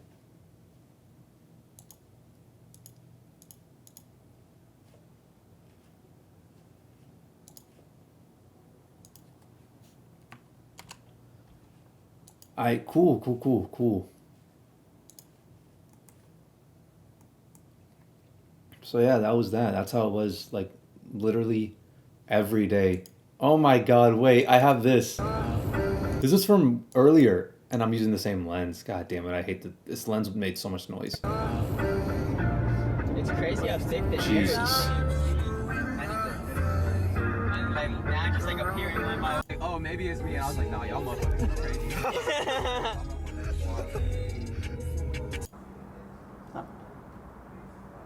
You didn't gotta put any money into it, right? I only put Sweat equity. Some Bill. some Caribbean steel drums. This is steel drums is the only thing I promoted from that. Watch that.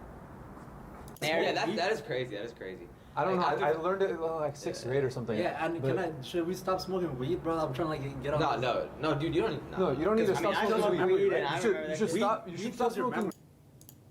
I feel you, and like You should compare weed. It's the difference between like weed and nicotine. Nicotine, there's like a chemical reaction. Oh yeah. I've been in my wave like 20 years straight. I've been on my vibe like 20 years straight. Don't fuck up my high. Fuck up my It's just a lot of vibing. Wait, Rob and Wes. This is Wes, Laurent, and this is the first time meeting them too. I got this clip. I can't believe I got it. Yeah, what's up, bro? He's like the best side of the music. You know what I'm saying? Wesley? Yeah, this guy, these people are like crazy, bro. With the creative direction. Yo, this is my brother. What's up? This is my brother. Rob to meet you. He also does photography and shit. Like, right, y'all all three should collaborate because like. You know what's crazy? This happened 6 years ago. No, 7 years ago. This happened 7 years ago. And the project that he was working on in this thing is still to this day the only project he's released. Can you see my frustration in the laziness here? It's pathetic. All like. But for me, dude, it was just like, oh my god. I live in the studio, bro. Way downstairs.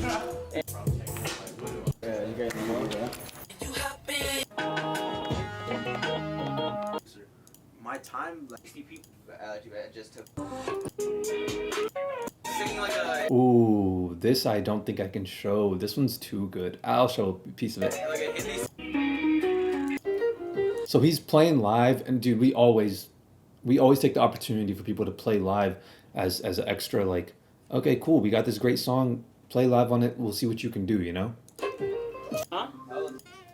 Guitarist of all time.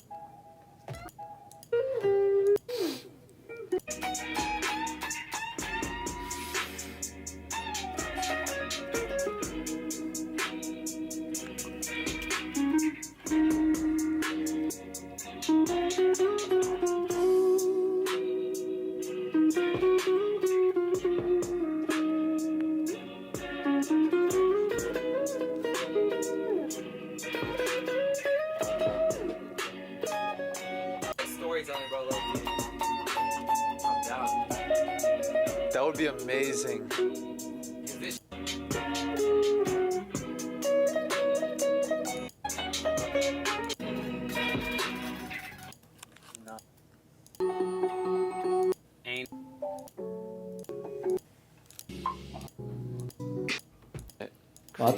Lots of cooking up. Lots of showing us a lot of projects. They use it for that. Pissed it down. Lots of business talk too. On the weekdays? Weekdays I get off like.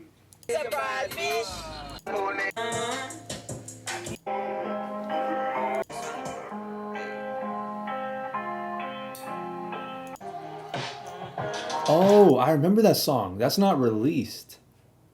I missed that song. I really like this song. Wait.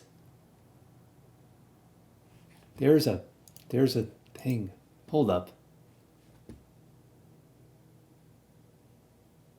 Hold up. There was a thing here.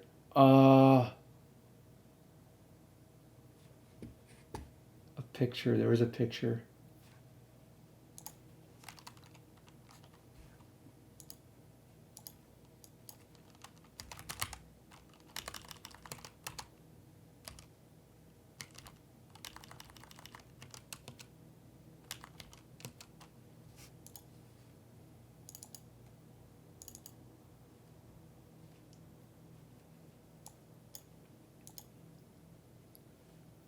Dude, hold up.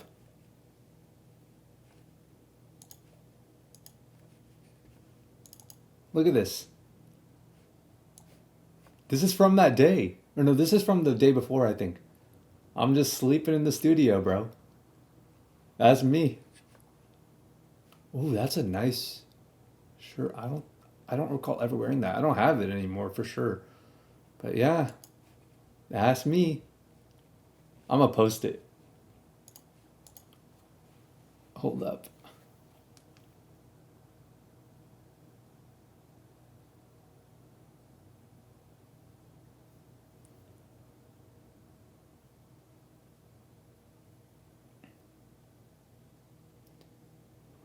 Okay.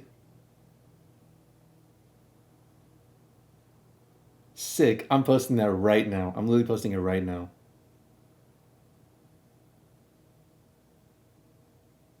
One second. I gotta do this. Otherwise, I'm gonna forget.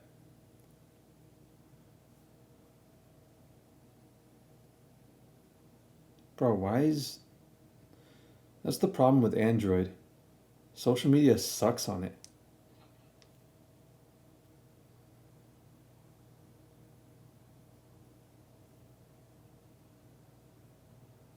Bet. I got it. I'm tagging him.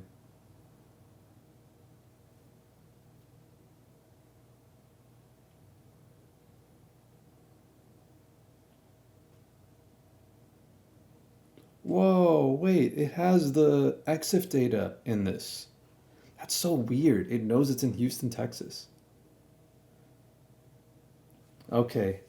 Yeah, I don't wanna look, this is taking a while. Ooh, I won this. I won this game. Look at my hand, bro. I knew I was gonna win.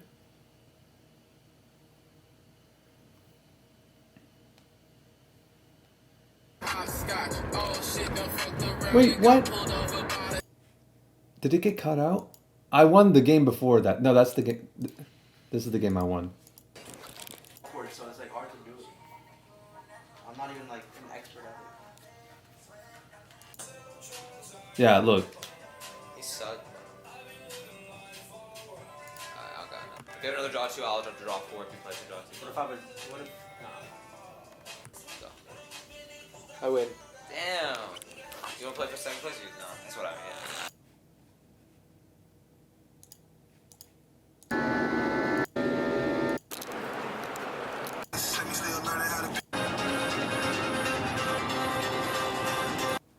Yeah, I'm gonna upload that too. Let's see.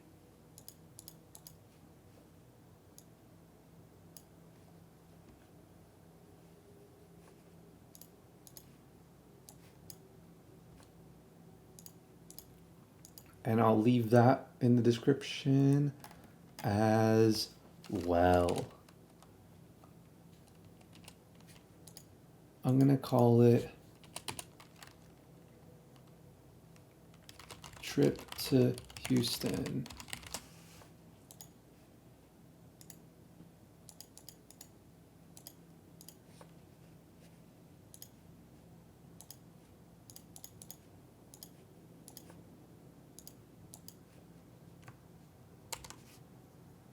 All right, cool. That's in the description as well. But yeah, those were the vibes. Just traveling around studio to studio, just staying alive, all while earning passive income from YouTube to support my lifestyle. I made hella money during that time, dude. I made a piece of software when I was 16 that I was still using it when I was 18. I have to ask a lawyer if I can talk about that though. Statute of limitations is definitely not up on that, but bro, we used to do a lot of dumb shit. Me and a couple other dudes brought a giant. It wasn't me that brought it, but I was like part of the group that was aware of this. We brought a batch of like weed brownies to school. We planned it out, but the other guy cooked them, and started handing them out to people, and they weren't all that potent because the way he cooked them, but they worked, and people got geeked as fuck in class. I remember people found out and they got mad as fuck, dude. Got mad at, like, we thought people would be like chill about it, but apparently, see, I had never done edibles up until that point, and I thought edibles was just like smoking, like a cart or something. I thought carts like, hey, this is pure oil. This is pure THC. This has got to be the strongest thing, right? That was my thought process. That was my logic. Um, Boy, was I naive. But yeah, I get it now. I get why they were mad now. I would not want to do edibles unless I was absolutely in control of the situation. Smoking's a different thing, but yeah, edibles, dude, you could start seeing shit with edibles. That's true. That's literally, I'm not even like exaggerating. Edibles are psychoactive and can induce some psychedelic effects. Saying it's psychoactive is stupid. It's all psychoactive, but it can induce some hallucinogenic effects as well, potentially. So it hits you. It hits you like a fucking train. But yeah, a lot of dumb shit. Can't believe people got mad at us for that, but nobody ever got mad at me for bringing jars of peanut butter to school and eating out the jars. Like, dude, people could have allergic reactions. People could die. But nope, I get that's totally fine, I guess. Honestly, bro, as much fun as I had, like, fuck school. Like, if you're in school right now, just fuck with them. Just troll them. Oh, do this. Simple little innocent trick. And I did this all the time, and I made it like a mini trend. Go into a room full of computers and take the mouse and keyboards of like two computers. Take the mouse and keyboard, take another mouse and keyboard of another computer, and swap the USB cables behind the table, under the table, wherever it is, so that way they work for the wrong computers. And do this for every computer in the entire class. And it's just a funny little way to troll people until like they figure out in like 10 seconds.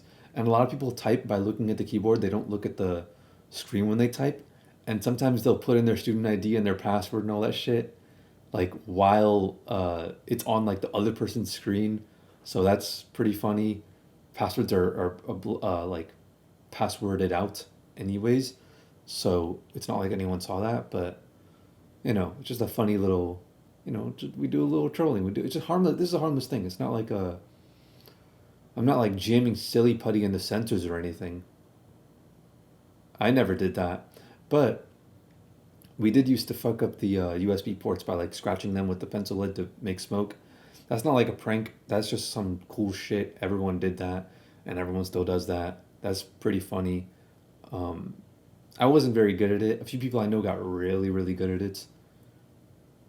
I remember one time in Mr. Mulkey's class, I turned all the computer screens orientation upside down with that one keyboard shortcut, like shift Windows down arrow or something. I don't know, but yeah, nobody else knew how to do it, and they were really frustrated and they couldn't fix it, and it was really funny, and they never knew it was me.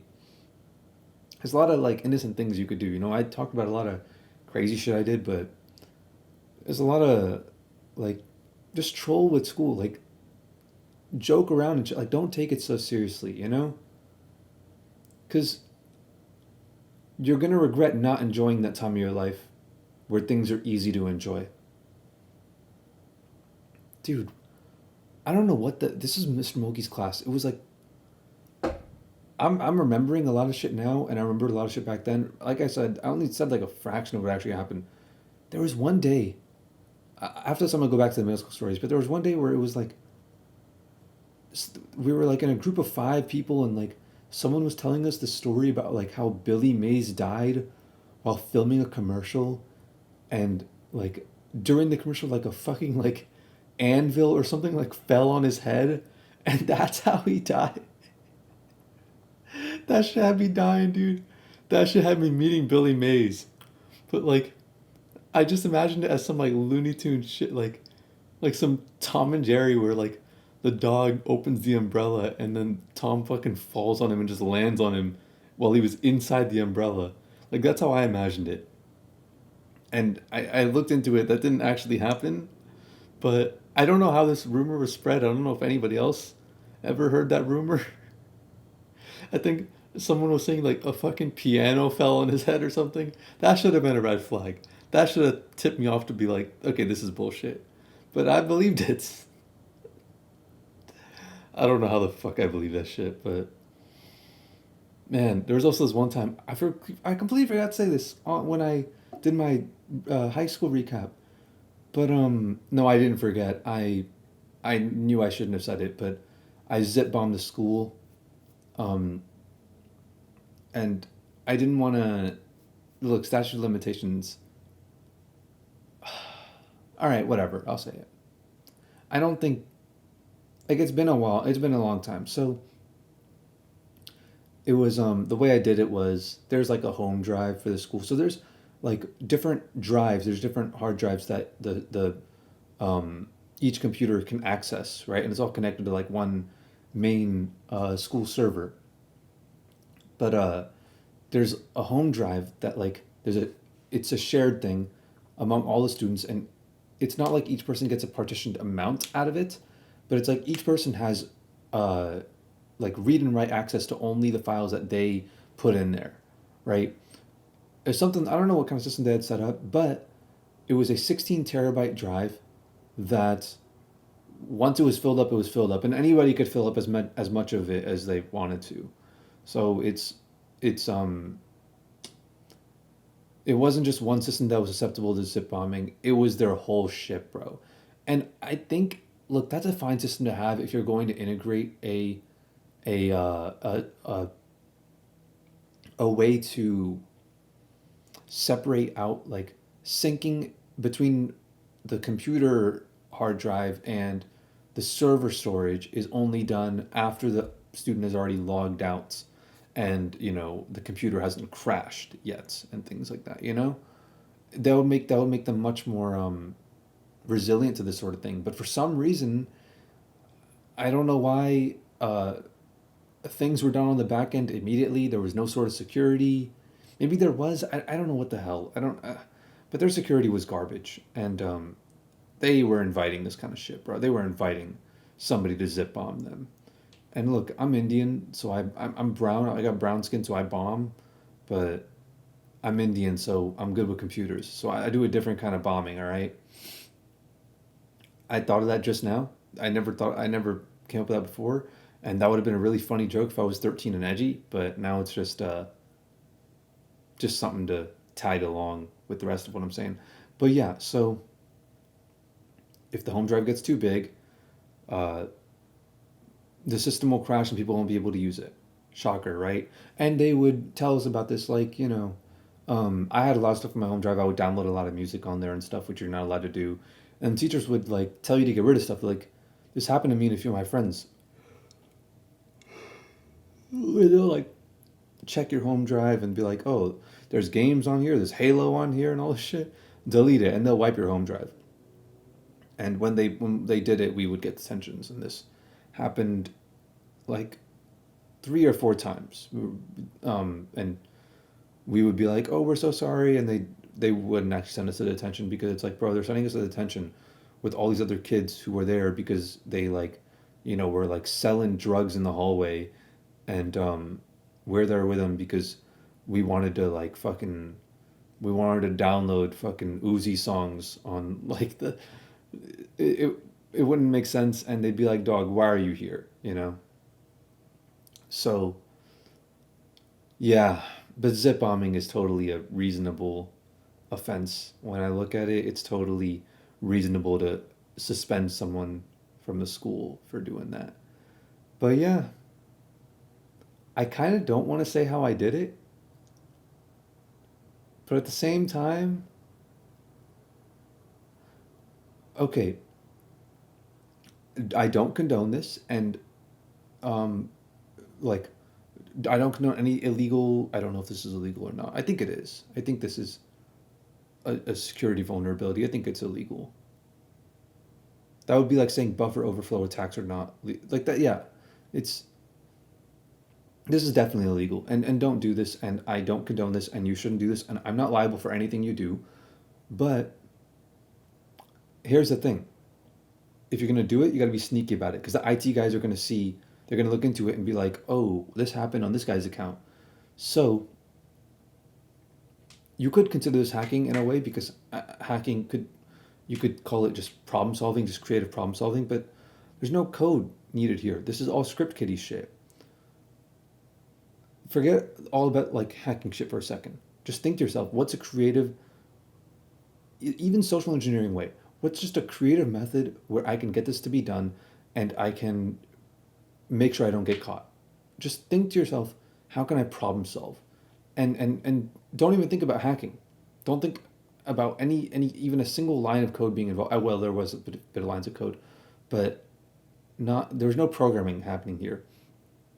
It is like this kind of shit is like literally the most simple shit. Like if somebody texts me and I don't know who they are, I can add their contact to my phone as a letter A, and then I'd go on Snapchat and check, you know, the contacts, a new contact, and I'd go and I'd look for the letter A, or I check GroupMe or whatever.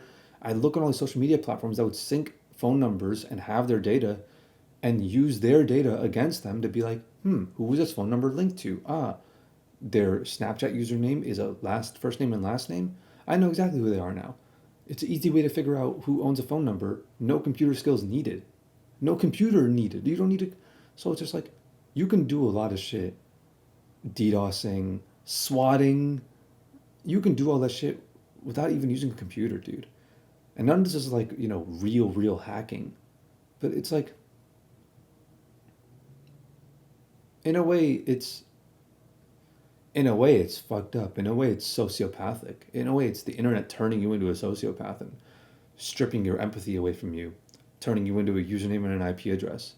But so this is what I did. Okay, so one day they brought laptops into the class, and you know, we got paired up in twos for each laptop. So I logged into the computer, so I knew the password, and then I logged into Chrome, because sometimes, for some weird reason, I don't know what conditions need to be met for this to happen. I'd love to know though. I'd love to look into it. Chrome will not actually ask you for your Chrome password. They will ask you for the login to the computer that you just logged into to view your passwords. And I knew that this was a possibility, so I logged into both. So I told him like, oh yeah, just log in the school website. So we had to log in the school website, go on there and download like whatever, you know, fucking document we had to use and fill out or something, you know. So I'm like, I tell him, I'm like, oh, let me do something real quick. Let me check my bag real quick. Here, you log into the computer, because it didn't really matter who logged in. Whoever logged in, like, either way, you would just be downloading the thing, and then you log right back out. So he logs in, and this was back then when the system was a bit different, but it would save the password, and the key wasn't really like the pop-up going like, hey bro, you want to save your password? It wasn't really a thing. It would just save it. Or no, I think it would save it, and then like some time would pass and be like, yo, do you want to save it? And even if you hit no, the thing would still show up there. It would still be there in case at any point you change your mind. And so I took it back, and when he wasn't looking, I hit yes, because I knew it wasn't going to save without me hitting yes. I think it would have, because Chrome was really intrusive, and it still is. But I just wanted to be sure. So I did hit yes when he wasn't looking. And so I had a student ID and password. And that same student ID and password is what's used to buy lunch and log into other computers and do all that stuff, right? And so, yeah, I logged back into Chrome at home the next day, and got his thing. And then I memorized it, went back to school. Like, so they don't show the command prompt like as an app when you search for it or anything like that. But for some reason, they forgot that you could still use a CMD when you're in any folder, and they didn't patch that.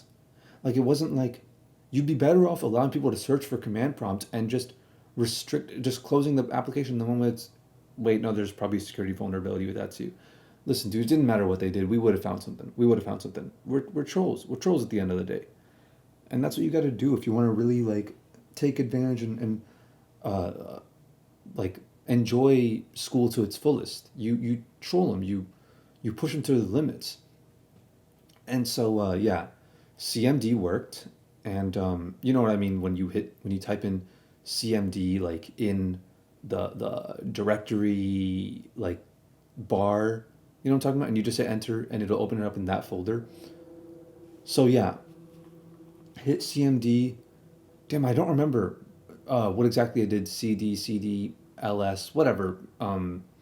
Getting into whatever folder I had to get into, and there were a few pieces of code I put in to access the like.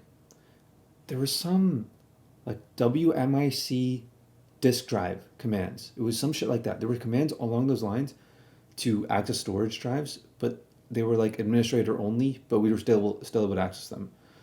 Um, we felt like fucking hackers, dude. We were like, ooh, I'm telling my friends next to me, I'm like, I have the commands to open the secret file explorer and all that shit, you know? And it would show you the network drive and it would show you the home drive and the shared drive and all that shit.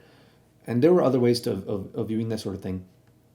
But it allowed us to get into like the home drive from an administrator, uh, like a read-only side of things where we couldn't write. We still didn't have write permissions, right? But we were able to go in there, and it wasn't even read only. It was just read only for the file directories, but you couldn't go past anybody's thing. We'd go into the H drive, and it was just called H, and we would scroll through, and there would be a bunch of student IDs. We'd click on it, enter a password, and it was we entered that password for that student ID. When we found it, boom, we're in his home drive. It was exactly what his home drive was. And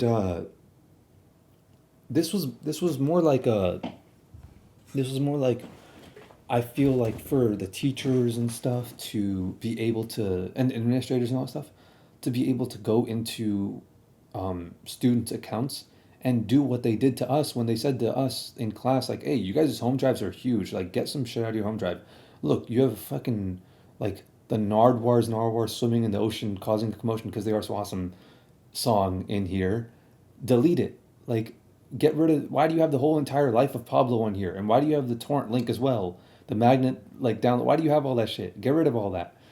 And so, I believe this was like the area that we were accessing was the area that was meant for the teachers to moderate the students' home drives. I think, because that's really what it looked like. And so, the rest is history. We go in there, we enter his password, and I looked at his files for a little bit, and I'm like, all right, cool, schoolwork, pretty normal student. Let me take this photo of, like, I don't know, Barack Obama eating watermelon or something. I don't know what the hell it was. But it was a, 1,000 terabyte photo with, like, tons of Steghide text in there for some reason. And I think it was just nothing but I think it was just the letter K repeatedly a whole bunch of times. That's what a lot of these were. Um, and yeah, opened it up and that was that. The school system was down for the entire rest of the day. And that was first period, so it was down for like 6 hours. Only a few people ever knew it was me. And nothing ever happened to that guy. Like, I'm pretty positive they'd be able to figure out who it was, like whose home drive it was. But I think if they had a robust system, they'd be like, okay, wait. It was actually Afraaz on his account logging into this and going through. But I don't think they dug that far, and I don't think their systems were that robust. And I think he just, when he got called in the office and all that shit, he probably made a very compelling argument, like it wasn't me. Someone was trying to screw me. Someone was trying to frame me. It definitely wasn't me. And he was very, very sincere and very genuine with it. And they're like, okay, fine, whatever. And I think they probably believed that it probably was somebody else, but they just couldn't catch whoever it was. Surprise, surprise! It was actually me. And if the school is watching this and you're just finding out about this now, you have no proof. Fuck you. This is not a confession. This is all a joke. Maybe it is. I don't know. I don't know what they could do with this, but yeah, I wanted to share that. I use a student ID, by the way. I memorized student ID, so I use it to pay for lunch a couple of times. But Yeah, that was a. That's what hacking is to me. I don't like coding. I hate coding. To me, I like doing the same things that people do through coding, just through creative problem solving. That's what I view hacking as, creative problem solving. And I think it's obvious that, like, people like him, he was a normie. People like him can't come up with something as clever as that. So yeah, if I was the administration, I'd be like, this fucking loser who still types with his pointer fingers. Yeah, he didn't put the fucking zip bomb in there. It was definitely someone else. I'm not trying to stoke my own ego or anything. Like, I'm sure he was good at other stuff, and I was nothing compared to a lot of the other hackers I knew who were actually coding and shit like that in school, who would come to school and troll and, like, fucking, put malware on the computers and force the computers to, like, eject and close their disk drives repeatedly over and over and over again and never stop, or, like, connect their PS4 controllers to the school computers and shit like that. They would do really cool shit, like Tommy and all that. He would do that kind of shit.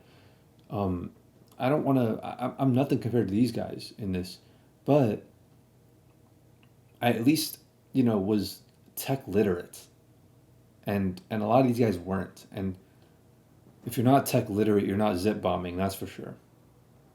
And besides, like, I'm an Indian, like, skinny, you know, people would consider, like, me to be, like, the smart academic guy. Like, it's only natural I would, you know, even if I don't enjoy, you know, computer related problem solving, it's only natural I pick up on it pretty fast.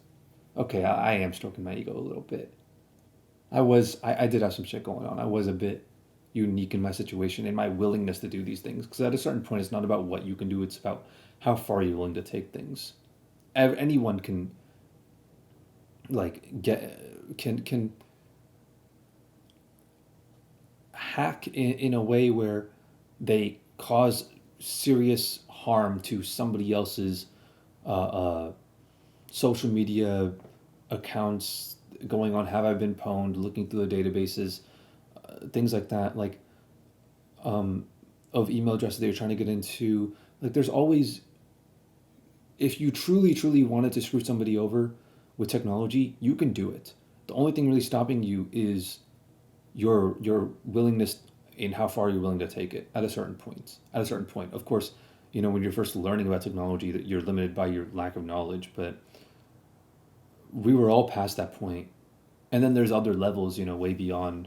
Like, I can't create malware. I can create a keylogger in Python, but that's because I watched a YouTube video on how to do it in, like, 6 lines of code or some shit like that. But yeah, I wouldn't have thought of it myself. I'm not a programmer. But my willingness to do things, like, I had shit going on, bro. I was with the shit. And I had a bit of a reputation as well.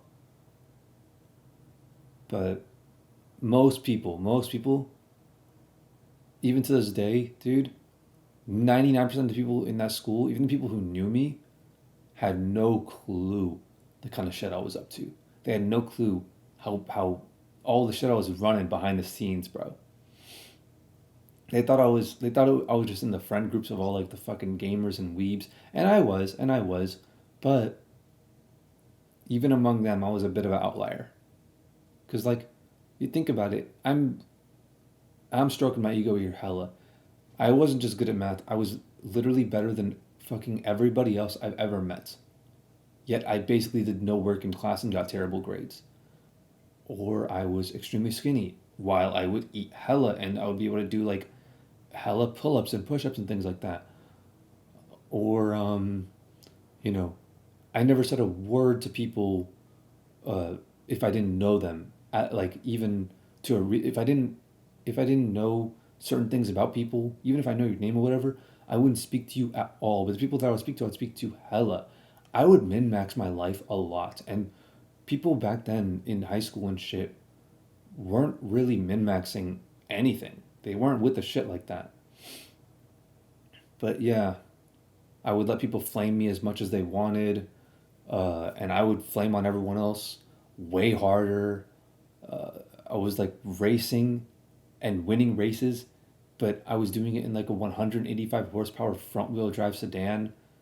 I was Indian, but I mean like I was listening to the music that people in the school considered to be like black music, black culture music, before any of the black people in the school actually started listening to it and things like that. Meanwhile, all the Indians were like still trying to hop on the wave, like, yo, who's this new guy, XX Tentacion and all these guys, you know? And that's when they all started listening to this shit. But I was a real outlier, and you know, people like me are threats to systems like this that are so uh, driven to turn people into normies and factory workers, slaves, and NPCs who don't think for themselves. Because I'm too much of a rebel for that to happen to me to any reasonable degree unless you fucking brainwash and torture me. What you're gonna have to do if you want me to turn into a normie. That's what it's gonna take. You're gonna have to fucking you're gonna have to kill me for that, bro. You're gonna have to kill me for that. And so these schools are just playing the game and they don't want me there, and they threw me under the bus, and everyone thought I wouldn't be shit, but now I'm the most successful person out of all of them. So yeah, a lot of min maxing, a lot of contradictions. I was a bit of a unique one in that school. I literally used to be too weak to open and close the windows on the school bus.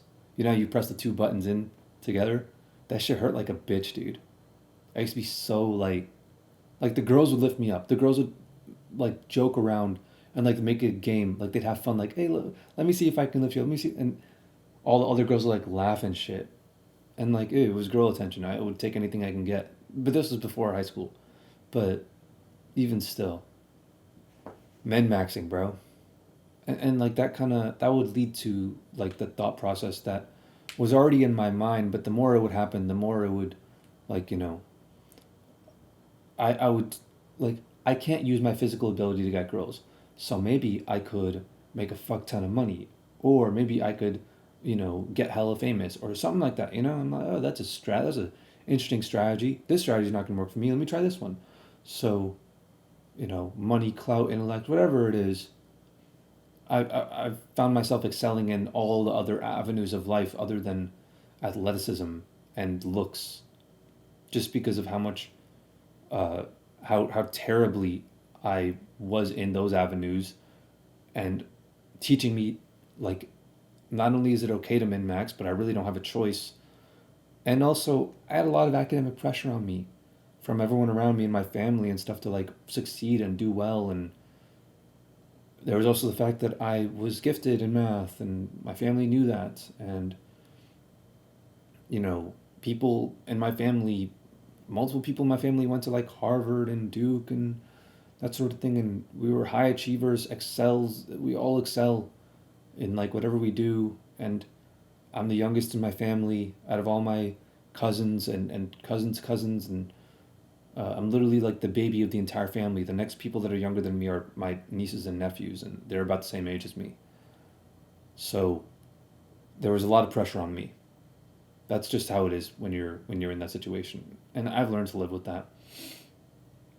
And also, like, you know, people some people like know about like the hacking shit, and I mean, not most people will not consider that to be hacking, but it's not nothing. It's not nothing. I made shit happen, and hacking is actually very easy if you're in the right mindset. It just it's the same shit that everyone teaches you. You like the conventional wisdom that people will give you. It's just applying that wisdom. Work backwards from the end. Process of elimination. The shit they teach you about in school to make you better at doing tests is basically just hacking. Like, script kiddies are made fun of for not knowing shit, but like nobody in ask any person in like the community, nobody will ever try to like piss off script kiddies. Still, nobody will ever discount their ability to cause massive damage, because it's not that they're like not skilled so they can't cause massive damage. It's that it doesn't take much skill to cause massive damage.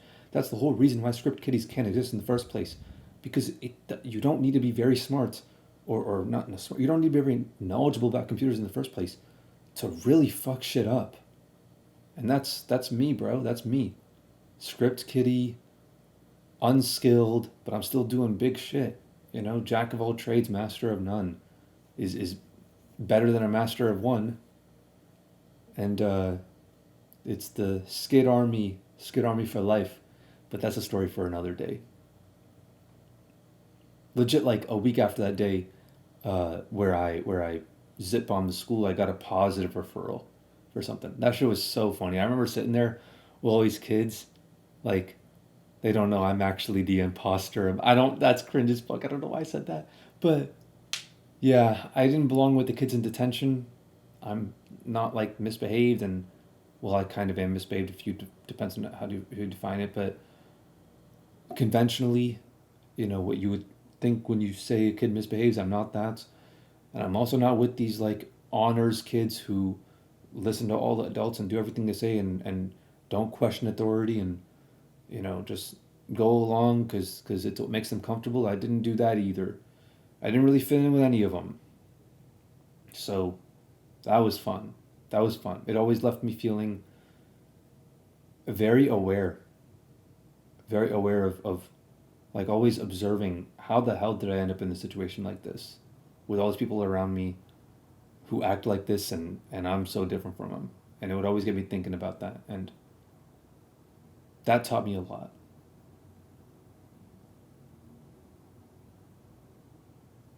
Like you go to those positive referral lunches, right?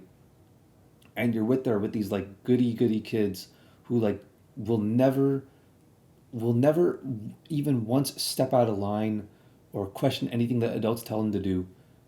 And you think to yourself like, man, these guys don't know shit. Like these guys are fucking clueless as to how the world works. They don't know even like the most like the how to access block websites by the schools by opening up Google cache sites, if the school blocks them recently and things like that, They don't know anything.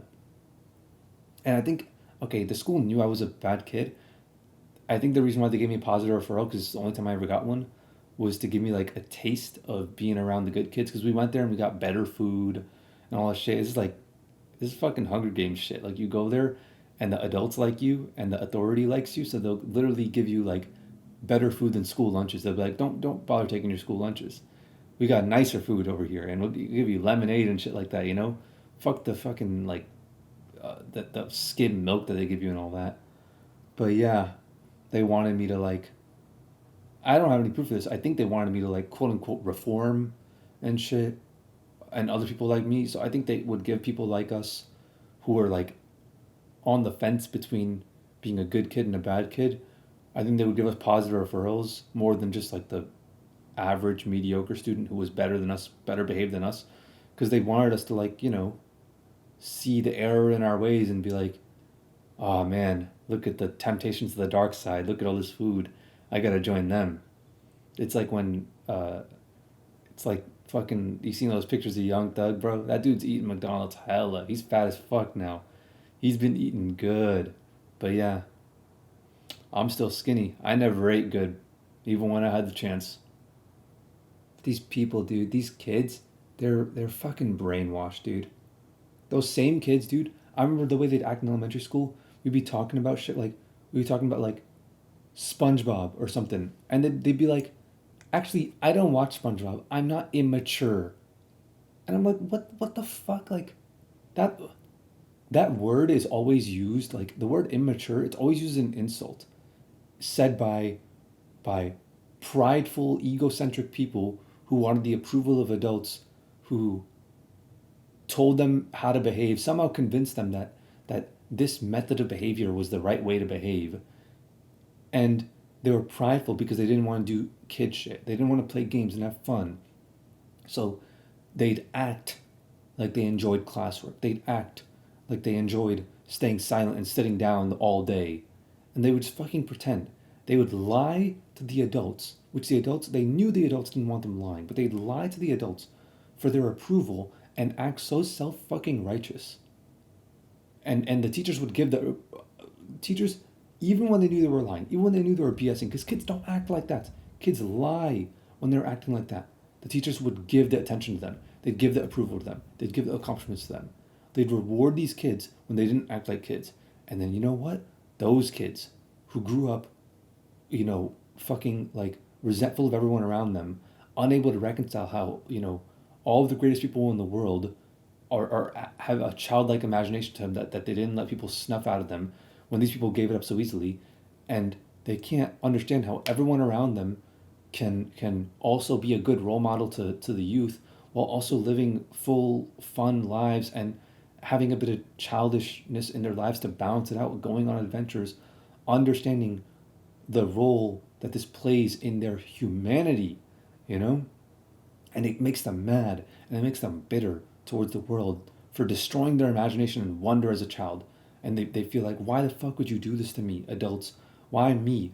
Why is it's not fair how everyone else wasn't pushed to have their, creativity and curiosity and wonder and sense of discovery destroyed when they were children the way I was. And you know what? Those kids grow up, they become teachers, and they try to change the world in future generations, and they do the same shit. And they continue it. And they snuff out the imagination and the wonder and sense of discovery that the next generation of kids have. Those were the same kids. The kids that I see now becoming teachers, doing that same unsuccessful motherfuckers, bro. Those were those kids. Weak-minded, prideful, liars. That's what they were. If you're a child, be a child. Have fun. What's it called? Toys R Us, where a kid can be a kid. No, Chuck E. Cheese, where a kid can be a kid. Or what's it called? Tricks are for kids and things like that. Like, be a kid. Enjoy being a kid. Because guess what? That's not going to last. You can be an adult as much as you want. And you know what? You're going to have to be an adult one day. You're going to have to. So while you still have the chance to be a kid and have fun and run around and have ultimate freedom, do it. Do it. Enjoy it. Everyone on earth is either a child or an infant. And if you call yourself an adult, you're nothing more than an infant who's too stupid to realize that you're still just a child at the end of the day.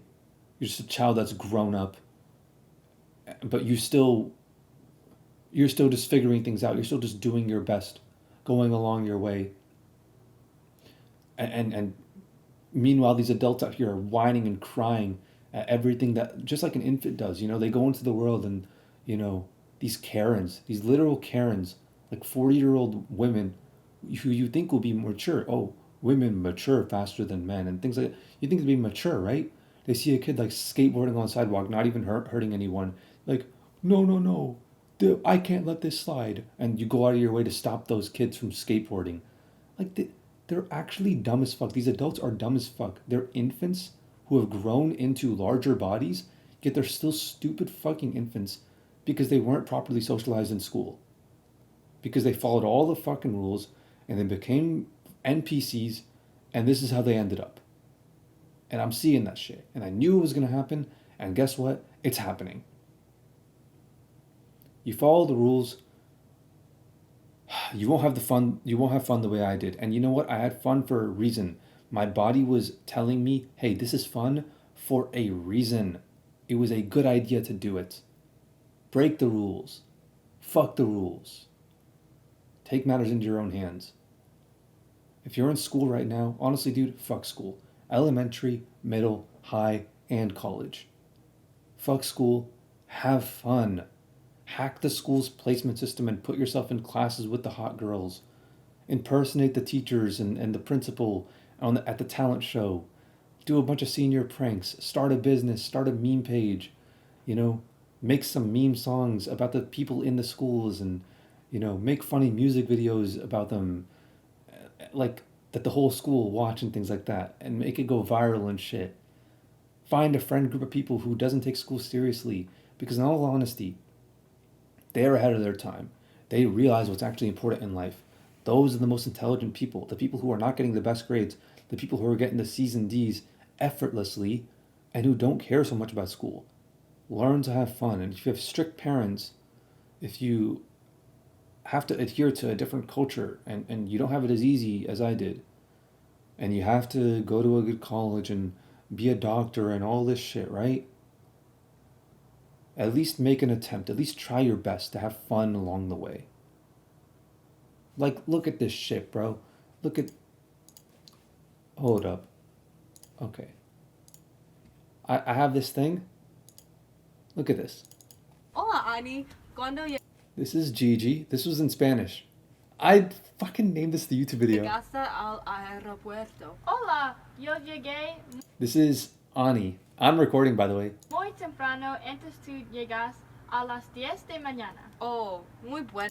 Dude, I used to understand all this. I don't understand any of it anymore. This dude sent us his thing. Tuesday.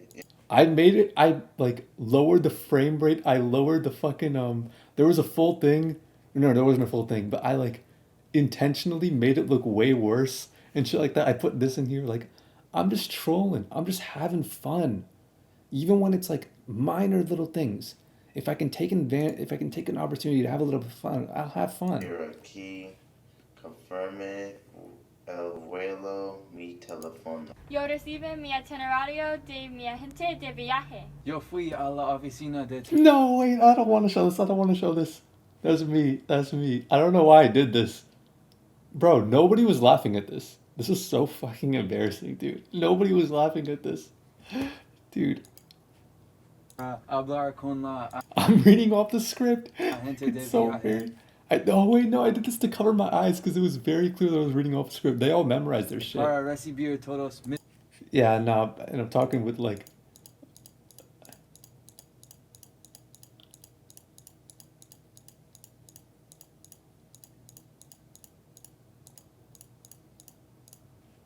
Dude, I oversaturated the fuck out of this. This is not that long ago. Like relative, like this was like iPhone 5S, iPhone 6S, right? Like cameras were not this bad. I made it way worse. Carol Pescar. Oh, muy bueno. Oh, yay. I cut him off. I cut him off. ¿Qué quieren hacer en Rincón, Puerto Rico? Yo quiero ir campa. Yo quiero montar a caballo. También. Yo quiero pescar. Oh, muy bueno. Oh, yay. Yo estoy muy emocionada. Elfine. That part was cool. Elfine. These two girls are pretty cool. But yeah, we didn't even lose points on this. I think we got like a perfect grade on this. Cause like we still did everything we had to do to get our grade, but we had fun. We played around. That's what you gotta do. Screw around with the little video projects you have, you know?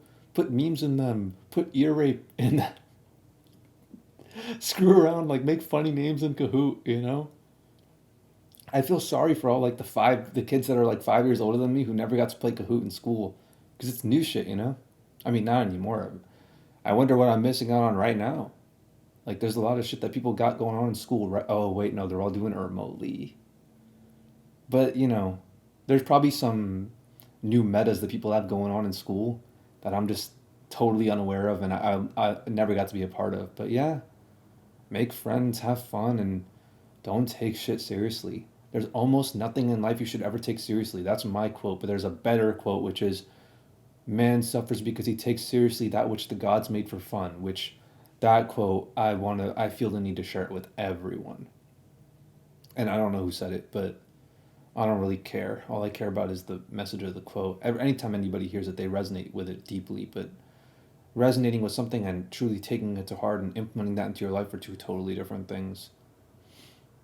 And we were all told this by like the people wiser than us, people who came before us.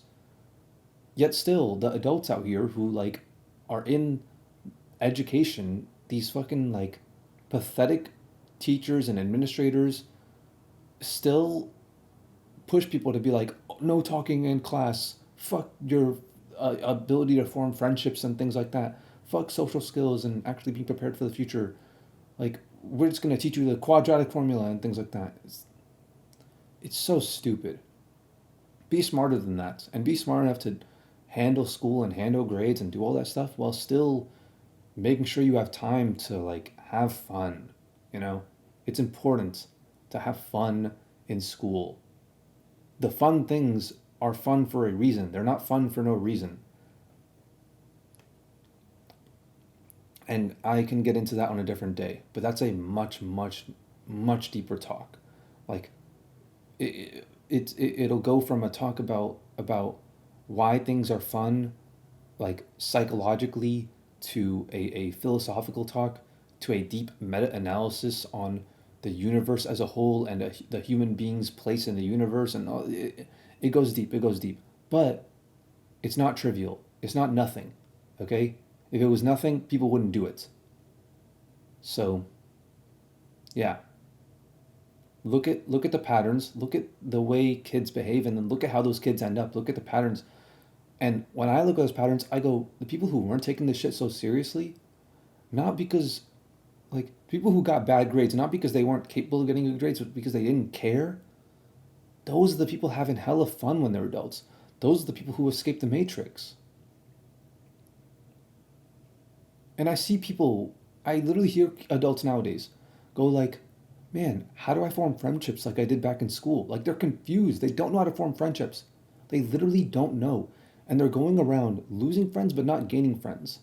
And their friend groups are down to like two, one person, zero people. They're just playing video games with people, and those are their friends, and they don't even form close personal relationships with them. And they're going like, man, I work with a lot of coworkers, but I don't know how to make friends with any of them. We never learned this in school or anything. Learn it. You have to take an initiative. Your school's not going to teach it to you. You have to be willing to fail, but socialize yourself and take an initiative. And you see people of different backgrounds and different environments, and oh, nobody likes this guy. Let me go see. He's kind of lonely. Let me try to make friends with him. Oh, this is one of the popular kids. Let me test my luck here. Test the waters. Let me see if I can make friends with him too. And really put yourself out there. That's how you succeed in school. Not by what people consider succeeding in school, but that's how you can look back on your schooling career and be like, wow, this was successful. Compared to what everybody else had, I had the most success. I had the most effective use of my time over there, These adults are fucking stupid. These adults, not only do they not always know shit about the world, sometimes they don't even have your best interest at heart. And you know what? You already know that if you're in school. You already look around and you see the way teachers act and you go, dude, what the fuck is this? Some of these teachers, you think to yourself, man, I could do way better than this effortlessly. Like I could make the class way more interesting and way more interactive, and it wouldn't even be difficult.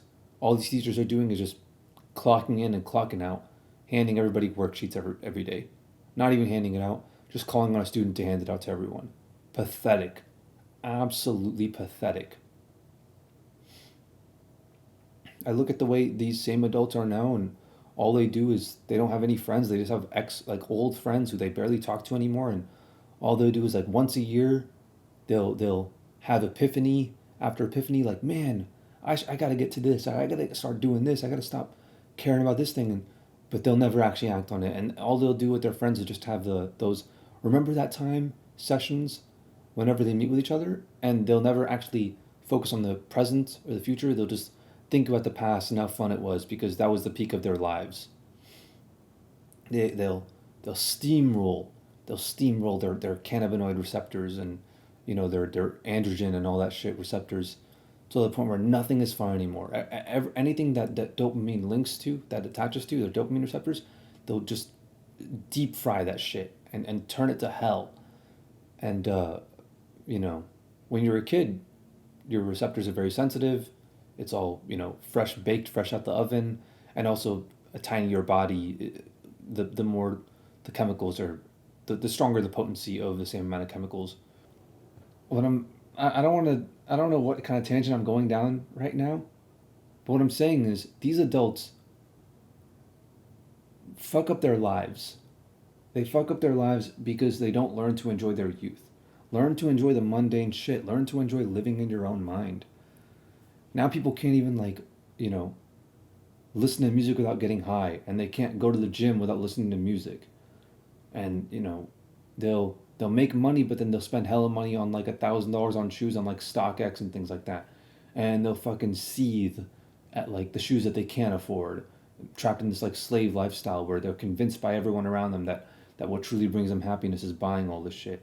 Meanwhile, the 16-year-old kid who found a $5 bill on the ground, drives to like the shitty, like QT in like the shitty hand me down that he got, wearing the shitty hand me down clothes that he got. And by shitty hand me down, I mean shitty hand me down car that he got, with shitty hand me down clothes that he got with his friends, and gets like a giant bag of like, chocolate covered pretzels or something, and shares them with all of his friends, and they're having the time of their lives with nothing.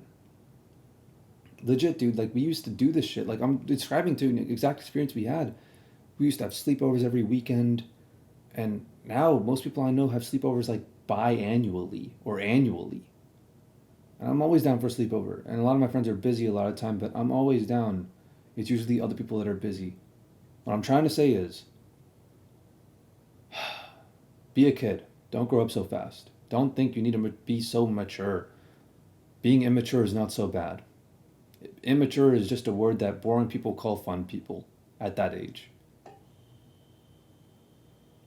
And growing up is just a term, a phrase that bitter people use to turn you more into them, because they hate seeing you have fun, and they hate seeing how their lives turn out, so they want to ruin your time as well. So they say you got to grow up, and they justify growing up as, or they conflate growing up with killing everything in your brain that makes you enjoy life, that makes you enjoy just being. And it convinces you that in order to actually enjoy things, you have to have nice things, or have a nice car and with leather seats and all this shit. It's pathetic. Oh, and by the way, George shoots Lenny. If you're in high school right now, just remember that.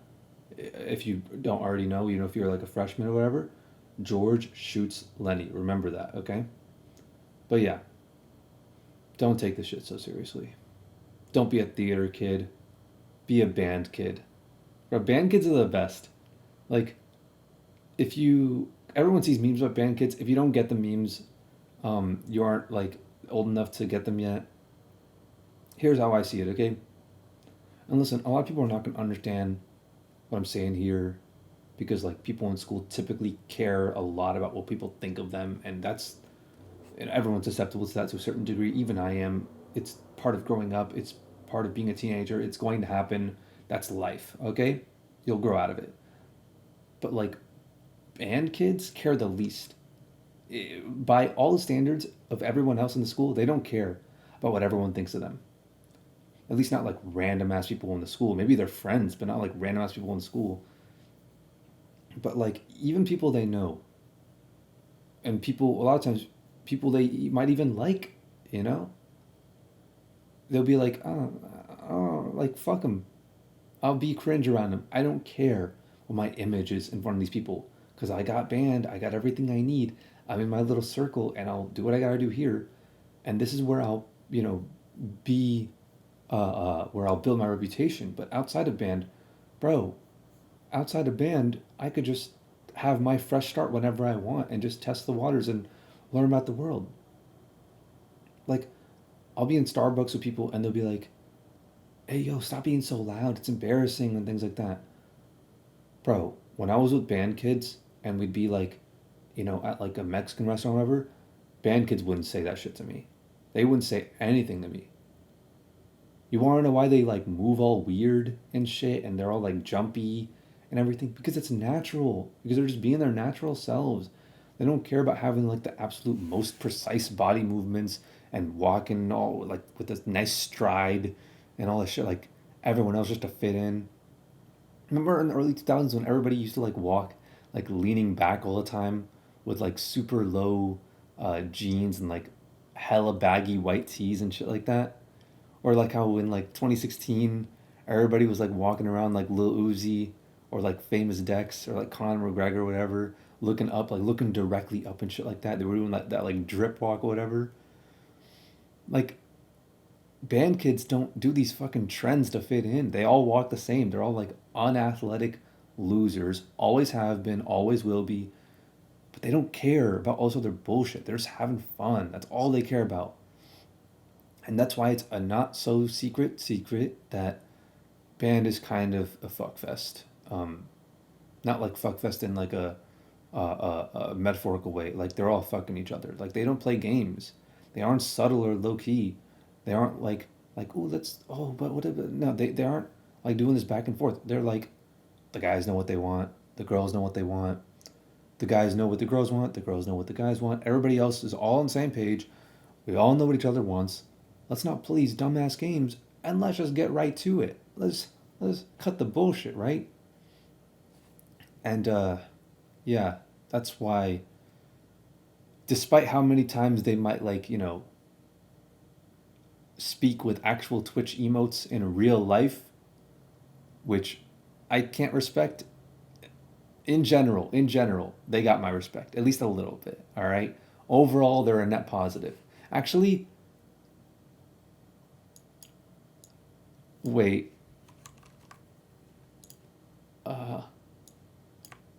There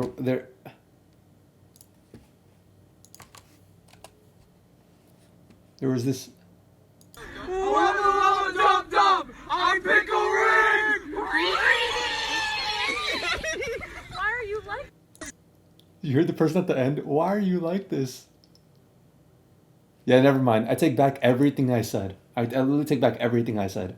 I take all of it back. They don't have my respect at all. But honestly, dude, I don't think they care. I don't think they're like, oh, Afraaz's respect? Who cares about that? As if I need that. And that's what I respect about him. And these are my people. At the end of the day, like how Mrs. Puff said, like, these are my people.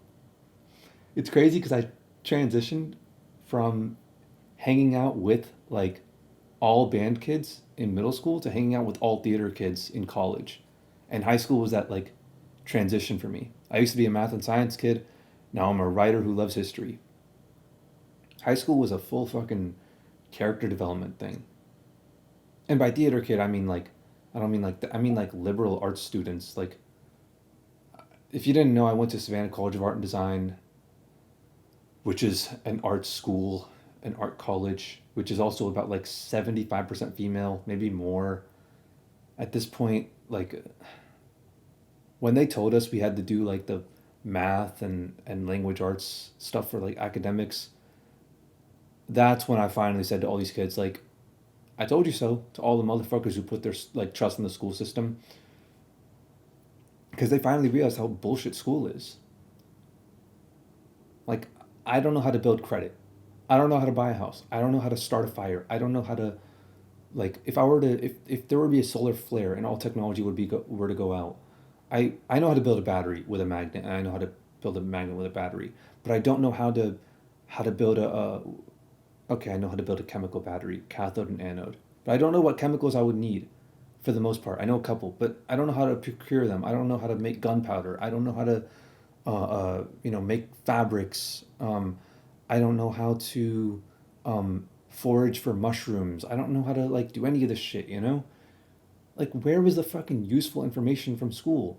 But I know what year the American Revolution started. I know how to fucking square dance, and I have a clay pot from art class, like grade A under A, that I keep my pencils in. Because, actually, I don't even keep my pencils in. I keep, like, flash drives and that kind of shit in. Because they taught us, like, cursive and all that stuff. But I don't use any of it. Because I'm on the computer all day. Thanks so much, school. You were such a great use of my time. And you know what? College isn't any different from high school. It's just high school with more freedom. Well, for most people, that's quite the difference. But for a lot of people, like, okay, me, I had plenty of freedom basically my entire life. I was going to people's sleepovers and shit like that when I was like 4 years old and shit. 'Cause I had an older brother, and new culture, new environment, America. We were surrounded by a lot of people we knew personally, good neighborhoods, things like that. A lot of people were coming over often, lots of family around us, big, big, big family, uh, community of religious immigrants all doing the same thing. And these kinds of communities are very, like, you can go to everybody else's house and, you know, I could tell, like, oh, I'm at some Ismaili person's house, which is like the community, and they'd be like, oh, okay, cool. As long as you're, at the Ismaili, if you're at like an American person's house, I'm gonna have to know who that is, and I'm gonna have to know where that is and all that shit. But, you know, that's what my parents would. That was their mentality. But I had a lot of freedom. Kids who don't have a lot of freedom, they go to college, and they their whole life changes, and they do a full pendulum swing from what they used to be, and you know, they, I don't know. They they go on their way. They do whatever they do. You see what I'm talking about. You see the kind of shit that people do in college. You see like the kind of debt that people go into where they sacrifice a ton of their future for like a bit of fun in the moment. There's that quote, like, most people sacrifice what they want most for what they want now. College is the opposite. They're sacrificing. No, college is that very thing. College is the opposite of overcoming that mentality. It's sacrificing what you want most, like financial freedom and all this stuff, and for what you want now. You know, uh, just hella sex and drugs. That's what you want now. That's why you go to college. That's why you do it. And that just that phrase right there, sex, drugs, and rock and roll, should tell you everything you need to know about SCAD or art school in general. Art school in general. Maybe not art school in general. I mean, I've only been to one art school. I've been to other art schools. I've only been to one art college. I've only been to one liberal arts college. But yeah, the best people in the school, by the way, were the film students. I might. This is kind of unorganized, and I talked a lot about high school. I'll talk about SCAD for a bit. SCAD students, like, they're really weird. Actually, the film students were kind of cool. Not the fashion students were kind of cool too, like the jewelry and fashion people, and architecture people. But we didn't see them very much. But like, the fucking like sculpture people were the most pretentious people you could ever imagine. That was really weird. That was really weird now that I look back at it. And even the animation people were also really weird. They were all fucking like hentai. A lot of the there's manga, like there's an entire like fucking like degree dedicated specifically for manga. And there's another degree dedicated for like manga scene, I don't know, something like that. What's it called? Storyboarding and shit like that, And so they had a lot of degrees that were like in these kinds of fields, and they had like a lot of more modern, even like the game developer guys were pretty fucking weird. The motion media guys were really weird. The sound design guys, I guess, no, they weren't weird in terms of like their political beliefs, but they were obsessive about their fucking craft, and like you kind of have to be if you're getting into sound design, like synthesizing sounds and shit like that, especially through like natural means. But what the fuck am I talking about?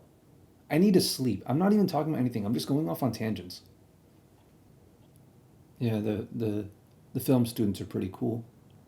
But even out of the film students, even out of the coolest students, like, at the end of the day, they're still theater kids. And I take so much pride in knowing, like, and like, don't get me wrong, like, I love filmmaking. I was the one who opted to go study film. But like, these film guys are such airhead. They act like they know everything. Like, I remember I was having there's this one girl I was having a conversation with about like The Dark Knight, and that's like, such a, everyone, even people who are not like film nerds, analyze that film, right? It's been analyzed to death, and this is like the usual stuff that you talk about. And she's talking to me about how, like, apparently they break the 180-degree rule in the scene where like Batman is interrogating the Joker, and she was like all like egoed up, right? She's like, actually, the filmmaker Chris Nolan decided to break the 180-degree rule here to represent the shift in power dynamic from Batman to the Joker. and stuff like that, right? And for me, like, well, first of all, how do you know what Chris Nolan's intention was? Like, I don't care what his intention was. My interpretation of the art is the only thing that matters in what I perceive the art to be, not his intention and what he tried to make it. If I have to rely on background knowledge and like information that has to be like acquired without the movie itself, outside of the movie, just to get the full picture, then the movie itself is not the full picture. If I need to hear the director speak about their intention about a scene to figure out what like a scene was about, then it's not a complete scene. The filmmaker failed in doing his job of conveying the message in the movie itself. Analysis for the sake of analysis is pointless, and that's what all these guys do now. But I'll admit, like, I did a lot of analysis as well, for no reason at all, other than, like, it's enjoyable. And, what she was saying had some merit to it, but, like, she wasn't thinking for herself. She wasn't there to learn. She was just there to, like, stroke her own ego. She heard one of these film guys on YouTube, these, like, writer guys on YouTube talk about it.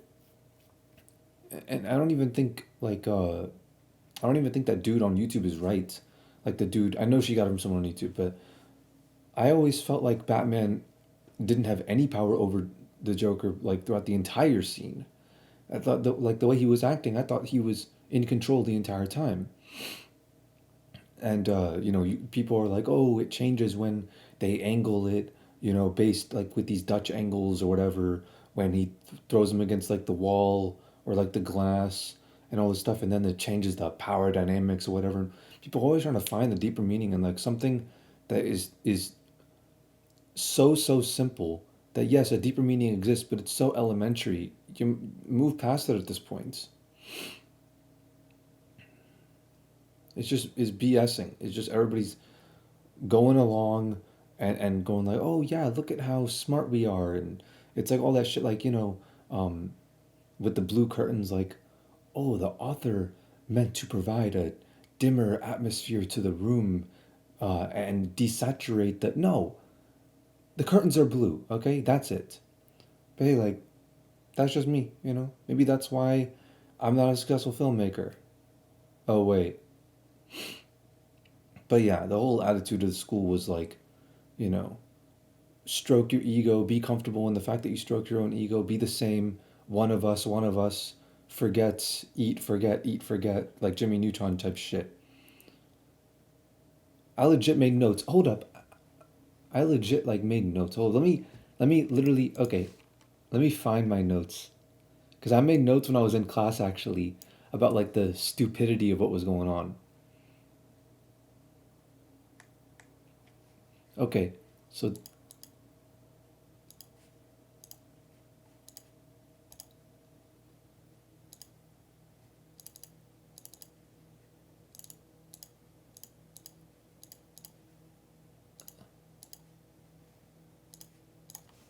one sec.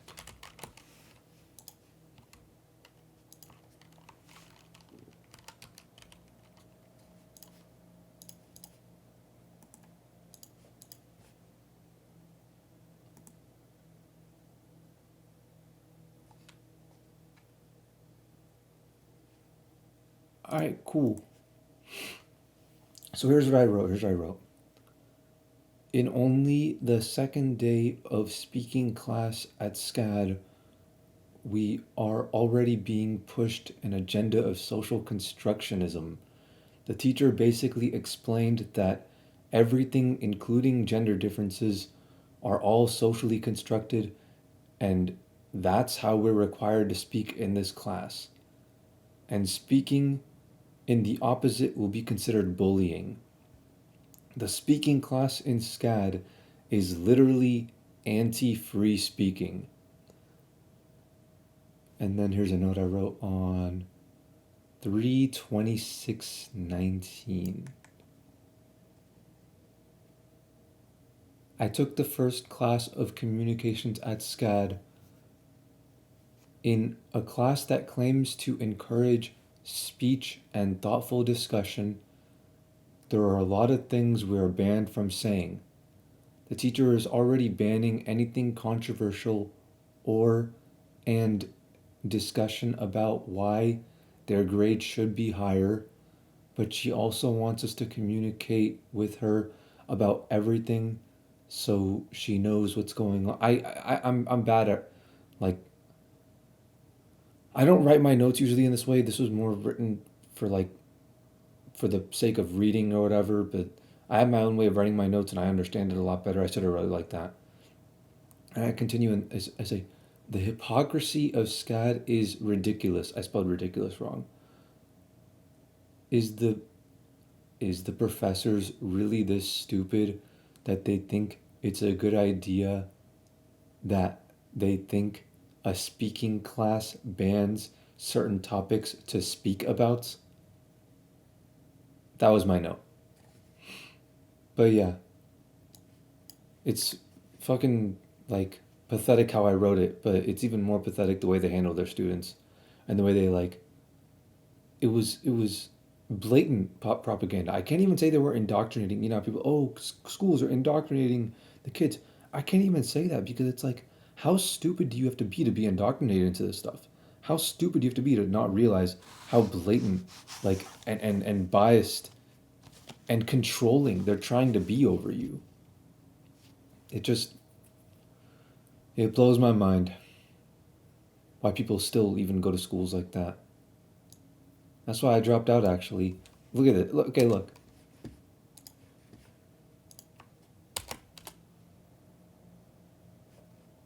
No. I watched this, like, do we really want change? I only watched like a few minutes of it. No. I thought I seen something hilarious. So I was on Instagram, right? And I thought I seen something funny. Celebrities talking about shit. Fake celebrities, fake Instagram comedians talking about shit. And let me show you guys a funny video from somebody, you know, basically trying to speak on it, acting like, you know, something. So hold up. Let's check out Instagram. Just want to show you guys this funny ass video. No, I didn't go to the fucking, to the protest. Because I'm not about fake causes. That shit didn't even happen on the West Coast. There's been no reports of police brutality in a very long time. Period. And in LA, you're gonna hear about it. Nothing's happened. The last fucked up thing that happened in LA was Nipsey Hussle got killed. So I don't know why they're protesting in LA for. That has nothing to do with LA County. I'm not about fake unity. That's all I gotta say. And it's weird, like the prime example of fake unity is black people. Just killed Pop Smoke not too long ago, with nobody protesting about Pop Smoke getting killed. You know, it's just, oh, rest in peace. Let's play his music for 2 weeks. Boom. You know, we got murdered by some other. Didn't nobody say shit. I guess it's cool if we kill ourselves, but, you know, when somebody white kills us, it's, you know, it's a huge, big ass deal. It's all right if niggas kill us, though, you know, but outside of that, man, if somebody else do it, we tired. We tired of this shit. Tired of what, man? Y'all, the fuck? Just killed Nipsey, Pop Smoke, killed Triple X. Wasn't nobody protesting about that shit. But now is tired because a cop did it? Out of here. Hold on a sec. Let me play this shit real quick. And these are young too. Like, Pop Smoke was like 21. That's younger than me. Didn't nobody riot all over the globe and all that kind of shit? The fuck's the difference? Because a cop murdered it. Every time a black prominent anything gets killed, we should have that same fucking energy. Said R.I.P. to Pop Smoke for 2 weeks and that was it. Dwelled on Triple X for about 6 months, it was over. Dwelled on Nipsey for like close to a year, but not fully. Nipsey's shit kind of lasted for like 7-8 months max. Nipsey's been dead for a year now. You didn't see the globe busting over and stealing stores, robbing Gucci, robbing Marc Jacobs, robbing a whole fucking store of Dior. Blah, blah, blah. Said, listen, we tired, so we gonna take Gucci We're gonna rob Dior clean. We're gonna go, and it's not, and of course everybody's looting, right? It's not just, but I'm gonna hold accountable because so of course I'm gonna say that I'm automatically just gonna not excuse what other are doing, but we should know a little bit better because we look like dumbass, out there stealing shit. We look like deranged, hungry, money hungry, materialistic hungry ass doing that type of shit. Everybody's running out with bags. White girls were running out with bags. Mexican women was running out with bags. Everybody was stealing from the fucking Louis Vuitton store. Everybody got bags. They stole over $10 million of merchandise. But all I'm saying is I'm gonna hold even more accountable for the simple fact that this shit started as a protest because they didn't like the fact that it was killed on video by a white cop, and instead of keeping it protesting, they decided to let's take, well, fuck it, we're gonna get us some Rolexes, we're gonna, hey, Icebox, let's go get them too. Yeah, man, I've been wanting That's funny. I remember when they robbed Icebox. I think I talked about it a bit in my story. No, I don't think I did. This was way later. But we actually know the family. And I'll leave that link in the description, actually, from when I was talking about Icebox. My dad's known their dad, like the dad who owns the business, for like, 15 years now. Way before any of this shit.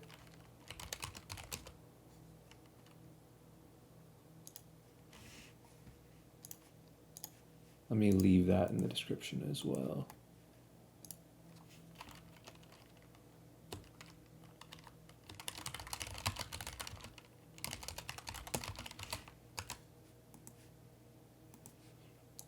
But yeah, it was just funny to me how when I was looking at that situation, I'm thinking about it. I'm like, yeah, low tier God's absolutely right. Why the hell would they rob Icebox? These guys, what the hell did they do? It's, first of all, it's a minority run, a much smaller minority. It's like part of the business, there's different owners and things like that, but it's like almost all the people that go to Icebox are black. It's in Atlanta. It's in a predominantly black city. And it's owned by, there's far fewer Asians than there are black people in America, and especially in Atlanta, Asians are the minority. And guess what? Even out of those Asians, you want to know what the minority of all Asians in that area are? Indians. And those are the people that own Icebox. They're Indians. And you know what? They're minorities among Indians as well, because they're Muslims that come from India.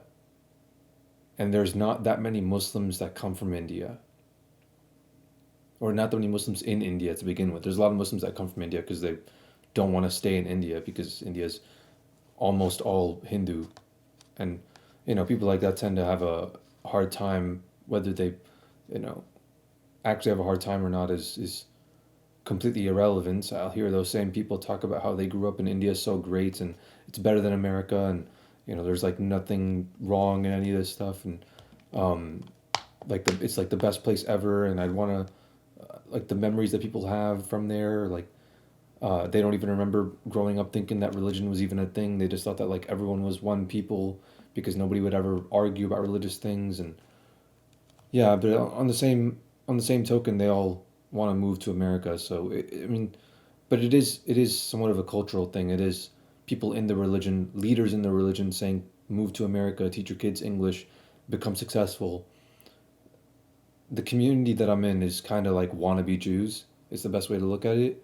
Like they want everyone to be like hustling and making money for everybody else, and all coming up and taking over the world, basically. Taking over the music industry. I shouldn't say taking over the world. I'm not trying to get involved in any of that stuff. But the stereotypical image of like the big bad Jewish population and all this corruption, all this stuff, like my community literally wants to be that. I'm not a part of this community anymore, but they literally strive to like go into politics and lobbying and corruption. Like they look forward to that. They go, yes, we're gonna do this, and they feel happy about being corrupt. They feel like the Jews Not even what Jews are in real life. Maybe they are, maybe they aren't. I don't know. But the stereotypical image of Jews, taking over the world from behind the scenes, getting into law and getting into legislation and doing all this stuff and getting into the industries that control the culture and changing the culture to fit their own narrative, they look at that and they go, whether this is real or not doesn't matter. We look up to these people in this image and they want to be like that. And that's how you can basically look at the community that I'm in. But it's like, what I was saying was, is I went on a tangent, but like, people are very selective with what they want to outrage over and who they want to outrage at. And then I saw a dude. Tennis chains for a minute, baby. Hey, we can flip all this merchandise to these rappers, too. Wanted Gucci bags, Louis. Was reparations and shit. There was this person in the chat earlier that was like, fucking, what do you say? Is that cops don't usually go to jail. Bro, nobody usually goes to jail. 40% of murders literally go unsolved. And then even more out of those solved murders, a lot of times the person doesn't go to jail. They don't get locked up. And even more people are murdered, but they don't count as murders because the world just forgets about them. Homeless people and all this shit get snatched up in the streets all the time. The statistic isn't actually added up like that. It's just a good guess. The top level elites will kill people and get away with it. Or they'll make it look like an accident or whatever. The lead that people put in paints killed more people than all these murders. The microplastics are on their way to killing more people than the lead. McDonald's is going to kill more people through heart disease than all of these things combined. Social media and dopamine and androgen receptors being completely fried, cannabinoid receptors being completely fried, is going to kill more people through all of these methods, because it's a great contributor in depression and suicide and even overeating, which leads to obesity and heart disease and high blood pressure and all these things. All these things, social media and stuff, is killing more people than all of these things I mentioned combined. Yet nobody's out here rioting. Nobody's out here going, oh, ban social media as a whole. Get off social media. No one's doing that. You know why? Because the people who are rioting, don't actually care about the world or whatever. They're just playing this game where they picked a side. They picked the side of social media, and anyone that the social media algorithm decides, ooh, this is a good idea to get people more outraged so that they spread it more and they stay more on social media, because that's all the algorithm cares about. That's its core command, is to keep you on the platform as long as possible. Anytime it can do that, which it can do that by keeping people mad and angry and divided at each other, so it'll create martyrs on both sides. When it comes to actual justice that these people claim to have, if their threshold truly was like, oh, this person's a murderer, right? Policeman or whatever, this person's a murderer. And the fact that he's a murderer is bad. Motherfucker, the guy who killed Bankroll Fresh, like, shot him dead. The guy. He was fucking on Xbox Live playing COD with my homies that I was on Discord with, like, a few days ago. Like, with Future and 21 Savage and shit. Like, he's just there, just chilling, like a literal murderer on the loose. Nobody gives a fuck. Oh, a white person did it. It's not the same. Tear up the streets. They can't keep getting away with the shit. They can't keep doing this shit. It's always a they. It's always a us versus them. It's such a lack of humanity to have that mentality, us versus them, that they have to resort to a us versus them rather than a us versus us, because it's all truly just us killing ourselves. It shows your lack of understanding of what the human race actually is. Like, when people have that mentality, you can be pretty confident that, if they were born into these, white families, they'd be racist, Republican, like hardcore, Capitol riot people, they'd be these kinds of people. Because when you're that unintelligent that you fail to realize the grand scheme of things, and you go, oh, it's us versus them, in whatever situation that you're raised in and that you see in your close proximity, instead of looking at the whole situation and going, okay, wait, let's look at this from a unbiased perspective. You're gonna enter this and you're gonna pick a side and you're gonna go us versus them. You're just gonna go us versus them, and it's man, this is actually literally what drove me to drop out. Like this is it. This specific thing. Let me tell you what happened, okay? So over the year that I did college, I was slowly getting more and more fed up day after day. Like my tolerance for the bullshit was disappearing little by little. Tuition alone is 36,000 a year. Everything together with housing and shit like that, meal plan and all that, 51,000 a year. This was before hyperinflation. This was 2018. Meanwhile, these kids have the audacity to talk about other people being privileged. In fact, I was watching South Park with my friends earlier today, literally, and not today, yesterday, like last night at like 2 a.m. and but technically today, and it was the episode where it was like aliens came from the future as like immigrants, right? And they started taking everyone's jobs, and when they would start taking people's jobs, they would go like, they would have their debates and they would go, hey, they're taking our jobs, and they're going, why are you being so intolerant to the aliens? They're only taking the menial jobs that nobody wants to do. And they're going, they took our jobs. We want those jobs. And they have some merit to them. And then what's it called? And I don't like to pick sides or anything, but what happened is as these people got more and more like the aliens, or not the alien, the people from the future got more and more educated, but they look like aliens. They got more and more educated. They start to take higher level and higher level jobs, not just like plowing snow, but like accounting jobs and things like that. And they started to educate themselves and get higher level, higher paying jobs, and started to take those jobs as well. And all these people started to go like, oh, all these people who were saying, hey, you guys are so intolerant. They're not taking these jobs. They're not stealing your jobs. They're not stealing your jobs. They started to get their jobs stolen as well. And then they were like, what the fuck is this? And the whole point of that was to show the only people who can complain about this sort of thing, the only people who can go like, we need to defend the lower class or whatever, those people are the upper class. The lower class are too busy trying to make money and hustle and survive and put food on the table so that they can, feed their families and things like that. They only have one priority. They only have one priority in their lives, and that's come up and secure their physiological needs and their safety and the safety of their families and things like that. That's the only priority on their mind. It's more money, more problems. Once you have money, you stop having that problem, but you take on the problems of everybody else in the rest of the world. Not everybody's problems become your problems.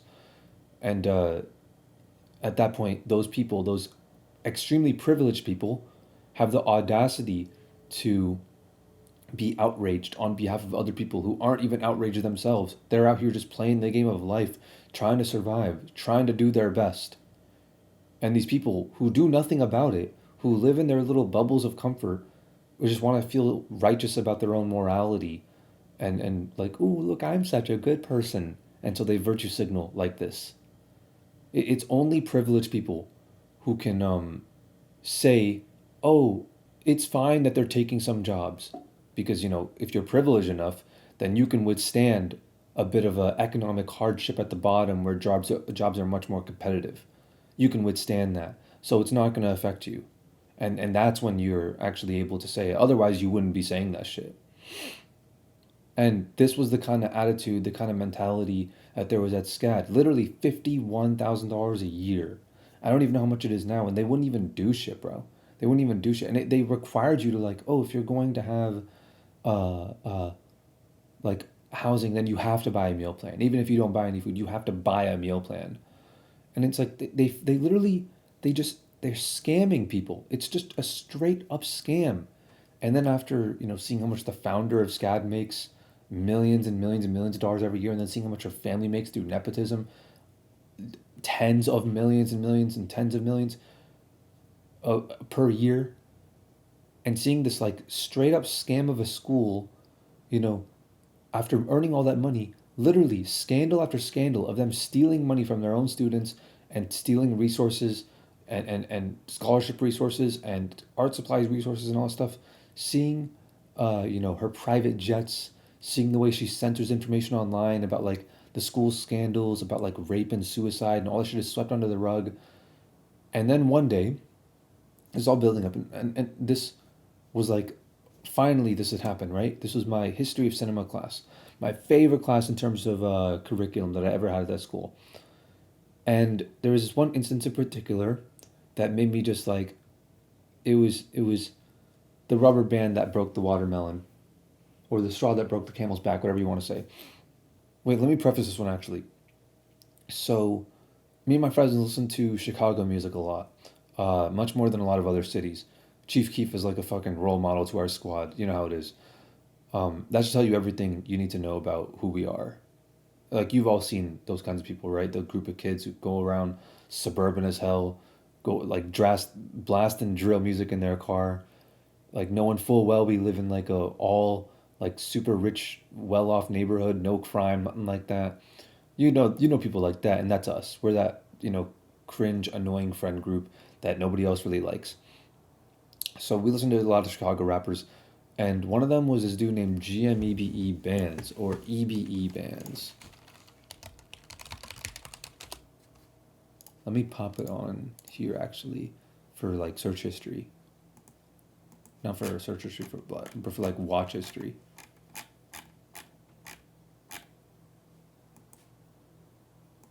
This is GMEBE Bands, or EBE, Eastbound Bands. I don't know where his channel's at, but yeah. It stands for Eastbound Entertainment Bands. That's what it is. EBE, Eastbound Entertainment Bands. And then it's like GM, I forgot what that was, but like Glory, I don't know. Glory Money, Eastbound Entertainment, I don't know, something like that. I don't think it's Glory. That's Glory Boys, that's GBE, but his crew, and like right here, they actually have a few songs with Cole Bennett. They got a few, like way back in the day, 7 years ago, because he was doing Everybody from Chicago. I like this song, Time, and like De Niro, that was a big meme, Lil Chief De Niro. This guy's the best guy in GMABE. I don't like Pistol. I don't like Allo. I don't like, and like the people they associate with. I like Benji Glow, JP Armani, not really.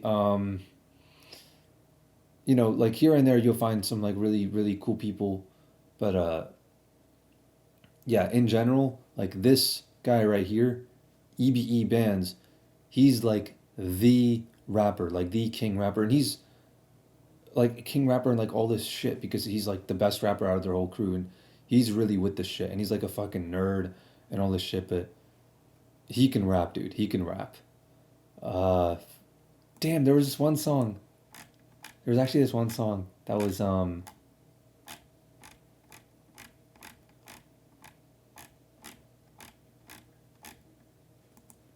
oh, Tay 600. It was poppin'. Oh, this one was really good, but there was another one. Fuck. Yeah, Billy the Kid, 079.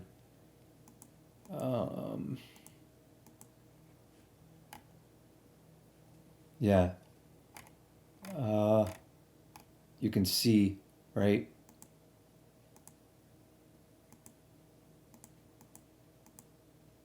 Oh no, this wasn't it. But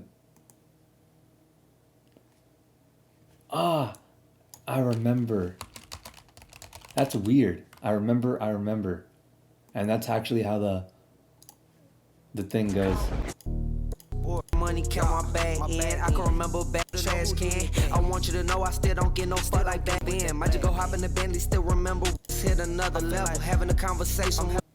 This song it's so heat, bro. The more you listen to it, the better it gets. The melody's incredible. This song is really cool. I pull up on your window shop. The pussy wet, I got it. Had the pussy kill him. I don't need pesos, they go up, I say so. We pop out the gate, no, my shorty gon' drill him. Yeah. Me and Nero How in the long? Regal, we 6 years. serving 6 years ago, we were bumping the shit, bro. I remember when it came out. This shit was crazy. we riding elite.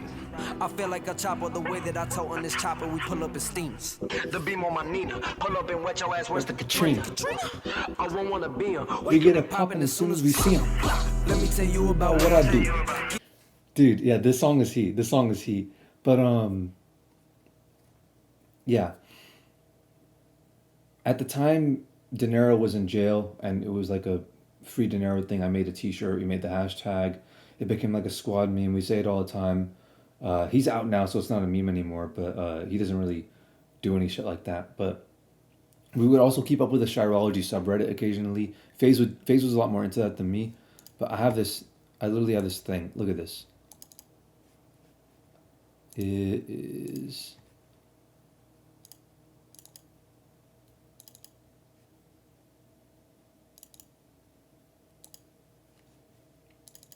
Look at this. I got a few of these actually. This was in Kane way back in the day. This is Faze. We're finna hide in the trunk, drive to Cook County Jail, break De Niro out, hashtag free De Niro. And this was Raheem's car, I believe. Same color. But yeah, I remember I was thinking I remember, but the song. So what happened is in SCAD that day, I was telling you about that day, right? So in that class, it was the history cinema class, and at the time, it was like a summer of 2019, summer had like just started of 2019, and there was a missing persons report out for bands, and nobody knew where he was. People were talking about it online.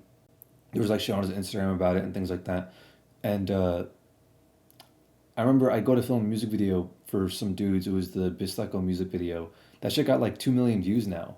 We were at Cookie's house filming it, and they fucking like they bring that shit up because like it was like well known, everyone was talking about it at the time, and it was like well, everyone who was like with the shit, like none of these privileged ass art school kids knew what was happening. All they knew was like what CNN told them or like what trended on Twitter. But like the random fucking gang violence in Chicago never trends on Twitter. Like this is what, the basics was driver, R.I.P. AFRASZ. That was because like the channel, YouTube channel and stuff like that. But I don't know. But like this was my WRX at the time. That was my car, and I was like, any news on bands? Man, it's actually me in there. I'm sitting in there. I'm like, any news on bands? And this was Google Pixel way back in the day. But so yeah, you could see like we were talking about this shit. We were keeping up with it, and Faze was keeping up with it every day. So I was asking him every day, like, "Oh, you got something new? You got something new? What's been going on?" So that's the preface. Okay, so in the class, history cinema, and I knew everything already from YouTube videos to like know everything in that class. But a good curriculum, like, of course, everything there is to learn in college for the most part, you can learn it from like YouTube, but that doesn't make it a bad curriculum. It just means it's a worthless education because you can learn it from somewhere else. But it's better than those like shitty unnecessary classes they make you take for like prerequisites and stuff. So it's a 3-hour class. We walk in, and this was like the day after some like school shooting. I don't know what it was. It was like summer of 2019. I forgot what it was like called or whatever. I forgot the name of the school. You could look it up like in that time period. There was like only one major one at that time. But so we all step in the class, and the teacher goes like, "So let's talk about what happened yesterday." So I'm like, okay, fine, whatever. Well, turns out she had actually made this a mandatory session, basically. Oh, and by the way, you have freedom in college. Like college is supposed to be free. Like you can be on your phone, you can be like chilling and leave class, walk outside class, and if you fail, that's on you. And the whole concept of college is to be an education, but you're supposed to have the freedom to participate at the level that you want to participate at, and experience the consequences based off of that. And this was not that. This was like required. They were like, yeah, you have to sit here and be quiet, and nobody can be on their phones, and you have to participate in the conversation. And I was forced to sit there, and listened to so much stupidity being said by all these students. And at a certain point, I'm like, why the fuck are you forcing me to participate? Like, if I don't want to if I say what I want to say, then I'd be, you know, there's a reasonable chance I'd be kicked out of the school. But if I say what you want me to say and I lie, I'd be lying. So why the fuck am I forced to lie here? That's what you're pushing me to do. And nowadays, I don't give a fuck. Like, cancel me, I don't care, right? I'll still have a career. But back then, I had nothing. Literally nothing. Like, I would beg people with meal plans to, like, share food with me and stuff. I was eating everybody else's leftovers. That was my lunch. I'd go into the lunch thing, I'd stay there for like an hour just talking to random people, having good conversations with them, and then going like, oh, you gonna eat that or whatever? And just like eating leftover after leftover after leftover for like 5 different people to get like a full meal. And in that situation, in the situation that I was in, they were straight up forcing me to say things that align with their agenda simply because, you know, hearing me say it, hearing another person say it gives them a little chemical rush in their brain that, oh, look, I'm so right about my beliefs. And, you know, they'll punish me if I take that chemical rush away from them. It's such bullshit. It's such fake woke bullshit. Like, like how hard are you going to push for the brainwashing? How much propaganda can you possibly shove down your own throats and not realize the kind of bullshit you're doing? How far are you willing to take it? Can I not get a break? You might be like, oh, just leave. You can't. It's not cyberbullying. You can't just turn the computer off. These were required. Like, you have to participate in these things. You have to participate in these for attending classes. This was part of the deal. This was part of what you signed up for when you signed up to be in a liberal arts school. Every other thing is optional for graduation. In fact, most kids will get like a few absences near the class just because they know like they have the ability to get a few absences and there's no consequences, you know, for it as long as they like turn in all their work and stuff. But this was mandatory. So during this conversation, we were literally supposed to be having class, and I love this class. I loved learning about film. I loved talking about stories with the girls. I looked forward to that class and hearing everyone's perspectives. Anyways, the talk lasted 3 fucking hours. And in this conversation, a few things happened. Most notably, just about everyone in the class, you know, after this, after like much deliberation, everyone in the class was basically convinced that white supremacy is what led to the school shooting, and that white people and racism are the problem, and if you get rid of that, then these school shootings will just go away. And I can't even begin to explain how fucking brain dead it is to, because you can say like, okay, yeah, fine, white supremacy, get rid of white supremacy. If you were to eliminate it completely, yeah, the world, a lot of places in the whole world in general would be a much less violent place probably. I could totally see that. But then you have to be a bit practical. You really think antagonizing white people and going, white people are the problem is going to reduce white supremacy?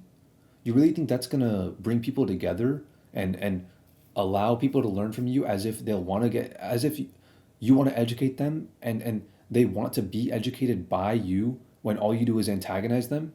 You really think that's a good strategy? On the face of it, it seems legit. But when you really take a second to think about it, it's so fucking brain dead to go like, the real problem is just white people. We just have to fix white people. It's so fucking stupid to say that shit. And I won't even dive that deep into it, because like, if you can't see how brain dead it actually is, you're either not thinking or you're just fucking stupid. And I like think to myself like, man, I thought I had a big ego, right? I thought I was narcissistic, but like, god damn. Is it that crazy to expect people to just like, how hard is it for people to not just assume that everybody else's actions are attributed to like a us versus them mentality? How hard is it to understand that not everybody else also views the world as us versus them? Maybe you do, And maybe you find it so easy to accuse others of, you know, also viewing the world in that way because you find it so easy to view the world in that way. But don't jump to that conclusion. Speak for yourself. Because I don't view the world in the us versus them mentality. People are out here killing each other. That's a us versus us. Why are we killing each other? That's the way I look at it. And so, but then again, these people will win at the end of the day because these people in conversations, if they will automatically make it me versus them, and that's what I'll be forced to play the game of, and the whole world becomes that. That's what the whole world becomes. It's so fucking stupid. And it's common sense. Like, you have to be a fucking idiot. Like, truly, truly an idiot to think this way. And first of all, just being racist isn't enough to make you want to kill other people and then also kill yourself. Okay? Because these people are racist to white people. And racism by itself, you know, if you think to yourself, the simple idea of like, oh, there's, you know, I asked my mom, like, okay, if there's a, you know, Indian person outside and they're like, would you let them in if they like needed, if they needed like to come inside and get like, they wanted water or whatever, they wanted some food for the road or whatever, and they were in desperate need of it, would you give it to them? Would you let them inside the house? And my mom was like, yeah. And I'm like, would you do the same for a white person? And she goes, no. And I go, would you do the same for a black person? She goes, no. Would you do the same for any other kind of person? She goes, no. Because that's who she grew up around. But you know what? My mom's never ran into a school and shot everybody and killed tons of people and killed herself in the end. She's never done that. But by definition, she is racist to a tiny degree because there's levels to this. Just being racist is not a fucking, you know, capital offense. At least I don't believe so because a lot of people around me are racist. A lot of people around me will, at the very least, treat different races differently and make assumptions, even if they're not very harmful assumptions, very minor assumptions, very situational assumptions, they will still make assumptions and try to use heuristics to cast broad nets about people to make it easier for themselves to understand the world as a whole and go about living in the world without necessarily needing to form a deep, close personal relationship with every single individual person and get to know all of them one on one. So it's not like it's completely meritless. If it was completely meritless, nobody would do it. It's not my job to look at the world and go, oh, this is wrong and this is right. This is how people should think. This is not how people should think. All I care about is looking at how people think and going, okay, does this have merit? Or not does it have merit. It has merit because they're thinking it. I want to understand why. I want to observe and understand why they're thinking that. What it is that makes them think that way.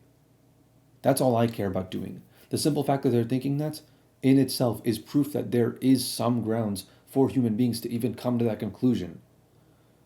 So to conclusively in your mind have this like, you know, the best course of action, you know, is to prevent, you know, white kids from, you know, having this like white culture. But, you know, white people don't have culture, so, you know, that's not a, I guess there's no solution. I guess no solution. Just white supremacy, acknowledge your privilege. I don't know what the hell their, like, solution was, but they identified a problem with no real solution. I think they're kind of implying a solution there by saying the problem was white people. You know, this school was like 60% black, but, you know, it's whatever. I don't really care. It's not my game, not my problem, not my conversation. It pissed me off that I was forced to be a part of it. And how if I disagreed with them, if I were to say something like, hey guys, I don't think the root of all evil on planet Earth is white skin. It baffled me how if I were to say something like that, people would look at me like I'm fucking crazy. And the teacher would have to hold me after class and have like a stern talk with me about antagonizing, which this literally happened on other occasions before this. She'd be like, yeah, but you know they get offended at these things. Why are you instigating them? Why are you trying to make them mad? Why? Like, she'd literally say things like that. And literally, like, 20% of the class was white. And all those white people as well, they all agreed. And I'm blown away. I'm like, I swear to God, I'm not lying. You guys will think I'm lying. Like, anybody watching this will think I'm lying when I say this. I'm literally thinking to myself, like, am I the only one that has any sense in here? And one thing I really liked was that one of the girls, this one black girl, in fact, like, someone pointed at her and she's like, people like her deserve better, you know? It was like a white girl that pointed at a black girl, and she's like, people like her are, targeted by police every day and they deserve better. And she responds and she's like, I don't need people like you to speak for me. People always act like because I'm black, I'm oppressed. I don't need anyone to act like they know me, you know? And I'm like, holy shit. And I realized how fake this sounds. I absolutely realized how fake this sounds. It sounds like I'm making this shit up, but I swear to God, I put it on everything that's actually happened. And you know what? She actually made a bit of an impact. It was like a fucking anime. Like, she left everyone silent for like 30 seconds. It wasn't silent, people were like filling in the words, but everybody's minds were on that for like the next like 30 seconds to a minute. And at that moment, I realized there's other people in this class who are tired of the forced comfort zone. They want to be challenged, but they're also a bit too afraid to speak out. There's likely, at least another 10 people in the class, at least, who are like me. But, intelligent people are outnumbered in this school. So there was no way for us to ever change any of these people's minds. But she was pretty cool. And but she was kind of getting emotional, so that was not really all that cool. They can't all be winners, you know. I literally recorded the conversation too. I don't know where it is. I'll look for it. I think I uploaded it private on YouTube, but in the end, here's what it did for me. If I find it, I'll leave it in the description. But I tried to stay calm and indifferent day after day, hearing bullshit like this on a regular basis. But when they said this, when they came to this dumbass conclusion, and everybody else, all the collective brain power, like we always we make jokes like me and my friends will go out, we'll get high, and we'll be like, our collective brain power is so worried about like, did we tip off the people at Golden Corral that we were high because we took too many scoops of Jello? And we'll say things like, our collective brain power was too stupid to realize that like this was what we had to do, or something like that. We're too stupid to realize we had to go to this place in these directions or to get gas, whatever.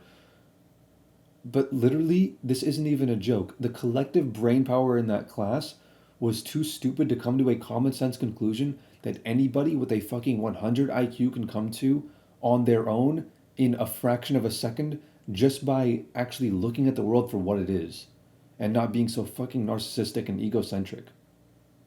And the fact that I was surrounded by such stupidity, that's what made me realize, like, I don't belong there. And I should stop forcing myself to pretend like I do belong there. There's nothing for me to gain by being in this place around these fucking idiots. This is it, dude. This is what I'm telling you right now. What pushed me over the edge was someone in class was like, every time a black person does a shooting, the news has to cover it nonstop. They always talk about how like dangerous black people are, but when a white person does a shooting, nobody ever talks about it. And everyone's like, yeah. And I'm like, holy shit, dude. I cannot believe how stupid these people are around me. Like, what do you think we're doing in that moment? Were we talking about black people? The media, right? The quote-unquote media is whatever media you choose to watch. It's not like you go on one media outlet and they go, it's not like you go on Twitter and they go like, the old mainstream media on television is talking about this. Twitter is also media. You're looking on media right now. And they're like, whenever it comes to gun violence, black on black violence is always, so talked about. Dog, it's never ever covered. It's like Low Tier God was saying, when Pop Smoke died, did anyone spark up the gun debate? When X died, was anybody out here going like, man, the problem is guns, The problem, we gotta do something about it. When Nipsey Hussle got shot in his own hood, did anyone go like, wow, that's a sign we need to reform gun laws? and so many more. Young Dolph died. Were there people out here talking about like fucking racism and white supremacy and going, to prevent this, we have to prevent white supremacy, speaker knockers? Well, he died of a heart attack, but word on the street, dying of a heart attack doesn't make much sense at age 19. But I'm not going to dive into that.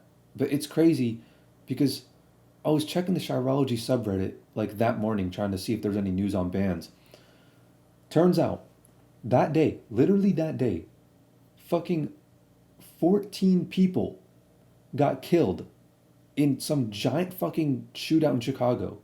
Not two giant shootouts in Chicago. 14 total people got killed on the same day of this lecture, where one dude killed like 12 people. I'm not trying to diminish, bro.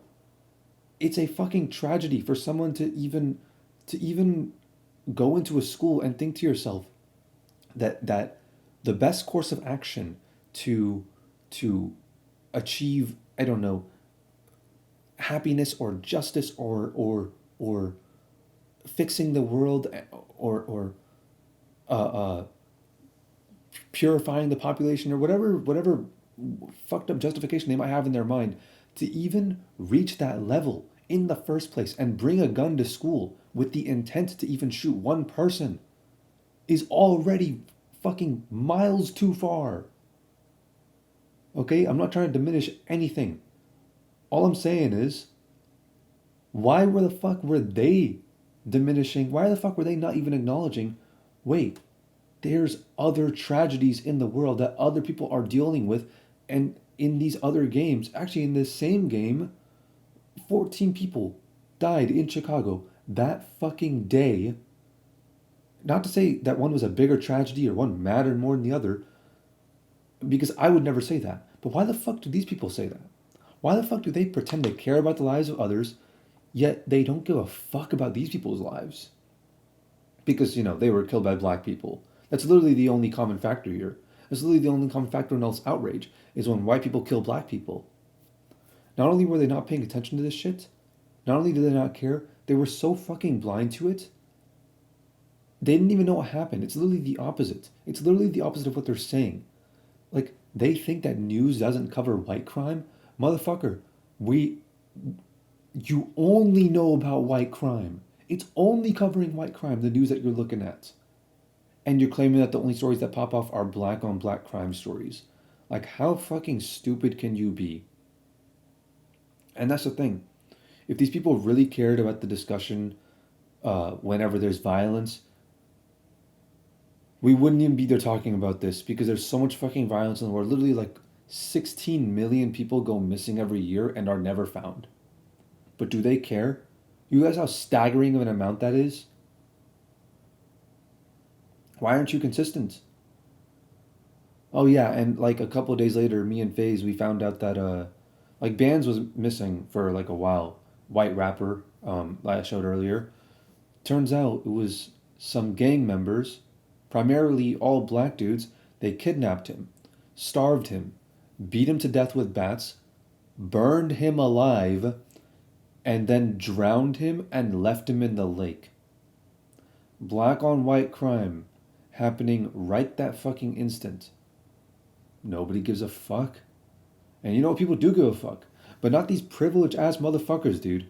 They don't give a fuck. Not these people, these fucking virtue signaling liberal arts fucking, like hardcore Trump haters. Not these people. They don't give a fuck about these people. They don't give a fuck about anyone. They just care about, picking their side. And the only reason they pick their side is because, fucking Twitter or like whatever tells them to, And the guys who still killed Bands, they're still out there. They're probably playing fucking Call of Duty with like fucking Cole Bennett or some shit. I don't know. They're out there like, living life. And it blew my mind when this dude said that. That as if to say that we as a society never talk about white people doing bad things. And all we do is talk about black people doing bad things. It's like, it reminds me of like the Hunger Games.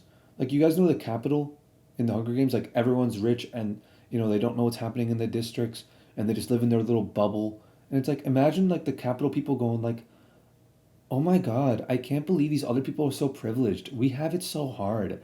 I can't believe there's like tiny bits of danger in my little bubble of safety where I don't have to worry about fucking bear attacks or starvation or things like that.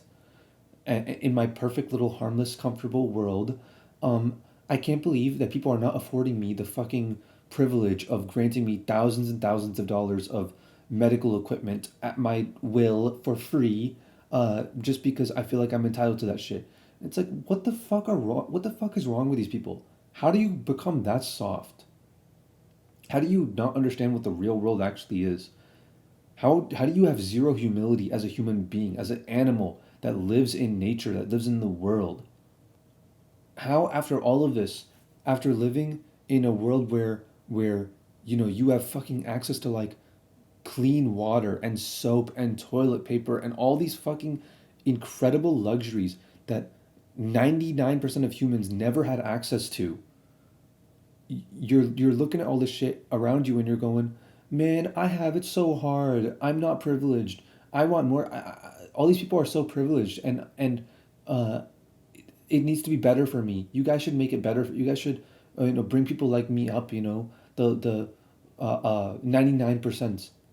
Meanwhile, people are out here fucking killing each other for scraps of food. It's crazy, dude. I just I always will say this. You either pick and choose your fights, or they will be chosen for you without you really deciding, without you really even realizing.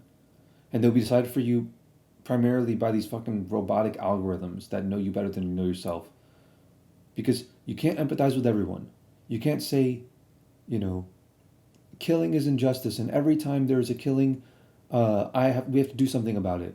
The world is too big for you to pay attention to all of it and to think you're truly getting the full picture. As a human being, you're literally not capable of comprehending how big the world actually is. It is impossible to get the full picture. You play the games that you play in your close proximity and the people around you and the games that you know well, and you understand that, and you're humble enough to realize that you're just a tiny, tiny little cog in the giant machine that is humanity, and you will never be anything more than that. And this is evident in that none of the kids in class knew anything about this like chirology, Chirac shit, right? But everybody knew everything about the fucking school shooting. These are both tragedies, right? They're both tragedies. One of them they knew about, one of them they didn't. What was the difference between the two? Why would they be talking about one and not the other? I'll leave that up for you to decide. But I think you already know why. I know why. You know why. I know that you know that. I know that you know that. I know why. Okay. And I know why the media reports on one and not the other, and I can same ditto to what I said earlier to that as well. And it was just insane, dude. It was it was a shock to my system. It was a shock to my system to see people so stupid. Like just the absolute fucking idiocy of this kid to go like, we hear all the time about black people shooting each other. We never hear about white people. Like, are you deaf? Are you not listening to the past fucking 2-hour conversation we just had about white people shooting each other? And I didn't say anything after that. And everyone was like, when they heard him, they were like, yeah, preach, yeah, fuck America, true shit. I swear to God this happened. I just sat there silently for the rest of class, quote unquote, class. And I came home and I emailed the student advisor or whatever. And I said, can you cancel my seats in next year's classes? I'm dropping out. And I called my dad and I told him I'm dropping out and I'll figure something out and I'll do something else. And I'm not taking the traditional route. I'm not finishing college. And I finished that semester, but I left school and I never looked back. That was the second best decision I ever made. The first was choosing to not go back to high school after they kicked me out and offered to let me back in. But yeah, that was a summary of SCAD. And I got my diploma online, but that was in the high school story. That's in the description. But yeah, SCAD, every class was political. Mandatory classes like Communications 101. That's such a bullshit name. That's Political Propaganda 101 is what it is. Or not political propaganda. It's here is what political propaganda you should believe 101. For real, they would tell you like, make a speech on minimum wage. make a speech on gentrification. Like, why the fuck are you literally required to make things political? Like, how much money do you think these schools make from donations from politicians who want, like, their political views to be spread to kids? But yeah, I dropped out. Everyone who I knew who was with the shit also dropped out. Like, this one kid named Struan, he dropped out. He was just like me. Let me fucking hold up. Instagram. Oh, okay. It opens up my Instagram. But do I have anything in search? Yeah.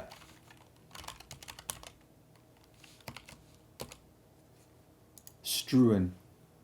See this guy right here?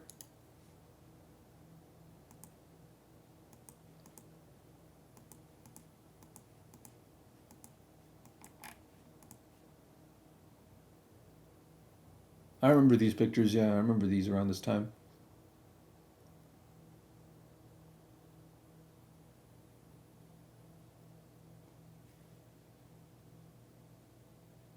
Wait, how big is this dude's page?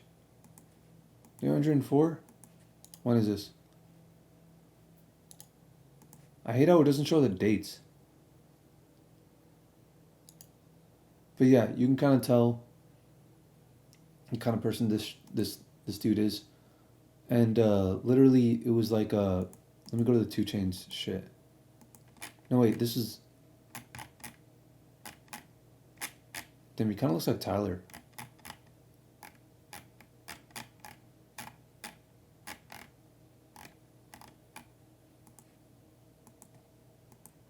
Oh, look at that, SCAD.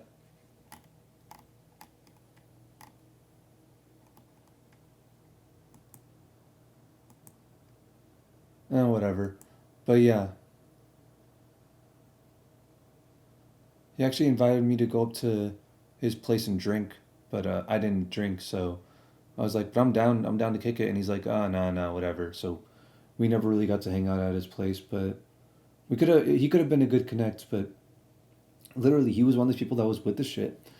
And I'm like, there was one day, it was color theory class, and I'm there, like, class is over, everyone's like leaving the room and stuff, and there was one girl who was still packing up, and I was like staying behind to like walk with her, and like I was continuing to talk with her as she was packing up. She had like a lot to pack up, and I'm overhearing this dude talk to the teacher like, how can I drop out as soon as possible? What do I do, right?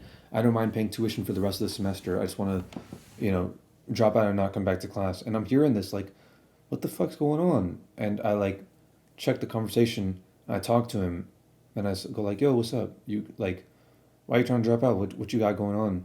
And he's like, oh, I had a meeting last night. I just became 2 Chainz' creative director.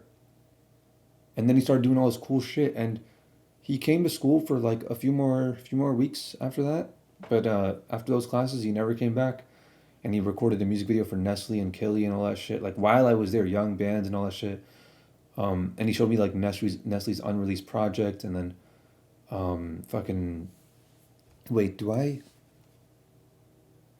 he shot the fucking freezing cold music video, which was fucking garbage. Not the music video, but the fucking song. I don't know why they made that song. And that ended up on World Star.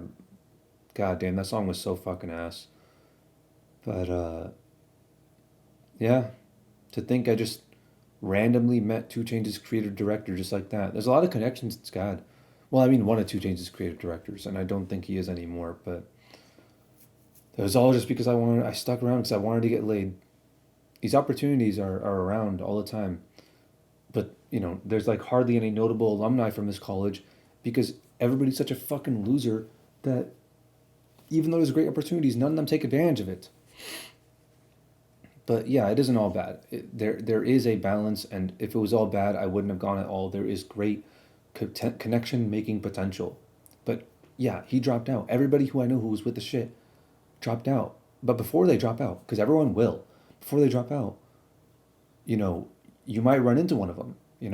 People that have shit going on, especially art college, especially in Atlanta. I always say in Atlanta, you're one friend away from knowing everyone in the music industry. And college also has girls. And that's why I stuck around to hear what you had going on. Because I was talking to this girl. But honestly, that was a mistake. Don't go to school or art school or college or whatever for the girls.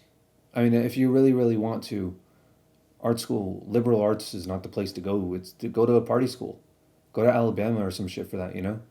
Don't fuck with like liberal arts girls, because honestly, you can never even be too sure they're girls.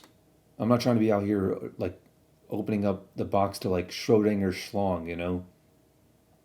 Art school will desensitize you to women or just like sex in general. First of all, I mean, a lot of things will, but like there's nude modeling and shit like that, which I believe like every art school is like made pretty commonplace. Like people go and they draw nude models and like anyone can go, and naturally I check it out and I drop by and I realized everyone at this school is already naked under their clothes. Like after like 15 minutes of looking at this like these like naked people, you're like, oh yeah, just normal people. That never really occurred to me beyond that before that point, you know? But now it's just like seeing someone naked is no big deal. Like you're just you at the end of the day, you know? It's not like being naked in its essence is communicating anything. Nowadays it is because the default is to wear clothes, but yeah, guys or girls, it doesn't matter. There were like male and female nude models, and you stop like it stops being weird after like 10 minutes. And I didn't even really care about seeing the male ones. I was just interested in the female ones because the female body is just more like elegance, beautiful to me, even if there's nothing sexual about it. But you could say that is, you know, a few steps removed, but indirectly sexual, indirectly appreciative of beauty, and beauty in the end is just the well, anything evolution related for humans will always boil down to the sex dynamics and games that people play. But yeah, after like the 25-minute mark, you stop really caring, and everything is not novel anymore, and you start like noticing, you start looking at it as a still life, and when you look at it as a still life, you notice all of their flaws, and like even like really good looking girls would have like tons of like flabby skin and like pimples and all that shit. And like you scrutinize it long enough to notice it. So when, you know, girls leave it up to the imagination or they don't give you much time to really scrutinize their looks, you know, as a kid you imagine best case scenario. But now after that experience, I imagine dead skin and stretch marks and, you know, pale, dried, like vampire looking patches. But not just that, like the girls in art college naturally just like let it all out, you know? Like the students, like you could tell exactly what their bodies look like by judging their character. Like you gained x-ray vision for thoughts in that school, and everybody was a thought, so you had x-ray vision for the entire school basically. Or at least as a heterosexual dude, I gained x-ray vision for all the females there. Because you have to ask yourself, what kind of girls go to art school? The kind of girls who would fuck 10 different guys a week and, you know, ignore anyone who doesn't fit their type, who, you know, discriminate like mad, and then anyone who fits into their little discrimination box is basically in and can get in anytime they want, no matter what. So, you know, they'll feel guilty about it because they're fucking up their prime years instead of fixing their lives. But, you know, they're just the sex is so good and they just have such little self-control. They just want to feel good all the time. And they decide the best way to cope with it is to criticize men and blame men for all their problems and talk about how men treat women like objects. But, yeah, that's none of my business. But because of this, if you have a bit of confidence, if you know, at least are not a fucking loser, you get a lot of girls. It's very, very easy, you know, because there's so many thoughts, like beyond imagination of what thoughts are even capable of, like the amount of thoughtery you thought was possible.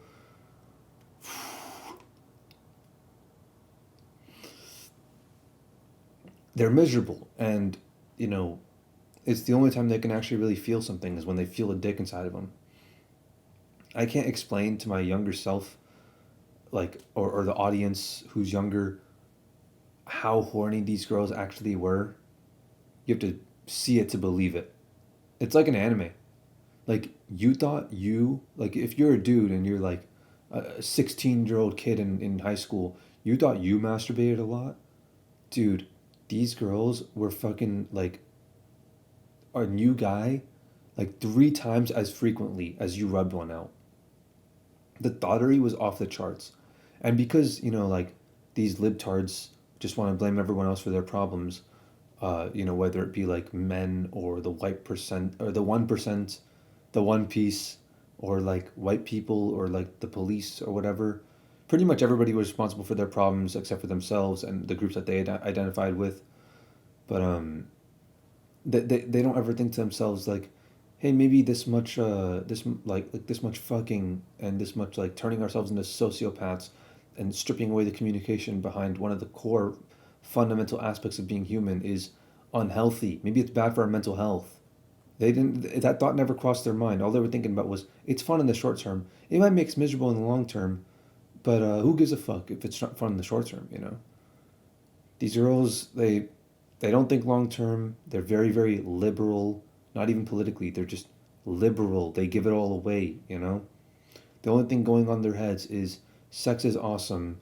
Animal monkey brain says yes to do sex because I'm depressed and this is the only way I can feel anything, and maybe because sex feels so good and makes me feel so happy in the moment, maybe if I want to feel more happy I should have more sex instead of dialing it back a bit, all while they go around going like men need to stop objectifying women. It devalues sex, not only for the women who are doing it, who are doing this thing, who are fucking it up, but for the men who were participating. It devalued that too. So if you want to go to college to have sex, don't go to art school, because the sex you'll get from these girls is unfulfilling and boring. You might as well jerk off. Like I always tell people, like I don't think smoking weed is the best idea, but everybody around me smokes weed, and I'm like, don't smoke every day. You want to smoke weed, you want to truly get a good experience out of it, smoke like once a week. Build up a don't build up a tolerance.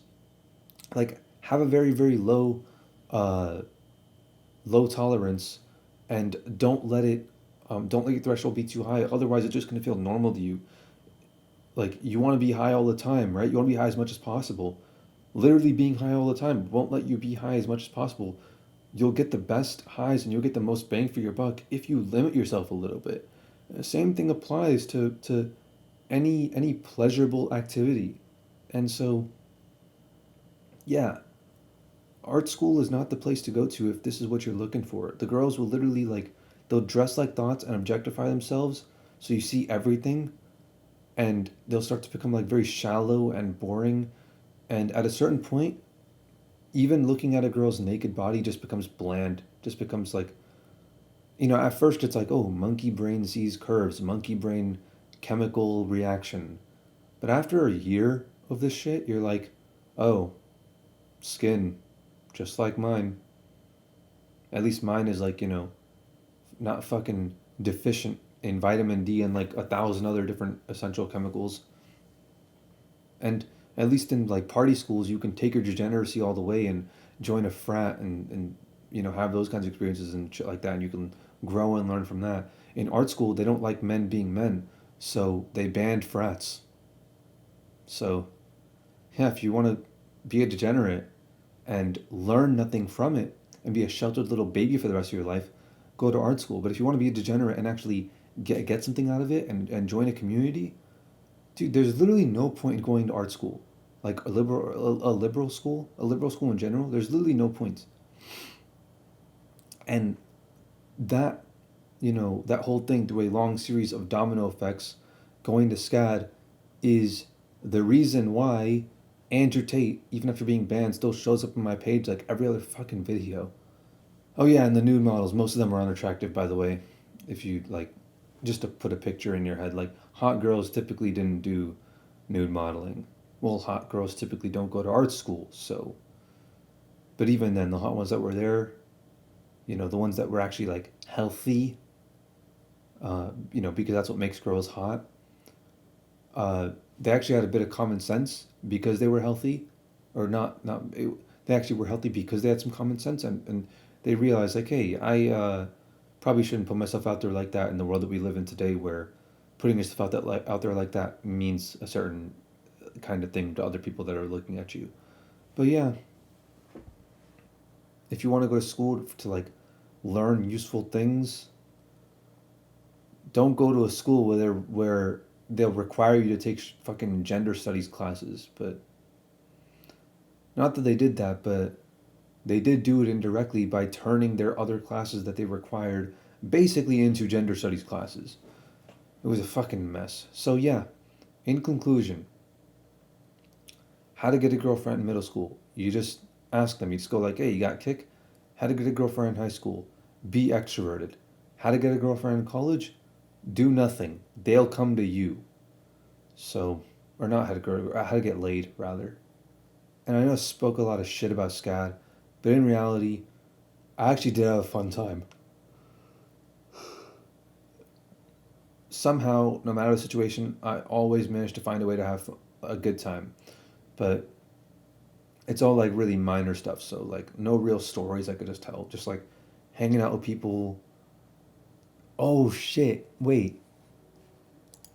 Do I have a video?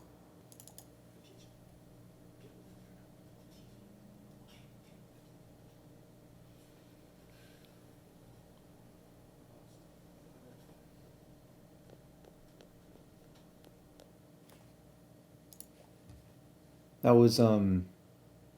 was pretty cool. That was the thing we were filming. That was in Film 101. Film class was cool in general. Most of the class is pretty pointless. We legit spent like an hour learning about the fucking Wilhelm scream. Like, how the fuck is that supposed to help us grow in the film industry? That's like interesting film lore. It's like they weren't teaching people who wanted to make it big in the film industry.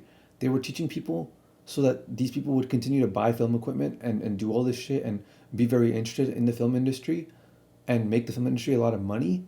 But at the end of the day, they would never be successful. Because if you wanted people to be successful, why would you spend a whole fucking hour teaching them about the history of the Wilhelm scream? Who needs to know that to tell good narrative, to tell good stories, and to, make good movies?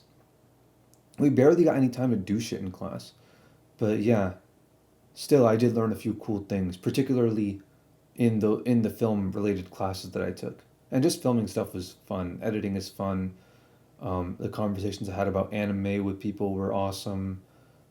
Presenting Who Killed Captain Alex as my final project, as my thesis, that was super fun. Also, I got a lot better at drawing, because there was just a drawing class that I took.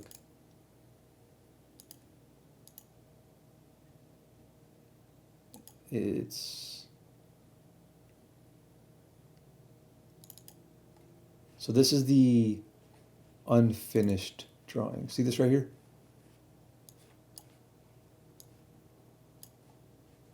So that was like the still life, right? And I was at a different angle. I took this picture to show like what I drew, but I was just drawing this section, this little square right here. That was like my little thing. And yeah. This is unfinished, obviously. Like, this is not very. It was different. It was different. This was like the next day I took this picture, and obviously it's very, very zoomed in because I was really, really far away. But the eyes have much better resolution than the phone. But yeah, that was a. I have the full drawing somewhere, but I know I think my mom has it, and it's not mine to show anymore. I gotta ask my mom if I can show it. I mean, I know she'll let me, but I'll ask my mom to like send me a picture so I can show it to you guys. But yeah, one of these days, not like, I don't know where she is right now, but in conclusion, art school is useless. Liberal art school, any liberal school in general is fucking useless. And I learned a lot more from drunk people rambling about like random topics than I ever learned in any class in any school at all, from their curriculum at the very least. And also, group projects are God gifts to the school system. I don't know why everyone fucking online like hates group projects. I'll debate anyone who wants to argue that group projects suck. But yeah. That's look at that shit, bro. Up and down, and that's what we were doing with shading, and that was my finger because you know you use your finger to shade, and so that was my finger after like touching the thing because I had a lot of graphite on it. But yeah, that's pretty much it. Let me see if I can find this, dudes. I think that's everything. I don't actually. I know there's some more stuff from elementary and middle school, but this is the stuff I remember. So around this time, Lucas Smith, ATL, and then look at 2 Chains, and they started doing this kind of shit. It's going down if I say so. I come to raise hand. Nestle, I don't know, some concert, Comethazine. That's pretty cool. That's pretty cool. Lil Nar. And he and Lil Nar were like hanging out and shit after that. He went to the gun range with Nestle and all that. But he did more shit like that. More 2 Chains. More of this. Music video shoot. But yeah, this is pretty cool. I remember seeing this stuff. And then this is around the time where I like stopped schoolie. Oh yeah, Springwoods. I remember the Springwoods thing. They wanted to have a lot of people there, but it was like Springwoods Music Festival. I forgot what happened to them. They like bought some Instagram page with like a bunch of followers that were already on it, and they're like, I don't know what the fuck they were trying to do. It was a complete fucking failure. All the artists that they said they were gonna have, they didn't get any of them. But yeah, still doing stuff with Chains, and I don't know what he's been up to lately. Traveling, living life. Swiss set, that's what he has.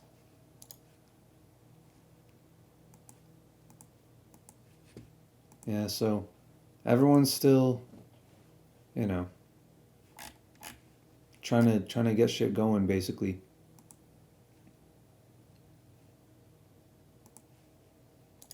Interesting. What's he tagged in? This is where you could truly see someone's connects and like they like the kind of people they work with, their catalog, how much clout they really have. You check their. Is this Future? That's okay. That's way too loud. But